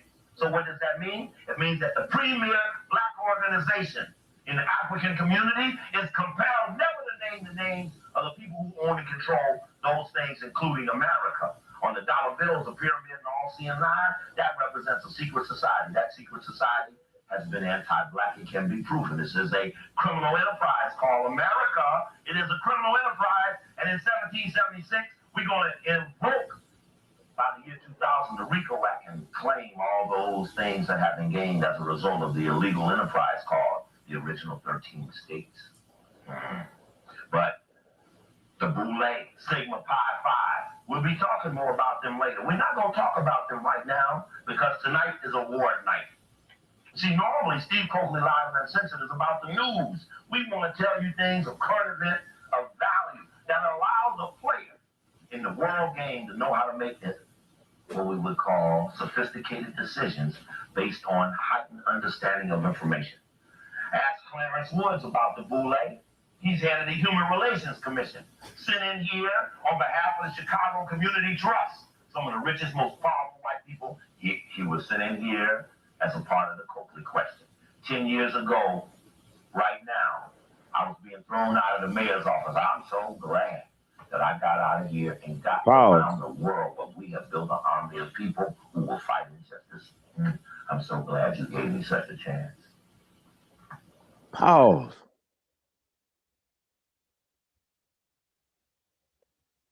What are you Back saying? that up. Pause. Yeah, back that up 3 seconds. Back that up 3 seconds, so we'll be okay to go back forward with it. Now, he showed you the logo on that book. Was that you, Holiday, that said that is the same tattoo that LeBron James, Queen James has? Don't call that man Queen. Okay. Sure. Sure. It's a man. Okay. I'm just saying.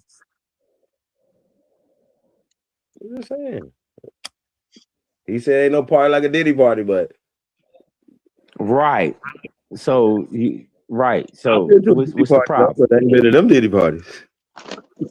Oh, you been to some Diddy parties? Stop playing. Okay. So don't mind me what I'm saying. I'm trying to highlight something and you trying to derail what I'm saying. Come on, okay, bro. I'm just playing. Stall me out, Debo. Stall me out, Debo. Stall me out. You got it. So what I was trying to say was, oh, dude, when you get a chance, I need you to capture that image. I know that you said LBJ has that tattoo of that book right there. The image on the front of that blue book he has right there. What is that? A griffin? Okay. A Grecian Sphinx. Oh, yeah. Talk back a little bit, and he gonna explain a little bit. But he did a whole lecture on that. What's going on with that? But we'll break it out. About 10 years ago, he was half of the Chicago Community Trust, some of the richest, most powerful white people. But that's what I wanted to say right there. Right there. 10 years ago, right now, I was being thrown out of the mayor's office. I'm so glad that I got out of here and got around the world, but we have built an army of people who will fight injustice. I'm so glad you gave me such a chance. But this black male secret this dude acting zesty. the 9 chambers of the Kabbalah. No, he's not. That's Clarence Woods. That's Jennifer Smith. I gotta tell you, this is when a lot of people got really enacted in Chicago. It's a circle within a circle, and that's the secret society that Carol Quigley mentioned in his book, Tragedy and Hope. The outer circle is the association of helpers. The inner circle is the circle of initiates, and in the center is the devil, that which is evil. And we're proud to say we stand against evil. So we start up talking about and speaking against. He's showing those Steve Coakley. The logo is a Grecian Sphinx, a guardian animal, a gargoyle, a mere punk on behalf of someone else. Hey, what got Mandela out They of just jail? don't know who the cameraman was. Dropped the charges. Mandela got out of jail because of oncoming revolution. That's the real person. Broke all the laws, let him out, suspended his sentence. They didn't even bother to do that. They just hurried up and had an election and made him president, and all he had to do was drop his wife. Beauregard, that's our symbol. That's how they got it. That's how we'll get it back. Okay, let's step back to the podium. Tonight, we're giving out awards. Hey, y'all need some awards tonight? Yeah, let's have an award tonight. Let's have an award for the Have a Little Once More Negro of the Month.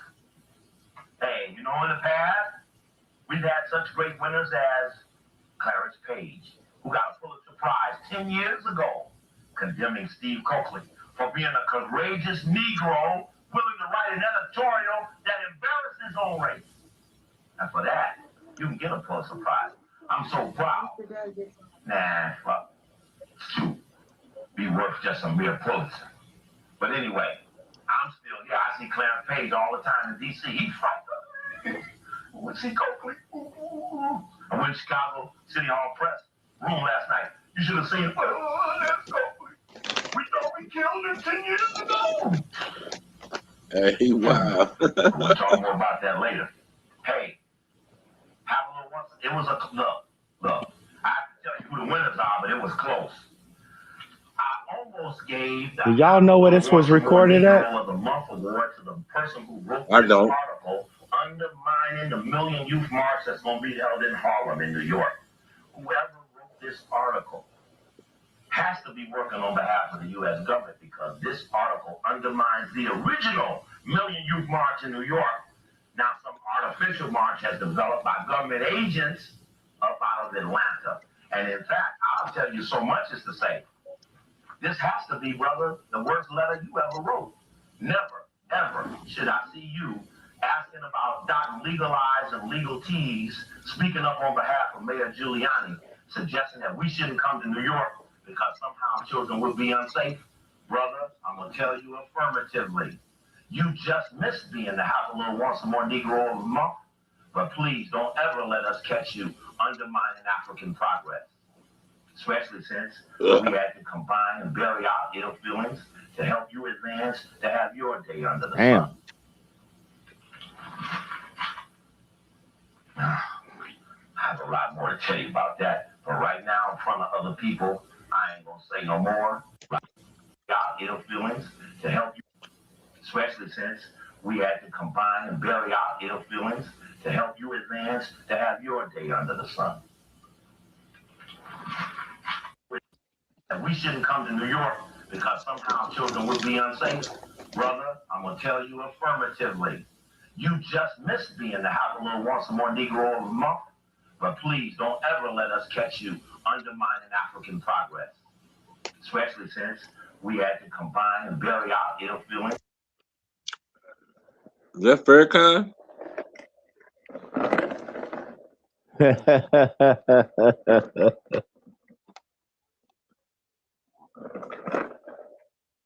So Farrakhan was knocking African Is that business. your honorable? Is that your honorable? That's standing on African business? No, he was getting in the way, wasn't he? I said, is that your honorable? Standing on African business. He ain't saying nothing about getting in the way. I have a lot more to tell you about that, but right now in front of other people, I ain't gonna say no more, but I suggest to you, you need to be better black people. Certain things we're just not gonna accept forever. Have a little once more Negro of the Month. Where's the winner? We got winners up here. What year is this? You wouldn't believe it if I told you. What year was this video made? Holiday. What video? I'm asking, this is the Holiday's video. What year was it made, Holiday? But we got winners. We got second place finishers. But we got 88, bro. Oh, hell, want some more Negro? What about this award? It was a tie. To have a little want some more Negro. Did you hear me? Yeah. It was a tie. Okay. To have a little want some more Negro all the month. It was a tie. We have a woman winner. We call her a witch. And we got the male winner. Every month we got 2 winners. One year we had Armstrong Williams. We had Kathy Hughes in Washington, D.C. Who else we had here? We had Clarence Page, Armstrong Williams, Clarence Woods. Yeah, they big and strong. They like to lay up against the big end. Negro of the Month Award, da-da-da-da. It was a tie. The female, the witch winner. Oh no, he said this was in the 90s, didn't he? Goes to Steve Coakley in the 90s. Let's get Courtney here. Courtney Mann is the black woman who heads the Philadelphia chapter of the National Association for the Advancement of White People. The white people don't have enough going for them. They got white empowerment zones up in Harlem, Disney, and Sound like the 80s to me. coming to Harlem on the empowerment Probably zone. 92. Zone in Baltimore, Chicago. All they keep doing is removing black people. But we're supposed to help black people empower Is themselves. it showing you Instead, we anything? end up re-empowering white people. Now there is a movement to re-empower white people. The National Association for the Advancement of White People, headed by a black woman, Courtney Mann, champion for the rights of white folks. Can you imagine? Well, she's the Witch of the Month. To her, we get a broomstick award. Now, you gotta admit, you gotta be have a little once more Negro to get yourself caught in a bind like this. But hey, who's our male winner? The have a little once more Negro of the Month award. In fact, he also won another award later on in the show. You'll see that he won the award called Pathological Liars Hall of Fame. Tonight we're inducting 2 new members, the Reverend Jesse Louis Jackson, as well as Pause it. Yeah. Yeah, this was early. Hey, This is listen. early. So you got to understand, right? He wasn't. This was early. He was in a room full of nothing but our people, exposing our people to who the sellouts are. Okay, not on CNN, not on Vlad, not on No Jumper, on speaking amongst our people in the private setting. Small groups of people. See, we think we got to have a big, large groups of people, got to do all this. These people would do these lectures in front of 5, 10 people, bro. And we still watch them 20 years, 30 years, 40 years later. We had them on tapes and then turned them into DVDs, turned them into streaming now. You know what I'm saying? The works you do should last forever. For somebody to come later and say, yo, we can add to that or build to that. You understand what I'm saying? That's what we should be doing. Never tearing down, but to add to it. Like, you understand what I'm saying? To take the research to the next level, because we have more access to more research than they did. They used to have to really break into people's houses to get this information. They were really going through having to put boots on the ground, really breaking into shit, really having to go put hands on people, bro. The 90s, see, a lot of us that lived through these times understand what the 90s was.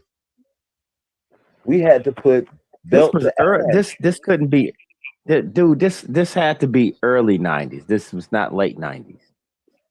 Well, because it was flipping back and forth, right? You know what I'm saying? It's a different time period, but because they edited it like that. But the point is that it's 30 years ago.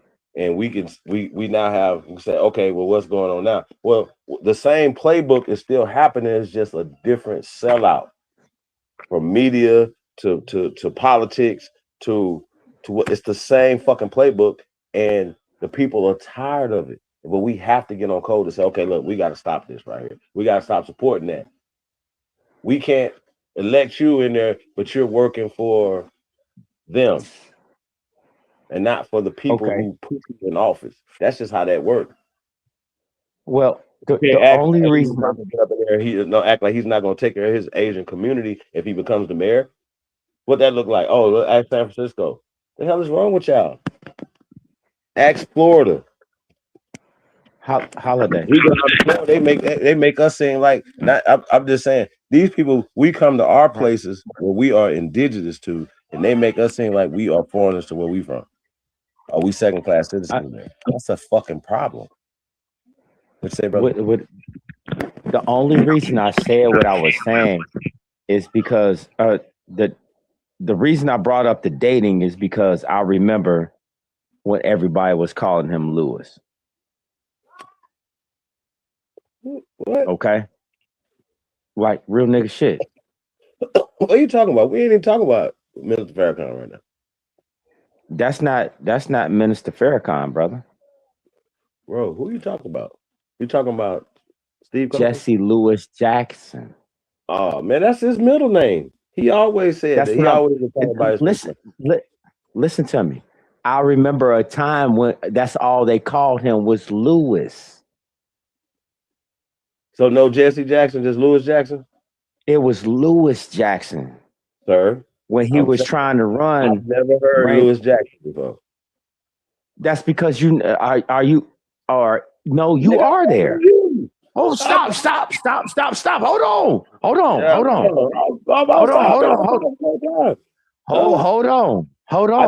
I'm talking.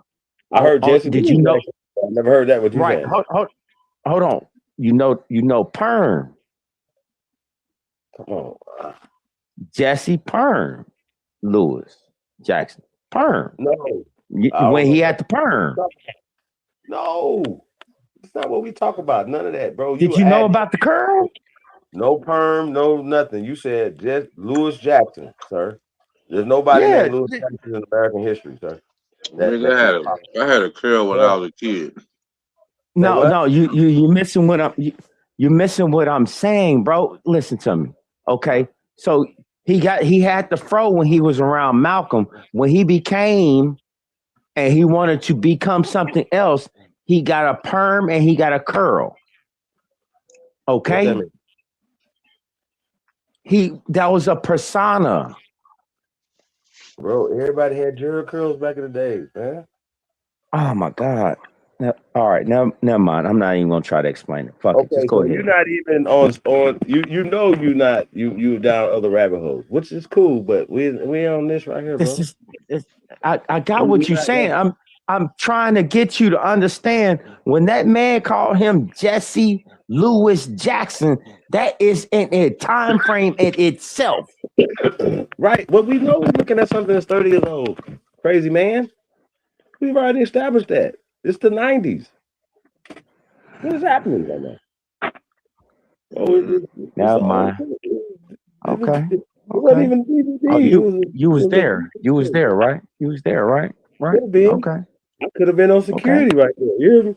You know what I'm saying? Uh-huh. Well, Sarnetta.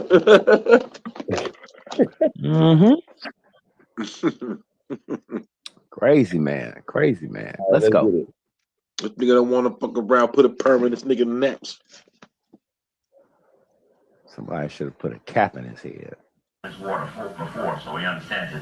To have a little, once more, Negro of the Month Award goes to Tony Brown, the author of the book, Tony Brown Lives in Black and White. Oh, good shit. To Tony Brown, we give this selected honor for being the Negro of the Month, for writing a fraudulent book called The 7-Step Plan to Overthrow the Conspiracy That's Stealing Your Money. Damn. He says in the conspiracy, talks about the Illuminati ruling class conspiracy, mentions Trilateral Commission, Bilderberg Group, Council on Foreign Relations. Well, I have to tell you, as a black man who's gone to about maybe 120 cities across the so-called stolen United States. There probably isn't a better, more expert, lived the information translator to African people about the existence of these societies than Brother Steve. It's a humble thing. Creator will punish me for making such an affirmation, but I have paid the price for clarifying to my African community what the circumstances are involving big power, the 0.1% of the population that controls 72% of the wealth. We've been uncompromising. We've given up jobs. We've been shot at. We've walked across the fire of hell and back to stand up to our people in an uncompromising fashion. And now that we've gotten to the bottom of who's in control, a lot of strange things are going on. We're finding all kind of books like this. Conspiracy. How paranoid style flourishes when it comes from conspiracy by Daniel Pipes. We call him up on the radio, Diane Reams radio show in Washington. He just happens to be a member of the Council on Foreign Relations for 12 years. He just happens to be the brother of Richard Pipes, who's been in international affairs, even ambassador to Russia. And I knew it was something funny about his book. Then when I found myself on page 3, being accused of being black, I thought that was right. But I do notice that now there's a conspiracy to say there's no conspiracy. Such as we've lifted up the dialogue about 2 or more conspiring together to commit illegal actions, such that those who have conspired are now sending out translators to misdirect the focus. And that's why Tony Brown is the Negro of the Month, because he has purposely distorted our focus. The Royal Institute of International. So here's the thing. Now, Tony Brown was a journalist. Everybody remember Tony Brown, right?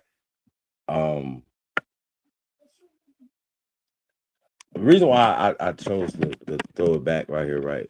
Because a lot of the same plays is happening, and they put people out there, and they'll be speaking as if they for us, and they doing these things, but ultimately they're there to be run interference or misdirection, or just a feel good nothing burger. You know what I'm saying? So you know what I'm saying? So I was like, damn, Tony Brown. So it makes you look at everybody. So even when I started thinking about the brother Charlemagne, right? And you say, damn, why do they pick him? Right?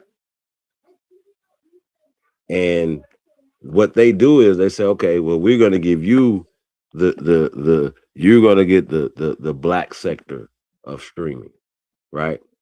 So the Casanats and all them, they are in the black sector of TikTok and whatever. No matter what you're making for them or whatever, you're in the black sector, right?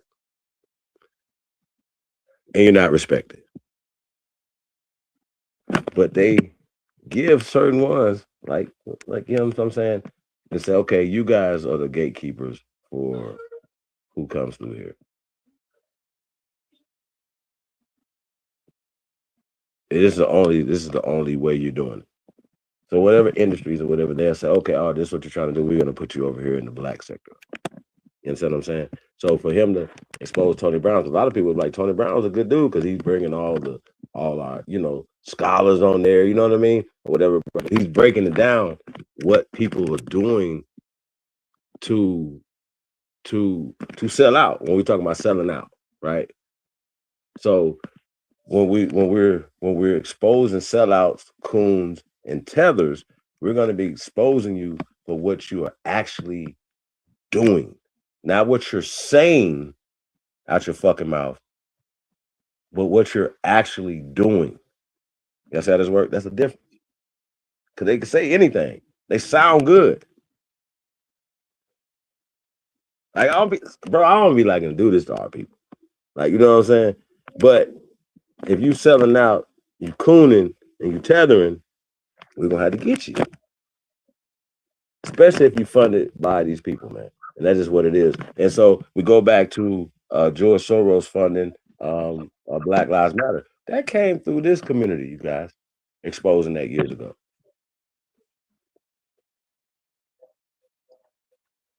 Now, here's the problem that comes with this, right?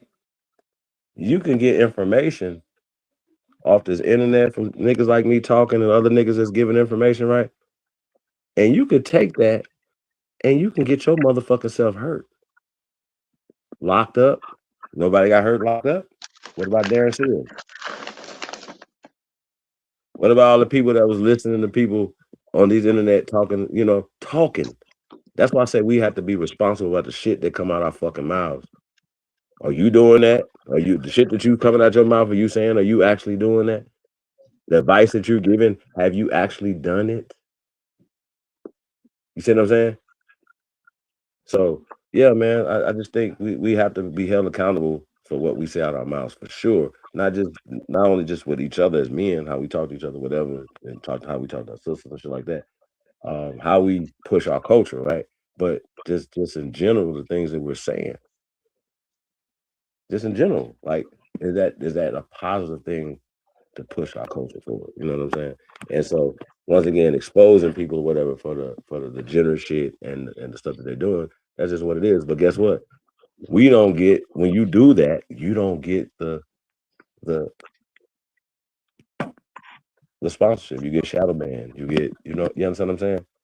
So we have to, as a people, we have to learn how to start supporting the real shit. You know what I'm saying? That's just what it is. We got to keep it real. We've been supporting the church this long. We've been supporting this long. How about support real shit? Well, Trump said, what you got to lose? So this brother wasn't getting supported at all. It used to be crazy. He gonna talk about he been trying to do fundraisers and stuff like that. Come on, selling dinners that they had to buy first. What about all the people that's all the immigrants at that point in time that was scamming and been scamming for 30 years? And we struggling with a person that's giving things to the community. Information, love, services to the community. What are we talking about? But we want to, as a people, support the degeneracy and people that tear down our community. You see what I'm saying? I think that's really weird. That we and then we allow outsiders to do it. It's crazy. Really interesting. But shit, let's get back to it, man.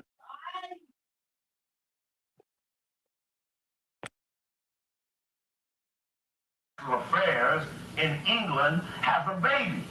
And when the baby comes out, in America, they call it council for arrest. Tony Brown says the council is infected with the HIV virus. He said, but the mother, the Royal Institute of International Affairs, the jury is still out. Well, that baby too young to have sex. But how could you disown the baby but be in doubt about the mama? Unless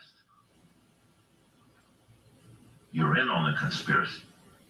We challenged Tony Brown a year ago, June 8th, 1997 in Indianapolis. We challenged him about his book that he said was coming out about the Illuminati ruling class conspiracy. In fact, he remembered that challenge on page 22 of his book. He mentioned being in Indianapolis on June 8th of 97, and he said he was Jew-baited in the lecture about the protocols of Zion. It ain't but one problem. If you listen to the tape, you'll see that Jewish people and the protocols were of no topic at all. He was really challenged about the existence of the black male secret society, the Boule, to which he says it's a myth, it does not exist.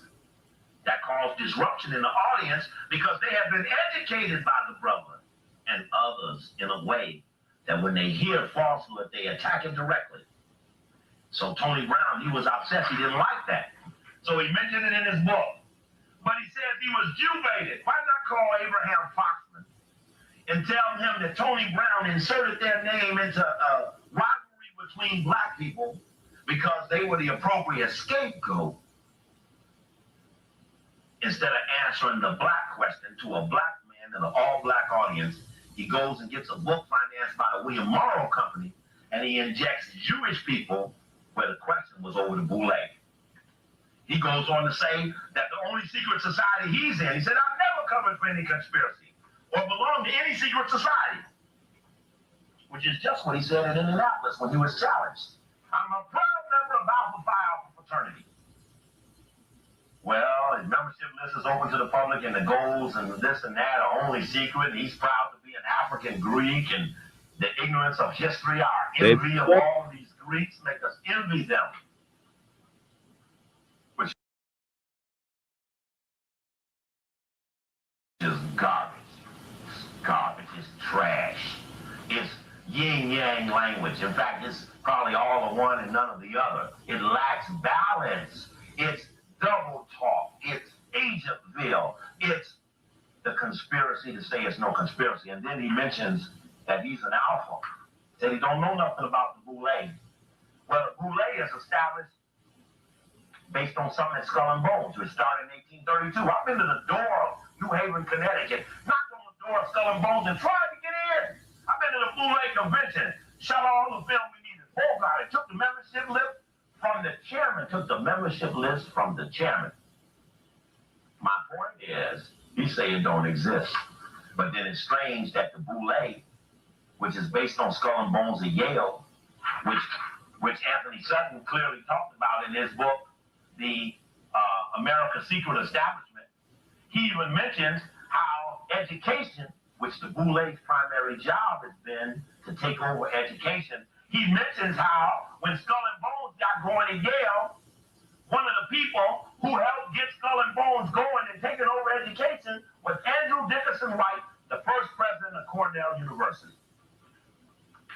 And what's key about that, though Tony Brown says he's only an alpha, the key point about that is that when they went to form the alphas, in the book on the founder of the alphas, Henry Callis, it talks about how they went to the office of Cornell's first president, Andrew D. White, who we saw on the last page, was one of the key early members of Skull and Bones at Yale, who became the first president of Cornell University, how he welcomed them into his study, and he actually taught them on how to set up a society. Of course, he had experience. So Tony Brown can't understand a connection between being an alpha and the acknowledgement of the boule, but maybe that's why, because he was Alpha Phi Alpha, formed at Cornell University under the guidance of a godfather of Skull and Bones. See, Tony, you thought you were slick. Tony Brown says the way to fight the Trilateral Commission, started by David Rockefeller. The way to fight the Council on Foreign Relations, Rockefeller Chairman Emeritus. The way to fight the Illuminati, Knights of Templar, Freemasons who have infiltrated is to buy gold. Gold.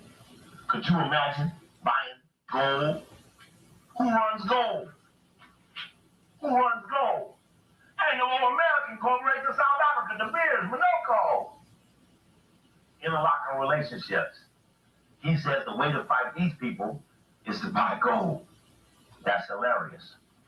How many of you all saw the Mobile Oil Finance 6-hour series on Cecil Rhodes back in January? In fact, the subtitle was How a Homosexual Conquered Africa. The sad thing is sponsored by Mobile Oil, the largest American corporation in South Africa during the apartheid days, is Rockefeller. Amoco, or Standard Oil of Indiana, big white building on Randolph, Rockefeller. Exxon, Rockefeller. Atlanta Richfield, Rockefeller. So how could you fight Trilateral CFR Rockefeller by buying gold, De Beers, Anglo, Interlock, Rockefeller, and oil stocks? Tony Brown said, buy gold and buy oil. They're destined to go up. So if they're going to go up, why not buy them? So that's why he's the Negro of the month, because he pathologically wants us to buy from the enemy to defeat the enemy. Like during some big, deep struggle for revolution, and you're fighting yourself. So for that, he gets the Negro of the Month award. And I'm so proud that we had that opportunity. We've been waiting to debate him. Speaking of debates, y'all should have seen the great debate in LA. Steve Copley versus Larry Elder, white, stripe, black, KABC radio talk show host in Los Angeles. Steve Copley, knocked him out. I held him up for 4 or 5 rounds just so I didn't knock him out too early. But it's a heavy move. You got to check this heavy move. Hey, one little sidebar. It was a black carpenter at the meeting. About 1,000 people in LA.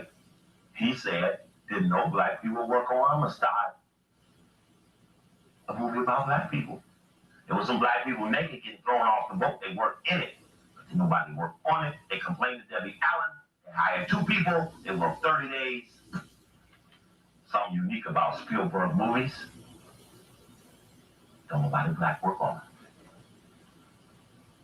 So we had some award for that. We give it to them. Hey, speaking of secret society, hey, check what's going on in Britain right now. You know what's going on in Britain right now? Right now, the British Home Secretary says that 3 major criminal cases in Britain.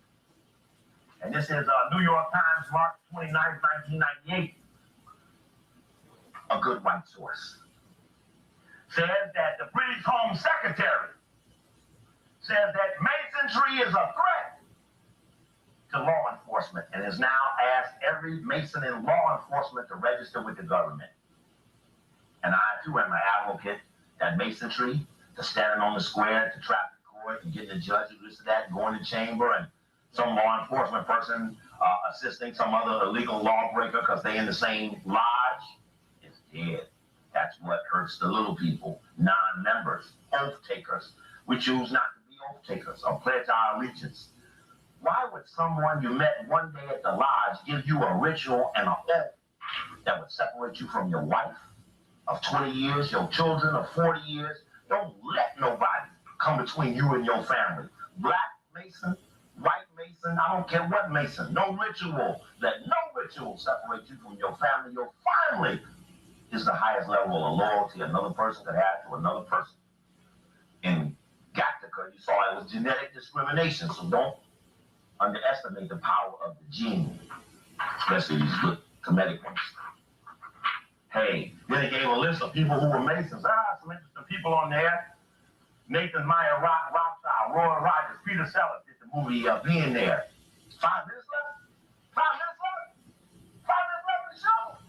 Oh no, it ain't been but 25 minutes. 10 minutes. Oh, hey, there you go. Okay, hey. We got the pop. This is Larry Elder. This is the guy we beat up in LA. We'll talk about him some other day. Yeah, we had boycott on him. Here's a memo from Sylvia Rome, from Dick Parsons, president of Time Warner, telling Sylvia Rome, the highest paid black woman in the music business.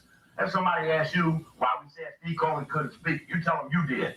Of course, she didn't. But that's what you do in corporate America. You have to say things that you don't believe in. Tony Brown said he's only an alpha. I want you to go check the Alpha's homepage. He said the Boule doesn't exist. There's the Boule Charter right there, handwritten 1911 from the state of Philadelphia. The LaRoches. They say Steve Copley, FBI agent, because he fabricated the existence of the Boule. There's the original charter. What does that make you? And why is it many black people, including the Nation of Islam, keep bringing y'all stanky butts around? Even Tony Brown says LaRoche is the most honorable man in America. He's a spy on behalf of the U.S. right-wing government. But first he was a pathological left-winger. Then just like David Horowitz on the West Coast supporting Larry Elder, these people go left, they go right, hey, they gone government. Tony Brown's an alpha on the Alpha Phi Alpha homepage. This is the guy, Callis, who sat with the Skull and Bones man to create Alpha Phi Alpha in 1906. They say right here that 75% of all black lawyers, among black males in the professional ranks, alpha men, Alpha Phi Alpha men constitute 75% of all lawyers, black males. 60% of all black doctors, 65% of all dentists, and over 95% of all historically black colleges have been alpha men as presidents. That denotes the conspiracy that I alleged earlier, that the Boule has come to dominate education and other oath takers. Alphas, Kappas, Qs. You seen Shaq jumping all around like a damn dog, talking about he a Q dog. Cosby, Michael Jordan, one of them too. They might not play it as high as the others do, but maybe when Michael Jordan's daddy was killed, or maybe when Cosby's son was killed, it would have been good if the Omegas had went out there and hunted down the murderers. That would have been showing me that those societies were key. But if 75% of all black male lawyers are alphas, how many are Kappas, Omegas, and Phi Beta Sigmas, and Boule? How many does that leave for the average black person to be a lawyer, male? That's very heavy. The implications of this suggest that the black Greek societies could dominate black professionalism, and as such, it may be a key as to why we're not more successful against an enemy that they've been sworn never to name. You get it now? Speaking of names, why are all these black people in the white company the highest speakers? Look, my company called me and said, we pay you $20 a month to be in here with us and get speeches, 4,000, 5,000 at a time. Hey, I said, who you got? They said, we got the souls of all your black folks. Every time they give a speech, we make money. I say, hey, no deal. Hey, how about this list? The 350,000 people who are the movers and shakers of America. Hey, speaking of change, how about the 350,000 movers and shakers who have jobs, plus the 50,000 who own America? Now we got 400,000. How many people does it take to beat 400,000? A time down or push them together? Does it take 800,000, 1,200,000? Won't change. It's only 1,200,000 people away. Million youth march, million women march, million man march. Y'all ain't never seen so many black people get together for no reason at all. Must be change on the float. But then there's white people. Look at how the white people who didn't want the New World Order and all of that, who was against the government, the ATF and all of that, now they triggered their own children to shoot at other white children, and now the enemy is no longer the New World Order and the government. Now the enemy is another white child. 5 white schools and 5 rural areas shot by children who all were good with guns. Some of them were praying when they were shot. Shit, that's CIA. I know the print of that. CIA, like Mel Gibson and Conspiracy Theory. Maybe they all had 3 names. James Edward Best, Lee Harvey Oswald, James Earl Ray. Hey, oh boy. Okay, now, lastly but not least, Pathological Liars Hall of Fame today, we salute Jesse Jackson, pathological liar, who got on Meet the Press April 5th, 1998, having just left Memphis for a conference on the assassination of Martin King. He was on Meet the Press. Right after Martin finished that Temple speech, at the Mason Temple speech, he turns around and he walks and turns his back to Jesse and hugs Ralph Abernathy. And the man on Meet the Press says, Jesse, what did you say? You remember that day it was Julian Bond and J.C. Watt, and they got a little argument and stuff on the air. Said, Jesse, what did Martin King say to you that day? Jesse said, wow. You see him looking down, saying, I'm going to have to lie, I'm going to have to lie. Everybody knows Martin didn't want me to make that speech tonight, but I'm going to have to lie. He looks up and he says, we were crying. We were crying. And as you know, Martin asked me to make that speech that night, but I told him I would only make that speech if he gave me Ralph Abernathy. We got 5 minutes left. We're going in with this. Said the only, he said, Jesse Jackson on Meet the Press, April 5th, 1998. I got it on tape. We had a VCR. I'd show it to you. He said, hey, look, as you know, Martin asked me to make that speech for him that night at the Mason Temple, but I said only if I could take Ralph Abernathy. Well, that's the first time in history of that issue that anyone has ever made that statement. And that's interesting because the truth to the matter is this. The truth to the matter is this. Let's look at Abernathy's book. Let's look at anybody's book. Let's look at the book called Jesse. Let's look at the book called Jesse. It says, but Abernathy later related Jackson's own avid assertiveness preserved up to that last night mass meeting in Memphis. In the last 4 or 5 meetings of Martin King, like he was pissed at Jesse Jackson. He was pissed at Jackson and Bevel. They thought they knew more than Martin. They were telling him what to do. Martin got really pissed. Martin got so pissed he walked out of the meetings with them. If we had held on another week, he would have condemned Jesse Jackson in the public and ruined the FBI's responsibility for getting someone in the memo of 64, talked about in 63, to gradually be developed to replace Martin King.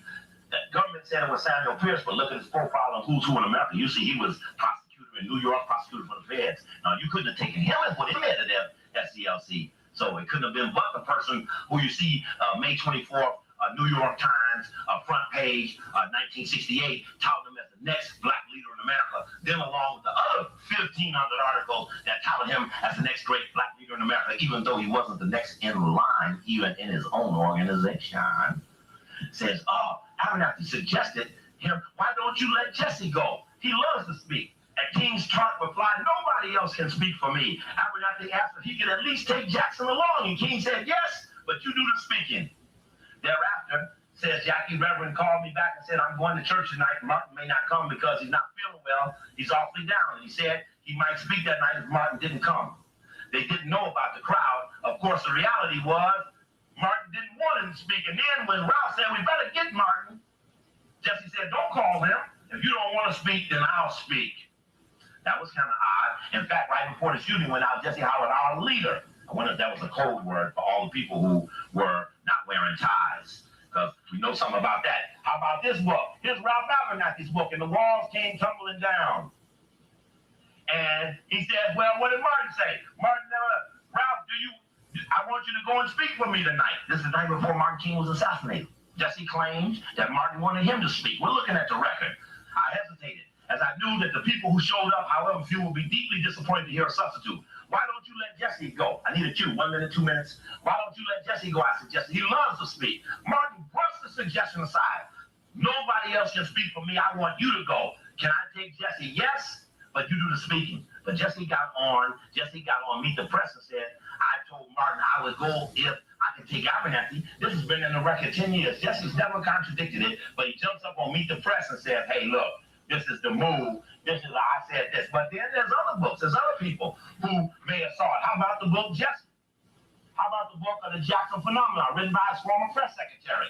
Talks about how in the night before, it's mentioned in Dave Garrow's book, how King berated Jesse again and said, Jesse, just leave me alone. Jackson responded, don't send me away, Doc. Doc, don't send me away. It's like, Doc, if you push me away, somebody's going to shoot you. Okay, how about Andy Young's book? There's more, but I'm just going to deal with this. Because I took the process to go out and get personal testimony from people who were there. Jesse was building up his own empire in Chicago. This is Andy Young's book. Talking about how Bevel and Jackson were harassing Martin. How Martin said, look, I'll come for you all every time you ever call me. He told Bevel he was a wonderful worker, but you don't like to work on anything that is your own idea. Bevel, I think you owe me on this one. The pressure of coming to the Fort Pierce campaign and fighting against the war. Martin felt they were merely using SCLC to promote themselves. This is in Andy Young's book, An Easy Burden, in the chapter, Let Us Slay the Dreamer. And then he goes on to say, he never saw Martin explode the way he exploded on March 28th, the Saturday before Martin was assassinated, and he did it against Jesse and said, Jesse, if you want to build your own national organization, then you don't have to kill me off to do it. If you want to do it, go do it on your own or whatever. But that was key. But I raised this one last question in closing. How about Bill Pepper's book, where it says that when they briefed the people in the alcove about who to shoot, the police, the military, they said friendlies would not be wearing ties. Watch how Reverend Kyles talks about how hard he worked to get King's tie on. Notice Jesse, Ben Branch, and all the other people in the courtway with no ties on. Notice Jesse on the balcony, having just removed the invaders from their room 315 through 16. 15 minutes before the assassination, Jesse gets invaders off the third floor, is upstairs, runs downstairs, runs in the middle, calls up the King, and then the shot rings off. In fact, it's real deep. How about the lady in Pepper's book? Who said that she had her eyes fixed on Jackson at the moment of the assassination. She said, I have my eyes fixed on Jackson. Her attention was in particular drawn to Jesse Jackson. This is a lady who had the motel, Ernestine Campbell, right next to Lorraine. She said, I have my attention in particular drawn to Jesse Jackson, who she said had 1 foot on the first step of the stairway, looking up at the balcony while bent over, putting something into a suit bag. She says at the moment of the shot, all she saw was Jesse drawing down and putting something into a bag. And of course, then he got up on the stairway and started pointing in the wrong direction with the CIA man in color. And there they found a gun that was planted on James Earl Ray. Before that, Jesse Jackson becomes our pathological Fire Hall of Fame member, along with Tony Brown. And we honored also the black woman who heads the National Association for the Advancement of White People. If I was a white person, I'd be happy there'd be so much confusion in the black community, but in fact, we're cleaning up the mess. and we're coming on strong.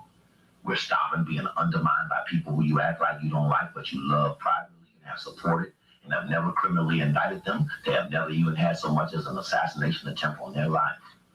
But they've both been byproducts of assassinations. I'm excessively suspicious. Well, boom, da da da. If Harold Washington was here today, he'd say da da da. He'd be giving the ode to the common man, but the cry of the common man has changed. We're much more uncompromising, a lot less into frivolism. If you're gonna be with the black, we will know it by what you do. You can't claim shit. Thank y'all. I'm glad to be with y'all. It's been Bogart. See you next month. Elbows up. The great immortal Steve Coker. Sheesh.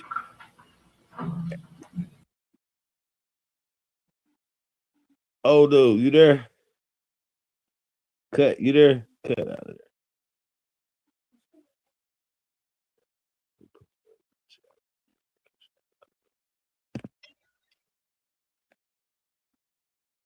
What they doing, Chief? What they doing?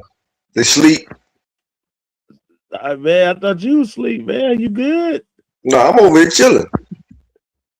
Yeah, man. So we had asked a few questions, man. You know, we wanted to get your take on a few things.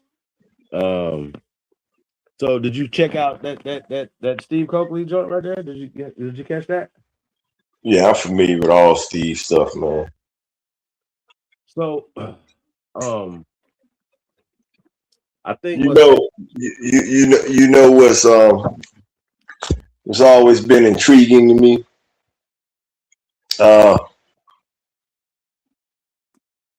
Not just Steve, but quite a few other individuals who are always talking about internal and external investigation team, FBI, CIA, stuff of that nature. You know, some things and systems are connected, right? So I always found it funny. I remember when I first met him, right? I met him on Fairmont Street in Northwest DC, which is a block up from Howard University, right? Mm-hmm. I met him at a friend's house who he was a member of what was the name of it? All African People's Revolutionary Party, right? Mm-hmm. So I remember when I first met that guy. He was kept talking about oppression and civil rights and things of that nature and what we need to do. And then when I checked out the party he was in, right, they was pushing a borderline communist social agenda, right? Through the flag of Africa, right? So he introduces me to Steve because Steve was in town, and we go over to Rafiki house, and I'm like, "What you in town for, man?" He said, "Well, I got a lecture." I said, "Well, where's your lecture being held at?" He said, "Oh, we having it at the university." Now, I found that to be funny. How you gonna be talking about the Boule, the CIA, and the FBI, but yet though I work at a university, you know, at that time, so I know how universities work. I'm like, dog, the student government, which is the Boule, it's the ones who keep paying you. Explain that to me now. So explain to me how the Boule gonna pay you to talk about them. And then I noticed it's like they was the only ones paying him. So no matter where he speak at, it's never a non-profit that pays him. No, it's the colleges that pay him. So I always found that to be very intriguing.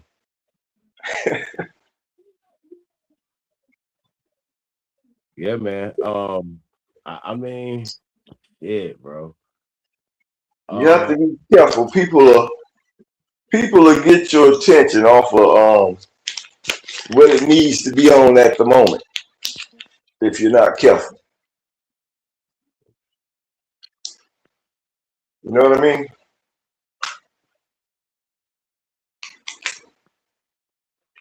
I do.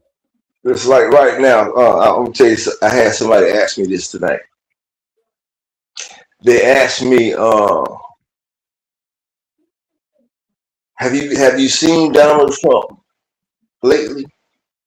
I said, what you mean seen? I mean, they like, like in the news and stuff. I said, yeah, I see Trump every day. So they was talking about some rhetoric that had been reported. Some racist stuff going on, right? Where he had a speech and he was talking about black folks, right? So I told him, I said, what makes you think that Donald Trump is talking about you and your family right now? He said, because he said black folks. I said, listen, you don't have to accept what I say.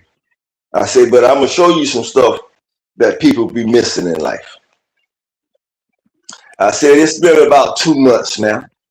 If I recall correct, it was in November when this happened. I said, your beloved president of the United States of America, Donald Trump, he was on TV about 2 months ago. And when he came on TV, you know what he was talking about? He said, people who are classified as African Americans or blacks, right? He said they were the original indigenous people of this land. Now, Donald Trump called them Cherokee, right? Where can we see that at? What was this? Look, probably Google Trump in the Cherokee Nation. Probably just Google that. So my question to him was this. When you watch that, he is clearly making a distinction between people, right? Indigenous people and other people here, right? My question to him was, how many people since that time, and they didn't have to even wait on that. I mean, if they understand their extended rights, how many people have contacted the State Department, right, and changed their status and corrected it? Or are they still going by this Black Laws Dictionary term of blackness, which means that they are criminal and pitted against their own government? I don't know how you're going to do well in society when you're telling everybody, admittedly, out openly and honestly, that you're a criminal.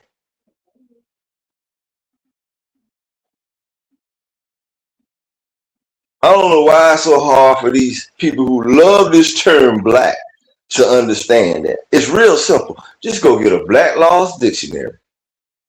All right. It's an old saying. He has a dark past, right? He has a dark past because his past was blackened. How did it become blackened? When you catch a case, they defame your character in the public. This is what it means to become black. John Doe versus the United States of America. John Doe is being defamed in the public. Once he is convicted, he has a dark past. He has become black. This is what black means. It ain't got nothing to do with no ethnic groups, no culture, no nothing else. And then people want to, whether they got documentaries, whether they on the news, podcasts, running around here talking about we was kings We was crying. We the most educated. And y'all can't figure out that simple ass shit I just said? And some shit that ain't even hidden. So something that's available to the public. All these degrees y'all got. We got lawyers. They ain't how you a lawyer and you advocating for African Americans and blacks? Really? No, they are part of the once again. Remember he said that the Boule. Man, you got lawyers claiming to be black. Right, but I'm saying though that's a part of the miseducation though. This is my point. They should know better. They do, and they are part of it. Listen, I know some lawyers who ain't a part of it. Listen, watch this. You never met a broke lawyer? Yeah. You ain't never met a broke doctor? You ain't never met a millionaire police officer? Or a broke police officer? Listen, in everything in society, every industry, a lot of people think that they got to go in a certain industry to be successful. That's where they make the money at. Nah, the money is the fine line. What will you do for money? That's the fine line. What will you say yes or no to? So they got a way of picking these people out, testing their weaknesses and their strengths. Like, watch this. How do they pick somebody? How it's 100 peas in a pod, right? How do I know which pea to pick that's going to destroy the whole pod? Stress conditions. See this what y'all don't know. Watch this. They monitor the contracts, right? So guess what? They know what rapper ain't getting no money. They know what rapper is stupid, can't read the contract. They know which one, they know what he fiending for. Man, if we get this nigga right now a gold chain worth $50,000, we'll be able to squeeze $4 million out of it. And then what we'll do is we'll give him $300,000. Well, he'll only get $40,000 of it because he'll owe us $150,000. And we'll squeeze another $5 million. Yeah, this is what they do. This is what they do. See his dad in the joint. See his mama, and he dropped out of school in 8th grade. He ain't never had no real guidance. He talented as hell. So we gonna bring him in the office. He'll buy the dream. He'll take the dream. He can't buy it because he ain't got no money. So he got no choice but to take it. Because he'll never wake up to his realities. Life is nothing but a dream. Yeah. They know what they be doing. You know? Watch this. They go in the good neighborhood, right? Right? Watch this. They go in the good neighborhood, right? They watch the kids play, right? They know what the difference between the nerd and the geek is. See, dumb people don't know this. I be hearing people calling themselves nerds, right? When they don't even know what a nerd is. You know, most people, when you say the word nerd, they think nerd has something to do with intelligence. Not at all. That's a geek. Geeks are very studious people. Spend a lot of time studying, researching. That's what geeks do. Nerds are socially awkward people. That's what nerds are. Nerds are the ones the young girls say, man, get away from around me. Ooh, that type stuff. Weird. That's what weird. The word weirdo. Yeah, that's where that came from. Nerds. Socially awkward. So they find the nerd. You know how it works. We've all been raised up. What happens to the nerd? Around let's say age of 10 when it start getting picked. What happens to the nerd around age 10? Start getting picked on. Right? Joning, that's what we used to call it, right? Now, one thing about kids, none of us are the same. Some kids are strong. So when we get attacked, you know what we do? We attack back. We attack back how we attack. If they swing, we swing. If they jump, we jump. Some kids are weak. They find a corner to cry in. They find a shoulder to cry on. Most nerds though are just like the movie said. What was the movie said? The revenge. They're vengeful. They want some get back. Yeah, see, you got a lot of nerds that got a pistol from the suburbs and they went in the city and killed somebody. Emotional. Why are they emotional? Because they feel that they should have it better than you. Why? Because they live in a better neighborhood. Things look better. Right? The kids that they got to interact with every day because they live where they live. The kids pick at them because they think they got it better. Right? When the inner city kids don't even know that's not even the reality of a lot of the suburbs kids. They're lonely. You know why they're lonely? Because their parents have careers and they ain't got time for their ass. Yeah, this is just a reality that the inner city kids don't think about. See, that's why the suburb kid is in the inner city. You remember the suburb kids? No matter what city you in, be some suburb kids, some kind of way find their way to the inner city, get in trouble. And nobody never thought, what are these good kids doing in these bad neighborhoods? Trying to do some bad shit. Real simple. See, that's where your real drug dealing came from. The gang fare. That's where it really came from, suburbs. See, whenever you hear the rapper give you his story, we talking about the successful ones now. We ain't talking about just any rapper, right?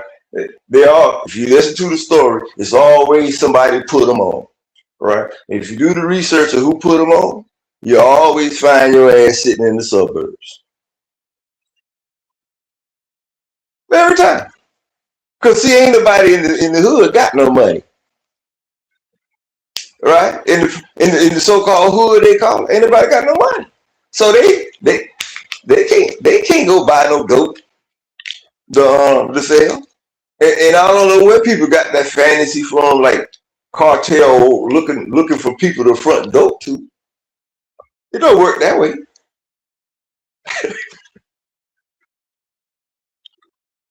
You know, we live in a real world, man. You know, we can get some of this fantasy shit out of it. People from all backgrounds could do better, but unfortunately, since they put the internet together, it seems like everybody want to make everything artificial, including their intelligence. Artificial wins, bro. On the internet. Let me ask you a question. Did you happen to see Corey Holcomb and Anton Daniels with altercation. Yeah, I saw that, man, and it was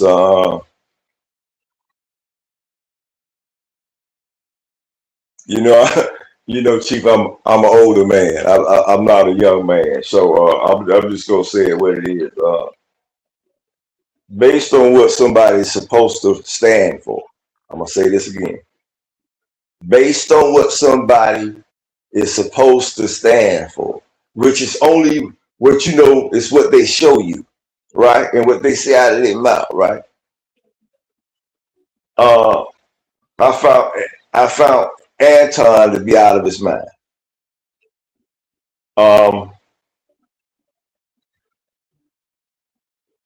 This is what people are overlooking. It's in any situation, right? It's not whether me and you shake hands. I'd rather me and you fight, right? It's the setting, right? It's the setting and the attitude, right? So what I mean is like if you invite me over to your house, right, and I come over to your house being all grumpy and disrespectful, what you think gonna happen? You gonna ask me to leave, or we might have to go behind the bar, right? And the same thing the other way around, vice versa, right? So the man said out of his own mouth that he was studying this man, right? Usually when you study a man that's another man, it's because you're preparing for a fight, right? Did I just say something wrong? Ain't that what we men do? Right? We size the nigga up, right? So I'm like, he said he been studying, dude, and now that dude will invite you to a show, right? So you got to understand, first of all, who dude is. Dude, the comedian. Dude, the comedian. First and foremost, right? So I say that to say because when somebody says something that's a comedian, don't be quick to jump on it. Remember, they're a comedian. Give them, as they say, one pass, right? So I was watching Corey's face when he said to Anton, "You be kissing them people at white. You be kissing the white boys' ass, don't you?" Right? He was jokingly instigating to get ready to go somewhere else. But Anton came up there with his defenses up, ready to rumble. So his immediate reaction was some old fuck shit. And shit went straight left from there. It was never.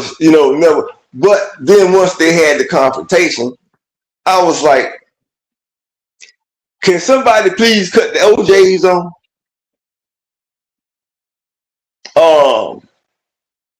If not the OJs, can we get the Isley brothers, R. Kelly, Avant, anybody?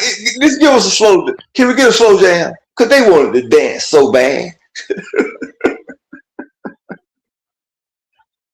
Yeah, they wanted to slow drag. They wanted to grab each other's hands, maybe even by the hips, and bring each other real close.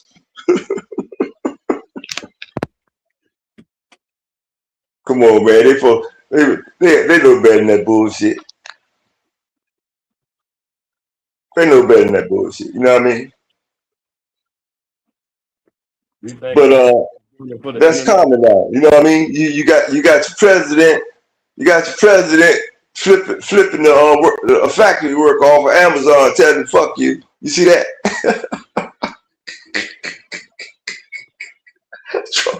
Trump is bananas, man. The dude called Trump. He said, "You pedophile protector." Trump said, "Fuck you." I gotta see that. That's crazy, man. That's crazy. You know, there was a time when, you know the old saying, nobody's perfect. So there was a time when the leaders did slip. They made sure that they stepped into the closet and slipped. straighten this shit up and step back out of the closet in front of the public's face. Ever since Bill Clinton got that head, the whole nation lost their mind. See, I'm gonna tell you what the head did. The head created the total public disrespect. See, since he got that head, don't nobody listen. I mean, check this out now. Since Bill Clinton got that head, women that used to stand outside, we talking about older ladies, right? And the younger people would come by and go, how you doing, ma'am? Or you need a seat, or you need a ride. You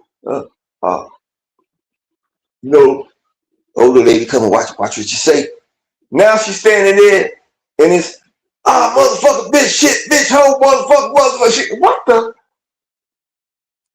Motherfucker come by, ride in the mud puddles, splash water on, bitch, what?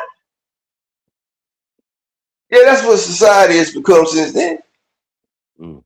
Why? This is your highest leader of the land. This is your highest leader of the land. Showing the highest moral fabric decay. Interesting. Not just the head. Look what else he doing. He's selling dope. Anybody with common sense know he's selling dope. This boy get caught, what he do? Don't worry, I'll pardon you. Come on, man, stop playing the games. Then what did he do? He married a gangster and put her to work overseas.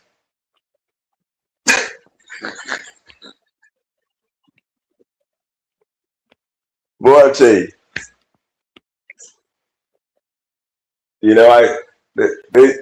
Chief, the older you get, the less you care about things. It's not that you don't care anymore. It's that you're tired, Chief. You know what I mean? Every morning, 6 a.m. Your daddy done told you, boy, you better get up. You know what you gotta do 6 a.m. You get up, put your boots on, you run out to the stables, put a rope on the horses, and you take them down to the river to drink. Every morning, Chief, you gotta do that shit. End of the week, your father go out there to get a horse to do some work. The damn horse, the horse don't want to move. Somebody look dehydrated. Now he want to call you. You ain't been taking them damn horses down to the creek every morning. You just look at him calm. Pop, I could take him to the water, but I can't make him drink. You can't make him drink, man. You can get a pail, you can get a straw, you can try everything. You can't make them drink. That's where we at in America. A lot of people tired. They tired of trying. People don't realize how big this world is. You got people who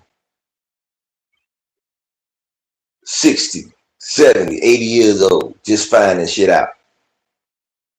This world's so big, they'll run into somebody. I'm going to use you for example. They'll run into Chief Holiday. They don't even know you. That's how big the world is. They don't know that you done spent your whole life trying to help people like them. So now they old ass done ran into you, right? And knowing who you are now. They're expecting a lot from you. They don't know that you tired. You ready to lay the fuck down and close your motherfucking eyes and get some rest. You understand what I'm saying? And you hear their cries. You know that you can help them. But you know what? there's a thing in life called, I need some time for me. How about me sometime?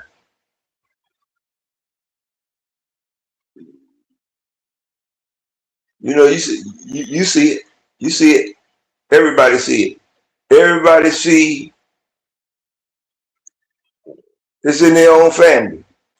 It's somebody in y'all family who did right by all y'all, and all y'all fucked them. Don't none of y'all, yeah, they done gave gifts to all y'all. Even though y'all might be broke, he ain't never asked y'all for nothing. But y'all couldn't even throw a party for him.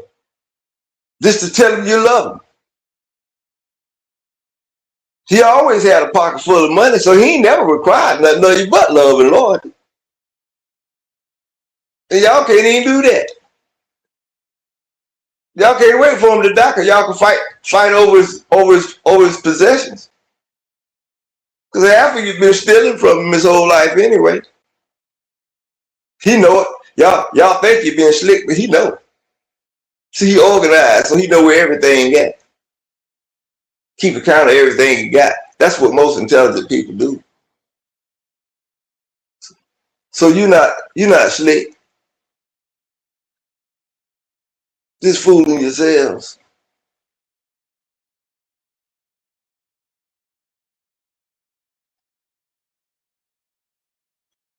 Putting ourselves in harm's way.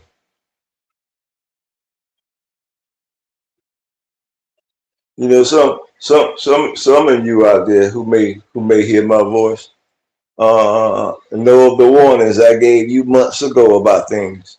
Hopefully some of you took heed. See, as I go on my road trips, I see people living in the woods. I've noticed the 8, 9 cars at one house. I know what's going on. I know, I see the prices.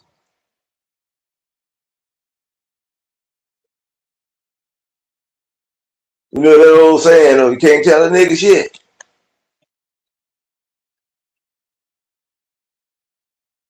What happened to all them people on the internet crying about they make 6 figures? For the last, I know for at least the last 25, 30 years, the so-called that community that likes to go by black, yeah, y'all rich. Y'all bling blingers, big ballers, boss bitches, big CEOs, everybody rich. You know, the rappers make 50 million, you know what I mean? Everybody got the Lambos, you know, the whole, you know the stories. Y'all know the stories.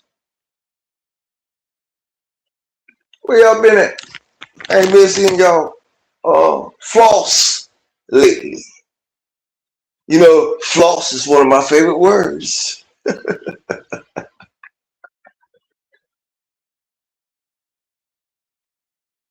What's going on in the so-called black community?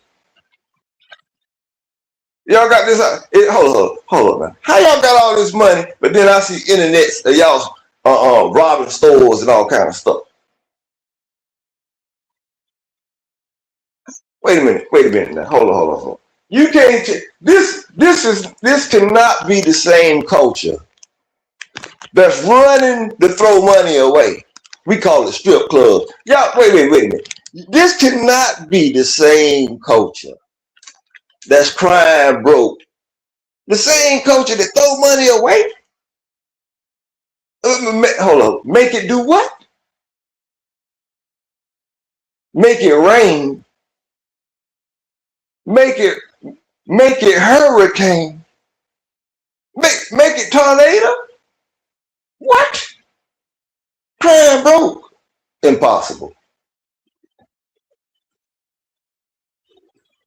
Impossible.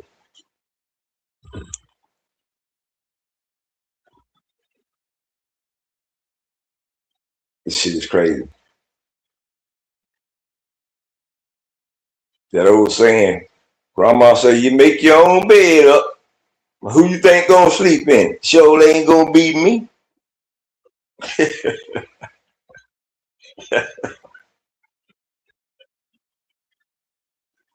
That's right.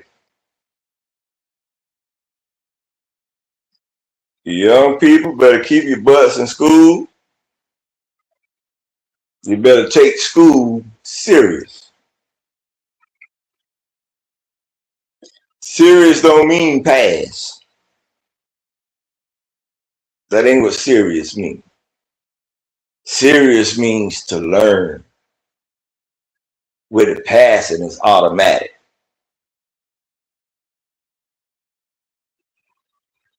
You don't even have to focus. Use one brain cell on passing, not one. Just focus on learning. Knowing, know-how, skill set, ability. This is what brings what we call resources to a human being. Having abilities. No. It's not a college degree. A college degree does not give you any abilities. What gives you abilities is knowledge, know-how. So you have the ability to do something.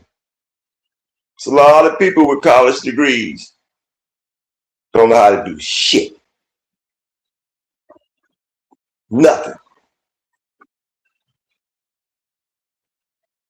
You got what, Chief? What did they say, Chief? How many so-called black women did they lay off? They say they say that's what's really hurting the hood right now. That a lot of the black mothers was laid off and they don't know what to do. They say they the smartest. They say they got the most degrees and they don't know what to do. I'm not gonna antagonize you ladies. I'm gonna help you out a little bit. Cause I know you don't know what to do. Cause see, I can hear you in your conversations. See, in your conversations, you'd be arguing with other men and ladies about Teddy Pendergrass old song. Talking about a 70-30, 64. Talking about a 50-50 love. Well, see, as soon as I heard the song and y'all repeating it, I knew don't none of y'all know nothing about being together. Cause it ain't no 70-30. It's not a 60-40. It's not a 50-50. It's a 100-100. Tell them again. It's called me giving my all, baby, and you giving your all. So every relationship should be sitting on 200. That's why they call keeping it real what? 100. Keep it 100. Don't come in at 199. It's gonna fail. 188, 175. No. We're talking about a 200. That's right. So watch this. See, when you got that 200, ladies, when you got that 200, you're not gonna be crying about other percentages. No, you're not gonna be crying about money, none of that. You know why? Because you know what your 100 is called? It's called home economics, ladies. See, the reason you have to fight for equal pay is because like with all species in nature, the outside jurisdiction, outside of what we call the home, the den area, right? So the marketplace, it was never made for a woman. It's for a man. That's why you can't compete in it. It's not for women. Females take care of the home, the den. That's why your money is called home economics. Where you think the clothes in the store come from? You think they come from a manufacturer? Where you think the idea that got to the manufacturer came from? It came from some woman sitting at home. Grandma used to say, Chief, get over here, boy. Let me cut your pattern. Let me size you up.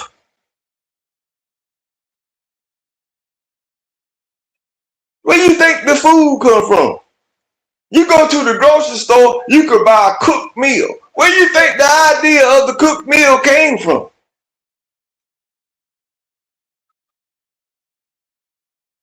Don't y'all have food in stoves and ovens at the house?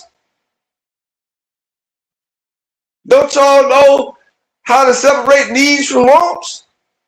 Don't you know that somebody got to eat? If you're selling food, you can't never go out of business. If you got human beings, we got to eat. You rather sell some dope though, huh? Nigga ain't got to get high. See, that's how a bunch of you dope fiends became dope fiends. I'ma sell dope. And nigga going to get them a sandwich. You can keep that dope. And you get what happened. You started getting high on your own supply.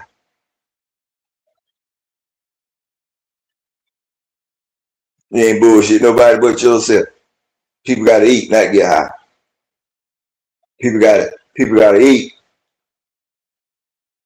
not go to the club.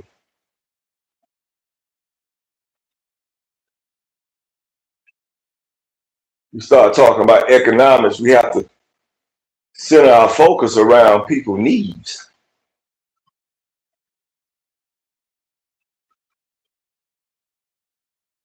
See, when you focus on bullshit, that's what you get out of life.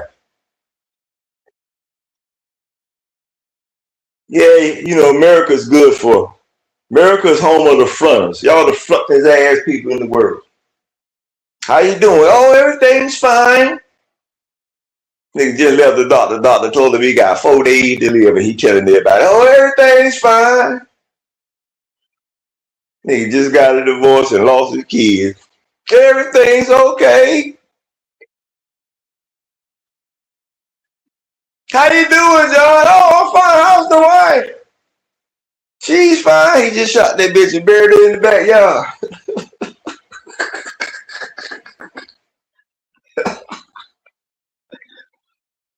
Okay, no, you dropped out of school in the 11th grade and got pregnant by a drug dealer. And the word is, he a little slow. Not because you got your little son dressed up in a little polo shirt, you gonna lie to everybody talking about he gonna be a scientist. No, he ain't. No, he ain't gonna be no damn scientist. At the best, he'll be the grocery checkout man. Fuck you talking about? Selling these kids dreams and shit. That's simple math. Dummy plus dummy don't equal genius. That's not how you do it. You wild, man. I'm just being real. I'm just being real, you know. People don't know how to do simple math. There's a thing called a factor, variables, you know what I mean?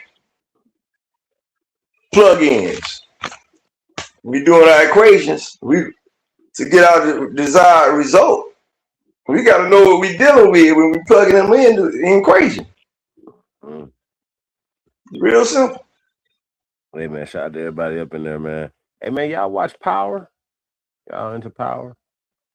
Never watched it. Power, all that Power, Empire, I don't watch none of that type shit. I just listen to people talk about it. I have no idea what they talk about.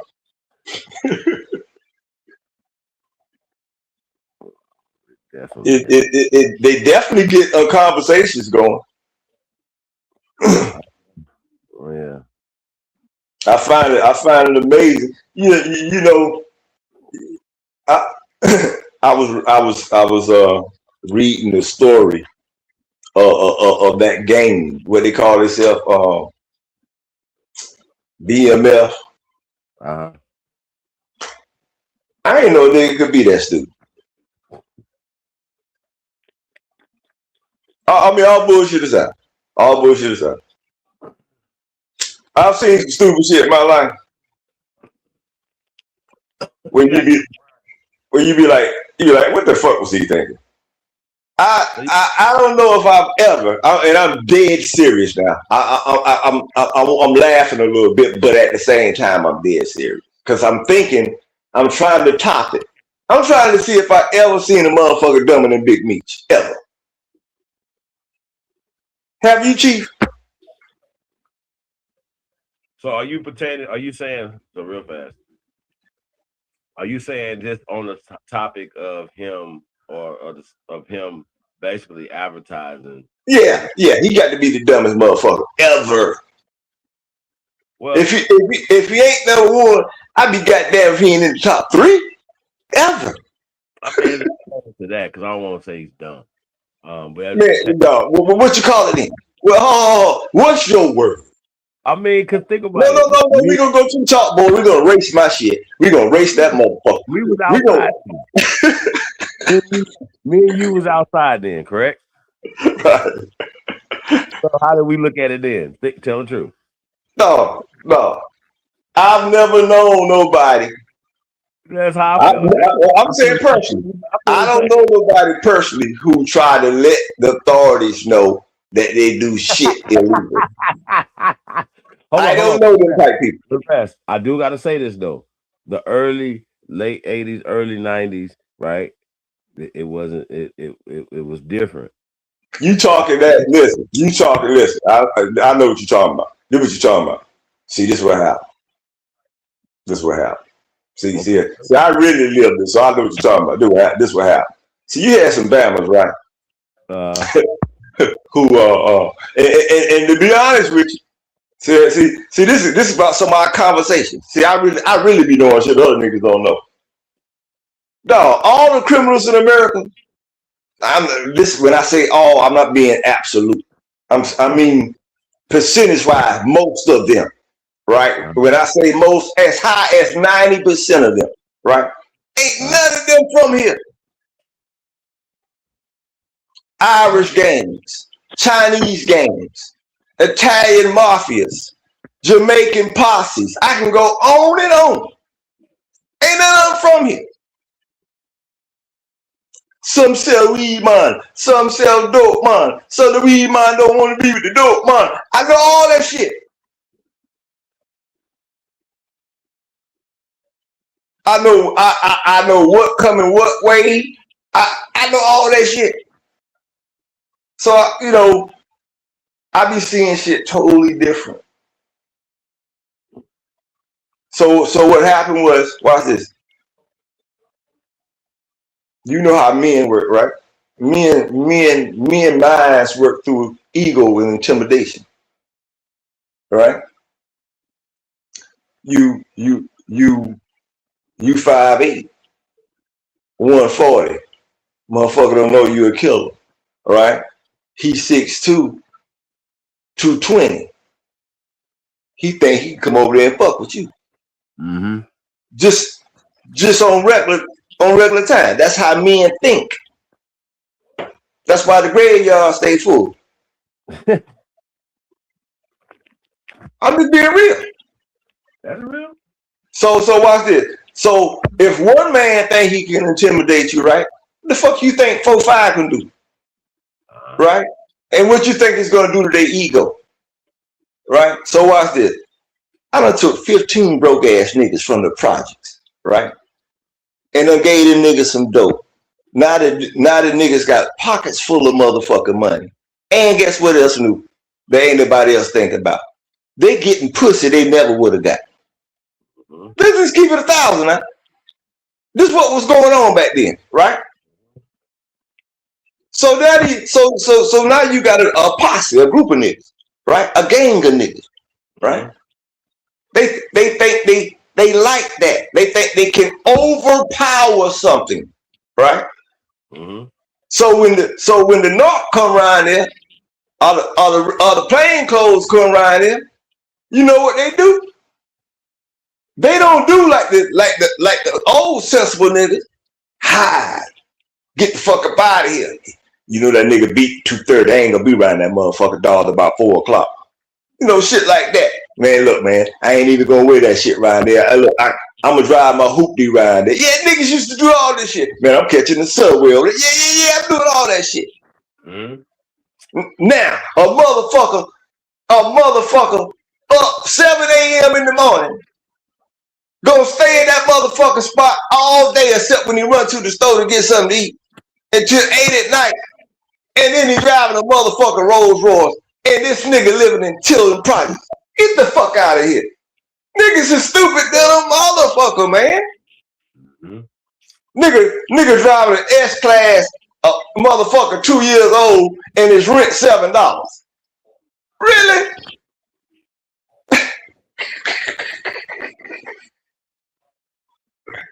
Man, these motherfuckers crazy, man. It's crazy. Meech told on himself. Yeah, man. Listen. I'm sure he would agree with this. If he's calm and just sit down and think about it. He snitched on everybody, though. What? That's the reality of it. He snitched on everybody, though.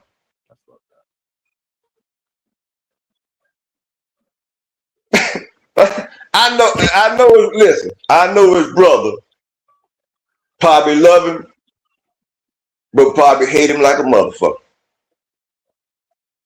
Because you know when you really care for somebody, it make you really hate them. Because it hurt. You know what I'm talking about?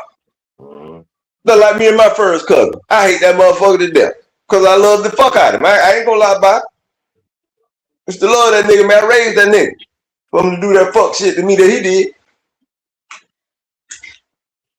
But hey, it is what it is.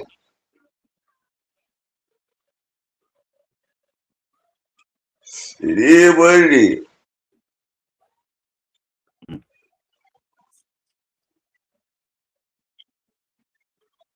That old song.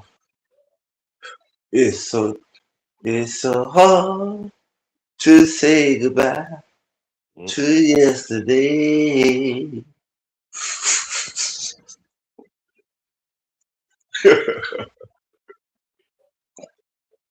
Chief, what you been up to, man? Traveling? Yeah, man. Getting your project management on? Yeah, man. Shit going crazy. I'm chilling though, man. I've been chilling the last couple weeks. Where you at? Out west? Yeah. Vegas. Sure. My crazy ass nephew moved to Vegas. You probably done seen his crazy ass. You probably done seen a crazy nigga walking in the streets. No bullshit. That nigga crazy. I mean, literally crazy. He medically crazy. Military drove that nigga crazy. Look, the nigga had major depression, right?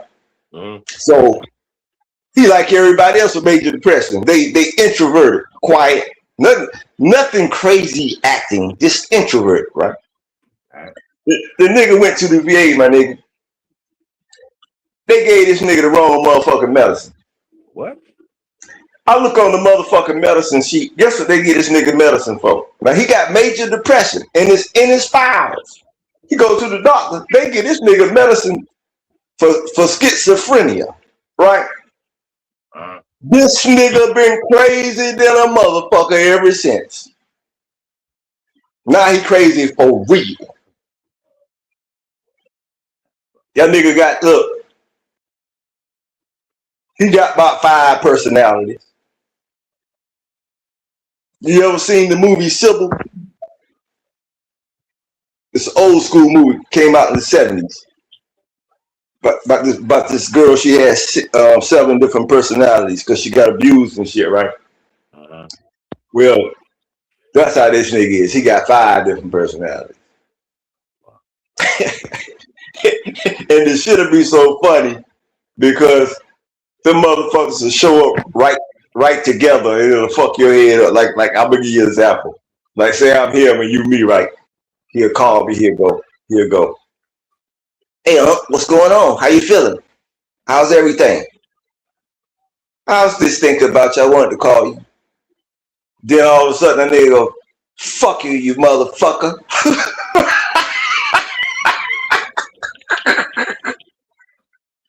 You always fucking trying to tell me what to do. Well, I'm gonna do what the fuck I want to do. Fuck you, and hang up. Then the nigga call you back about 10 minutes. What you doing? What you mean what I'm doing? You just fucking hung up on me. Oh. Yeah. That nigga out there, Keith. That's crazy. That shit crazy. He out there, my nigga. Way out there. And there's a lot of VA niggas like that. Yeah. He getting them niggas the wrong medicine. Then what? Then this another thing that be going on wrong. A lot of them niggas has got drug and alcohol problems, right? Mm-hmm. The VA so stupid. They know this. So instead of putting a nigga in what we call a wet room for 30, 60, 90 days to detox him, right? Mm-hmm. They'll know a nigga like that and they'll still give him the medicine. Now, what you think gonna happen when you on drugs and medicine? Make niggas even crazier. Give a nigga another personality. Man, that shit be crazy, man.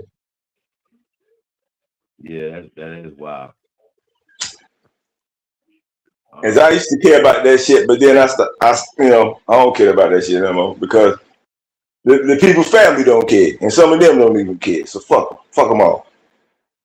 Motherfuckers just want can you help my uncle get his benefits? Yeah, and then you help the motherfucker get the benefits. Next time you see him, they stealing all his benefits from. That's what the fucking family doing. This shit, the fucking crooked motherfuckers out here, man. This shit crazy. Yeah, it's diabolical. I was telling my best friend the other day, right? Mm. I told him, I said, like I was talking about the man ego. I said, because of men and their ego, sometimes men don't do what they're supposed to do. I said, so because you don't go off the left end, I'm going to do what I'm supposed to do. I said, congratulations, man. You need your motherfucking flowers. He said, flowers for what? I say, for what? Nigga, you've been married to Don for 30-something years. Y'all both got nice motherfucking careers. We both get ready to retire within the next 12 months. Both of your kids have gone to college successfully, have never been in no trouble with the law. They both got something going on in their life. Why the fuck shouldn't I give you some roses, my nigga? Mm-hmm. You know what I'm saying? Nigga, you need roses, nigga. You successful.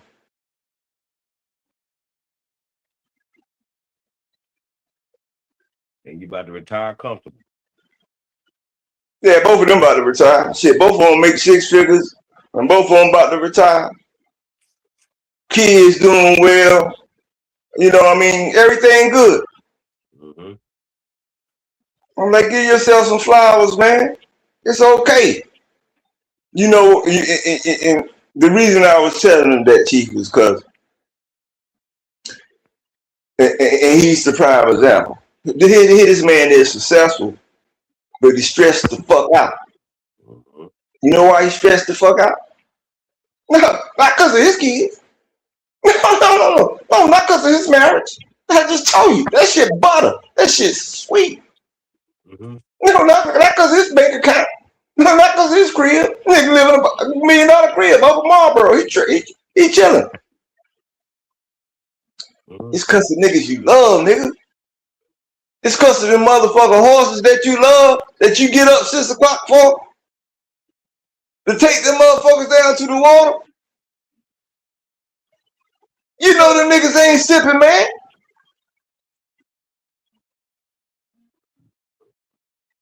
You know, come the weekend when your father go to the motherfucking stable to pull their ass out, ain't shit gonna get done. If shit don't get done, that means niggas gonna be hungry. You know this shit. That's right.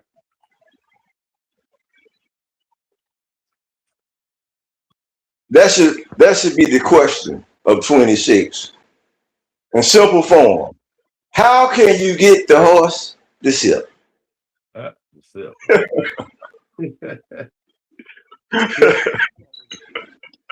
What do you think, Chief? How can we get him to sip? Yeah, sipping is crazy. Oh, dude, you sleep?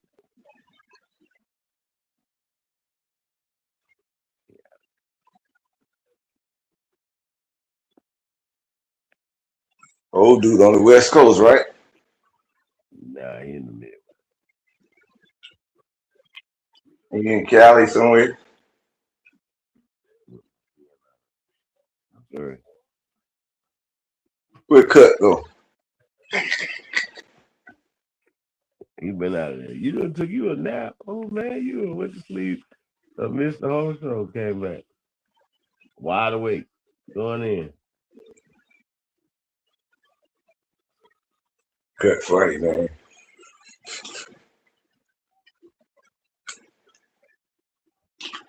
I'm trying to think. You asked me about the Corey thing, and I was thinking also from this angle because I'm very observant. I wouldn't be surprised if all that shit was staged. Interesting. Now I'm gonna tell you why. I'm very observant, like I said.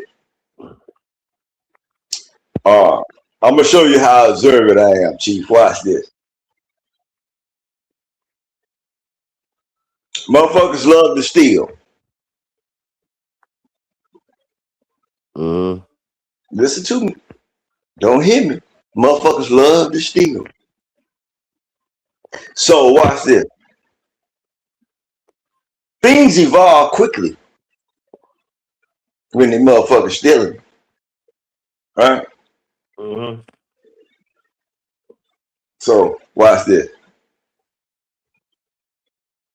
Without calling any names, just listen to me. On the internet, you have people who have podcasts, right? AKA Tommy, right? I'm gonna use his name. Tommy, what the name is? Sotomayor. I don't want to say it wrong. Tommy, you know what I'm talking about. Tommy Sotomayor, or whatever his name is.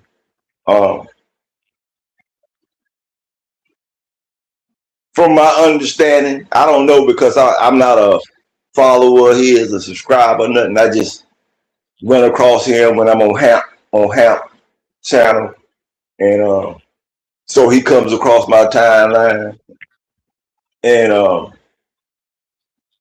I see conveniently, right, and coincidentally, if you believe in those things, that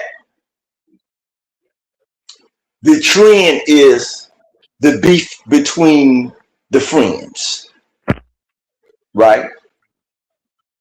So podcasts used to be somebody just sitting there doing their content, right? Right? All over YouTube, right? People were making videos doing their content, right? And then all of a sudden, you had a couple sports like joints where you had two people, right? But watch this now. Without calling any names, right? Mentioning any channels. There was a channel that I'm aware of that we discussed. Man, let's start having panels. So on that channel, they started having panels. And people could come up and discuss different issues, that's plaguing the communities around the whole world. And then after about 2-3 years pass before you could blink, damn near every channel on YouTube like that now. If you haven't noticed. Everybody panels up now. right? That's how the debate league and all that other mess started, right?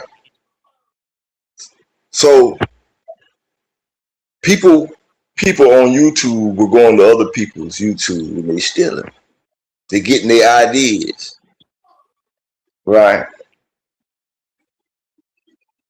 So back to my point though. So one thing I learned, right, and just like from dealing with Cut, right? If I want to go to Cut, I can go to Chief Holiday channel and deal with Cut. You know, I can go to Straight Smoke. You understand what I'm saying? Right? If I don't know y'all though, and I go to Cut channel, I think I'm just dealing with Cut. I don't know what I'm dealing with, man. It's a posse of these motherfuckers, right? Stay with me. Stay with me. Stay with me. So, as I told you, I'll be going over to my man DJ Hamp channel, right? This must be risky. Shout out to Hamp.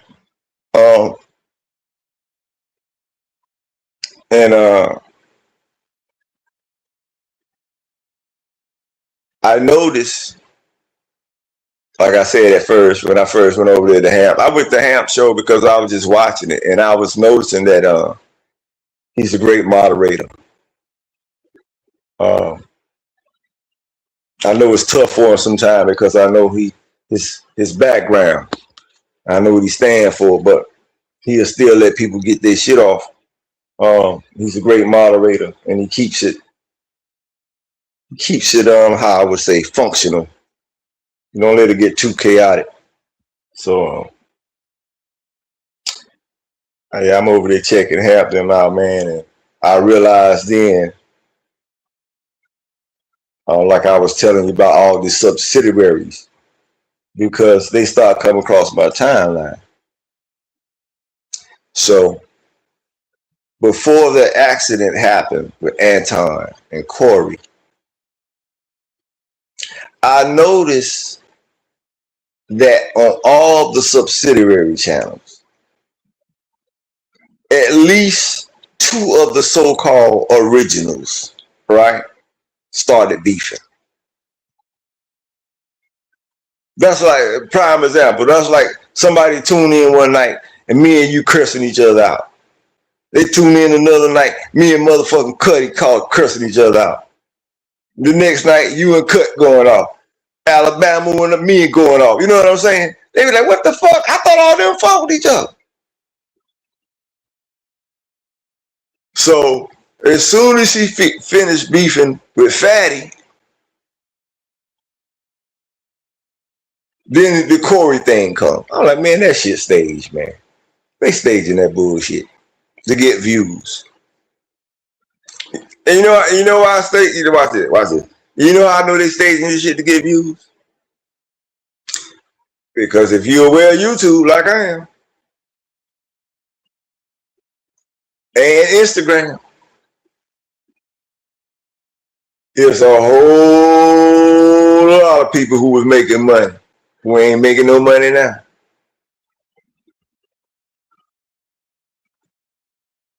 Yeah, they're desperate.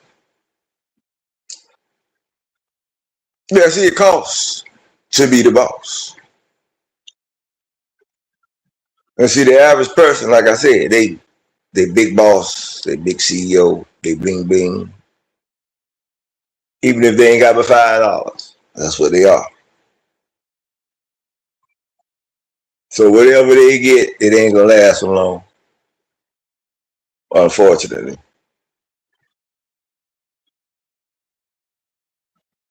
Unfortunate. Subsidiary channels, man. They creating beasts. That's crazy. But that's expected. If you can't get along with nobody in your real blood family, which is happening with millions of people, what make them think they're gonna keep going to different groups of people and be able to get along with them? when it's the same issues that your real blood family got that's dividing them. The same issues. Rent high in every state. The cost of food is high in every state. So if you arguing at your cousin telling them, you eating all the cornbread up and your ass ain't working, what state can you not tell her that in?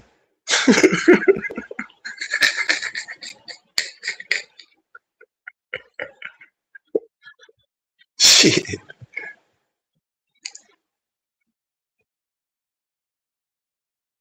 Life is simple. Humans are mammals. We're just like all the other animals in this world. All we need to do is eat and defecate, sleep, wake up, hopefully shower, get some water, have sex, and that's it. That's all we can do. And repeat it as many times as possible until we're dead. That's what all species do. Now we as humans, some of us like to spend $50 million a year to eat, sleep, shower, and have sex. Doesn't cost that much, but each his own. See, the reality is Chief can take his girl out to a local restaurant and fill her belly. Or he can call his chauffeur, take him to the airport,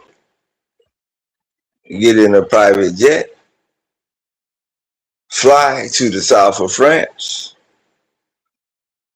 have the waiter bring out the best bottle of wine, and have dinner with his wife. At the end of the day, whether he do that or the first option, her belly is full.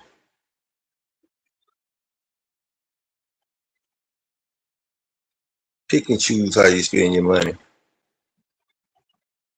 So you pick and choose whether you're wealthy or poor. Every human being in America, at one point in their life, you were filthy rich and you threw it away.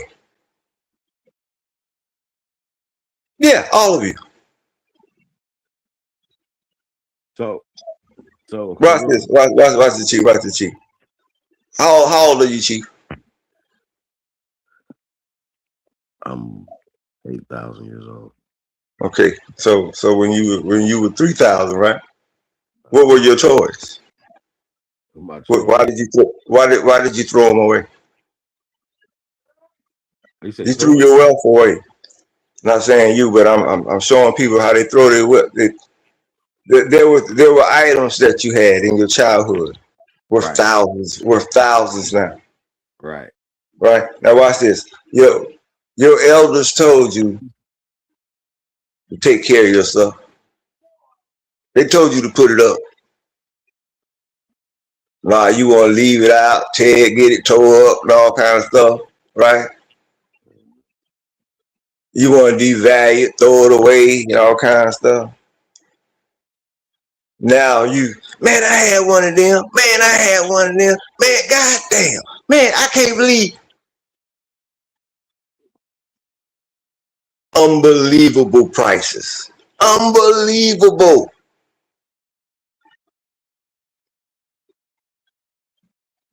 If I just had the comic books I used to have, oh my God. You used to read Oh my God. Did you used to read Conan? I got into a couple of Conans, but Conan was kind of abstract, so I didn't. I was. I'm gonna tell you. I was. How would you say it? I was a conservative comic book reader. I like the big names. I would tell you about people's was. I loved Iron Fist, Master of Kung Fu, Luke Cage. Them was my like single. You know what I'm saying? Like single dudes. I like them. But then I really fuck with the Defenders.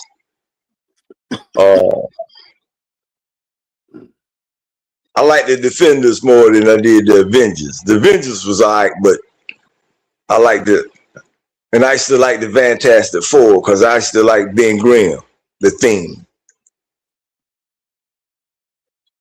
And he was the only one that could rumble with Hulk.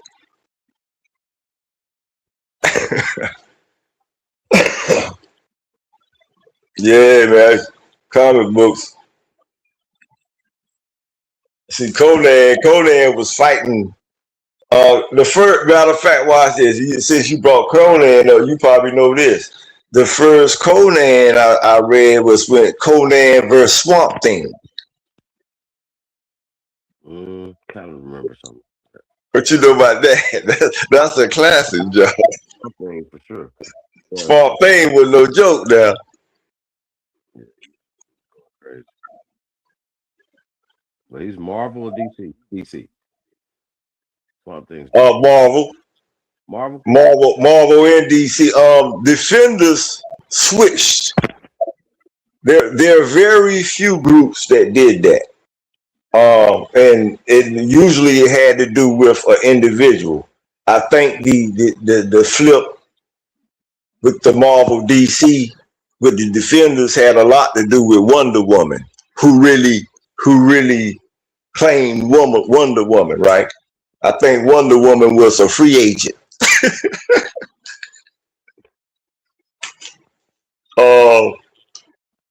I think Renegade. I think Captain America flipped one time. I know Wolverine did. He been in both groups, Avengers and Defenders.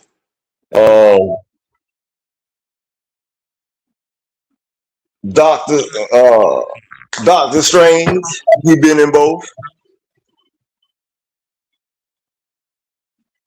Doctor Strange, that motherfucker, boy, he can do some shit.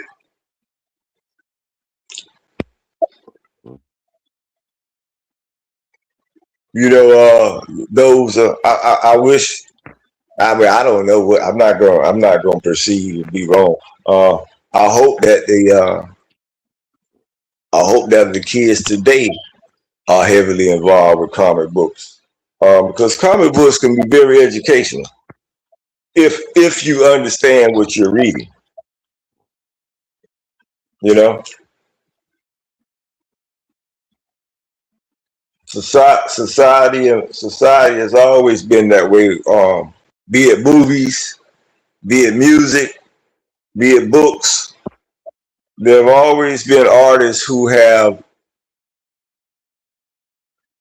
put a lesson, a real natural teaching lesson in the script, and a lot of people just didn't get it. They did the same thing with Avatar, Black Panther. I can go on and on. They're doing the same thing with this joint Skull Castle. They're doing it all the movies. The people just don't get it.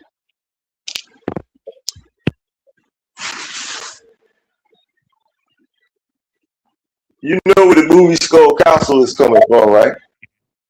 The history.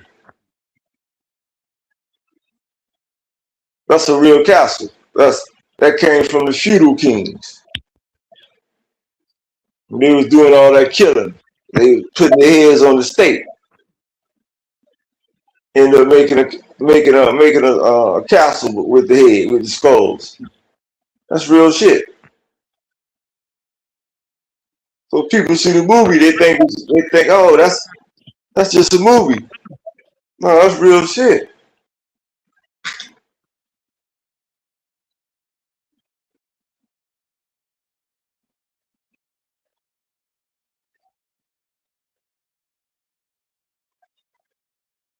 What you been working on musically, man?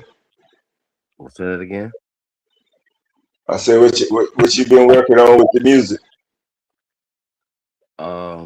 Working on CT stuff. Jazzy Tuck just dropped that they hit. I don't know if you heard it. Playing it. I was listening. Pretty much every week, I dedicate my time to two different type of artists. Guess who my artist was last week? Who? Greedy. You probably like this jazz and yeah, too. It's different. Artistry is a funny thing because you can listen to a motherfucker and only like a small thing about them because they so good at just that one thing. You understand what I'm saying? Or they could be good at a number of things.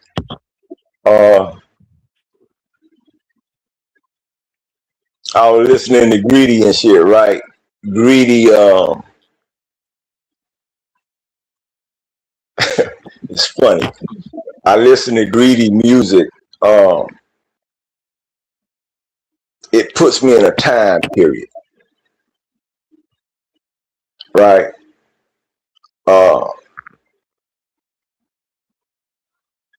I be thinking about the late '70s, mid '80s when I listen to Greedy music, because that's all I hear. That's all I see when I'm listening to him. Think about Cadillacs and shit like that.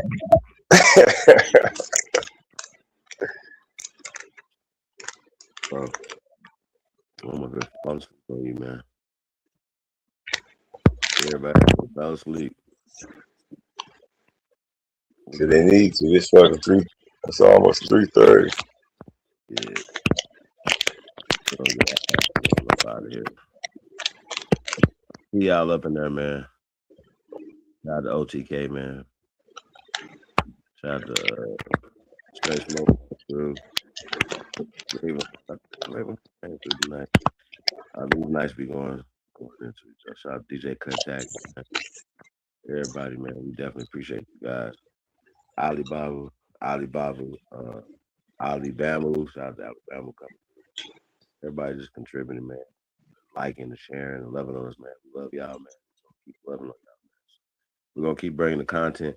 Oh, Sunday, I got on my channel, on the Supreme Chief Holiday channel, I'm doing an interview / bill with Chief Colinago. So that's gonna be crazy, y'all. We got some shit to talk about. So y'all stay tuned for that. We're gonna be promoting that. So that's Sunday about 3 Eastern, man. Y'all stay tuned for that. It's gonna be crazy. I don't know if y'all know Chief Colinago. If y'all do, y'all gonna be in for that. If you don't, then you're gonna be in. Should be known in the community, man. Somebody still working, been working for a long time. Shout out to Chief Colinago. Only Builders Group, man. Generational wealth, man. Financial literacy. All of that, man. We definitely gonna be bringing in, like I said, people, professionals. Just to help us out in this journey that we on, man. We talking about moving the needle as it pertains to your family. You know what I'm saying? Do it this year. You ain't gotta wait 10 years down the line and stuff like that. Have a plan. You know what I mean? Could you imagine you got 4 or 5 people that say for instance, all bringing in income, have a job or something like that, bringing in income, and y'all all in the same house, which y'all can actually build well.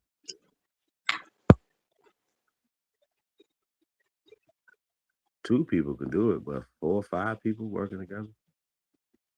Come on, man. Why work separate and harder? Work together. These other groups do it, and that's one thing that just separates us from them. We don't do. We don't even try no susus or nothing. Like, you understand what I'm saying, Haru? Yeah. So that we got to change this shit up, man. Like I said, support real shit. Don't stop supporting these fake ass shit, man. And I ain't especially not talking to the great ones tapped in, but appreciate everybody, man, that rock out with us, man. We really like to long way, man. So hit me up, chiefholiday@gmail.com, man, if y'all want to be a part of the Only Builders group.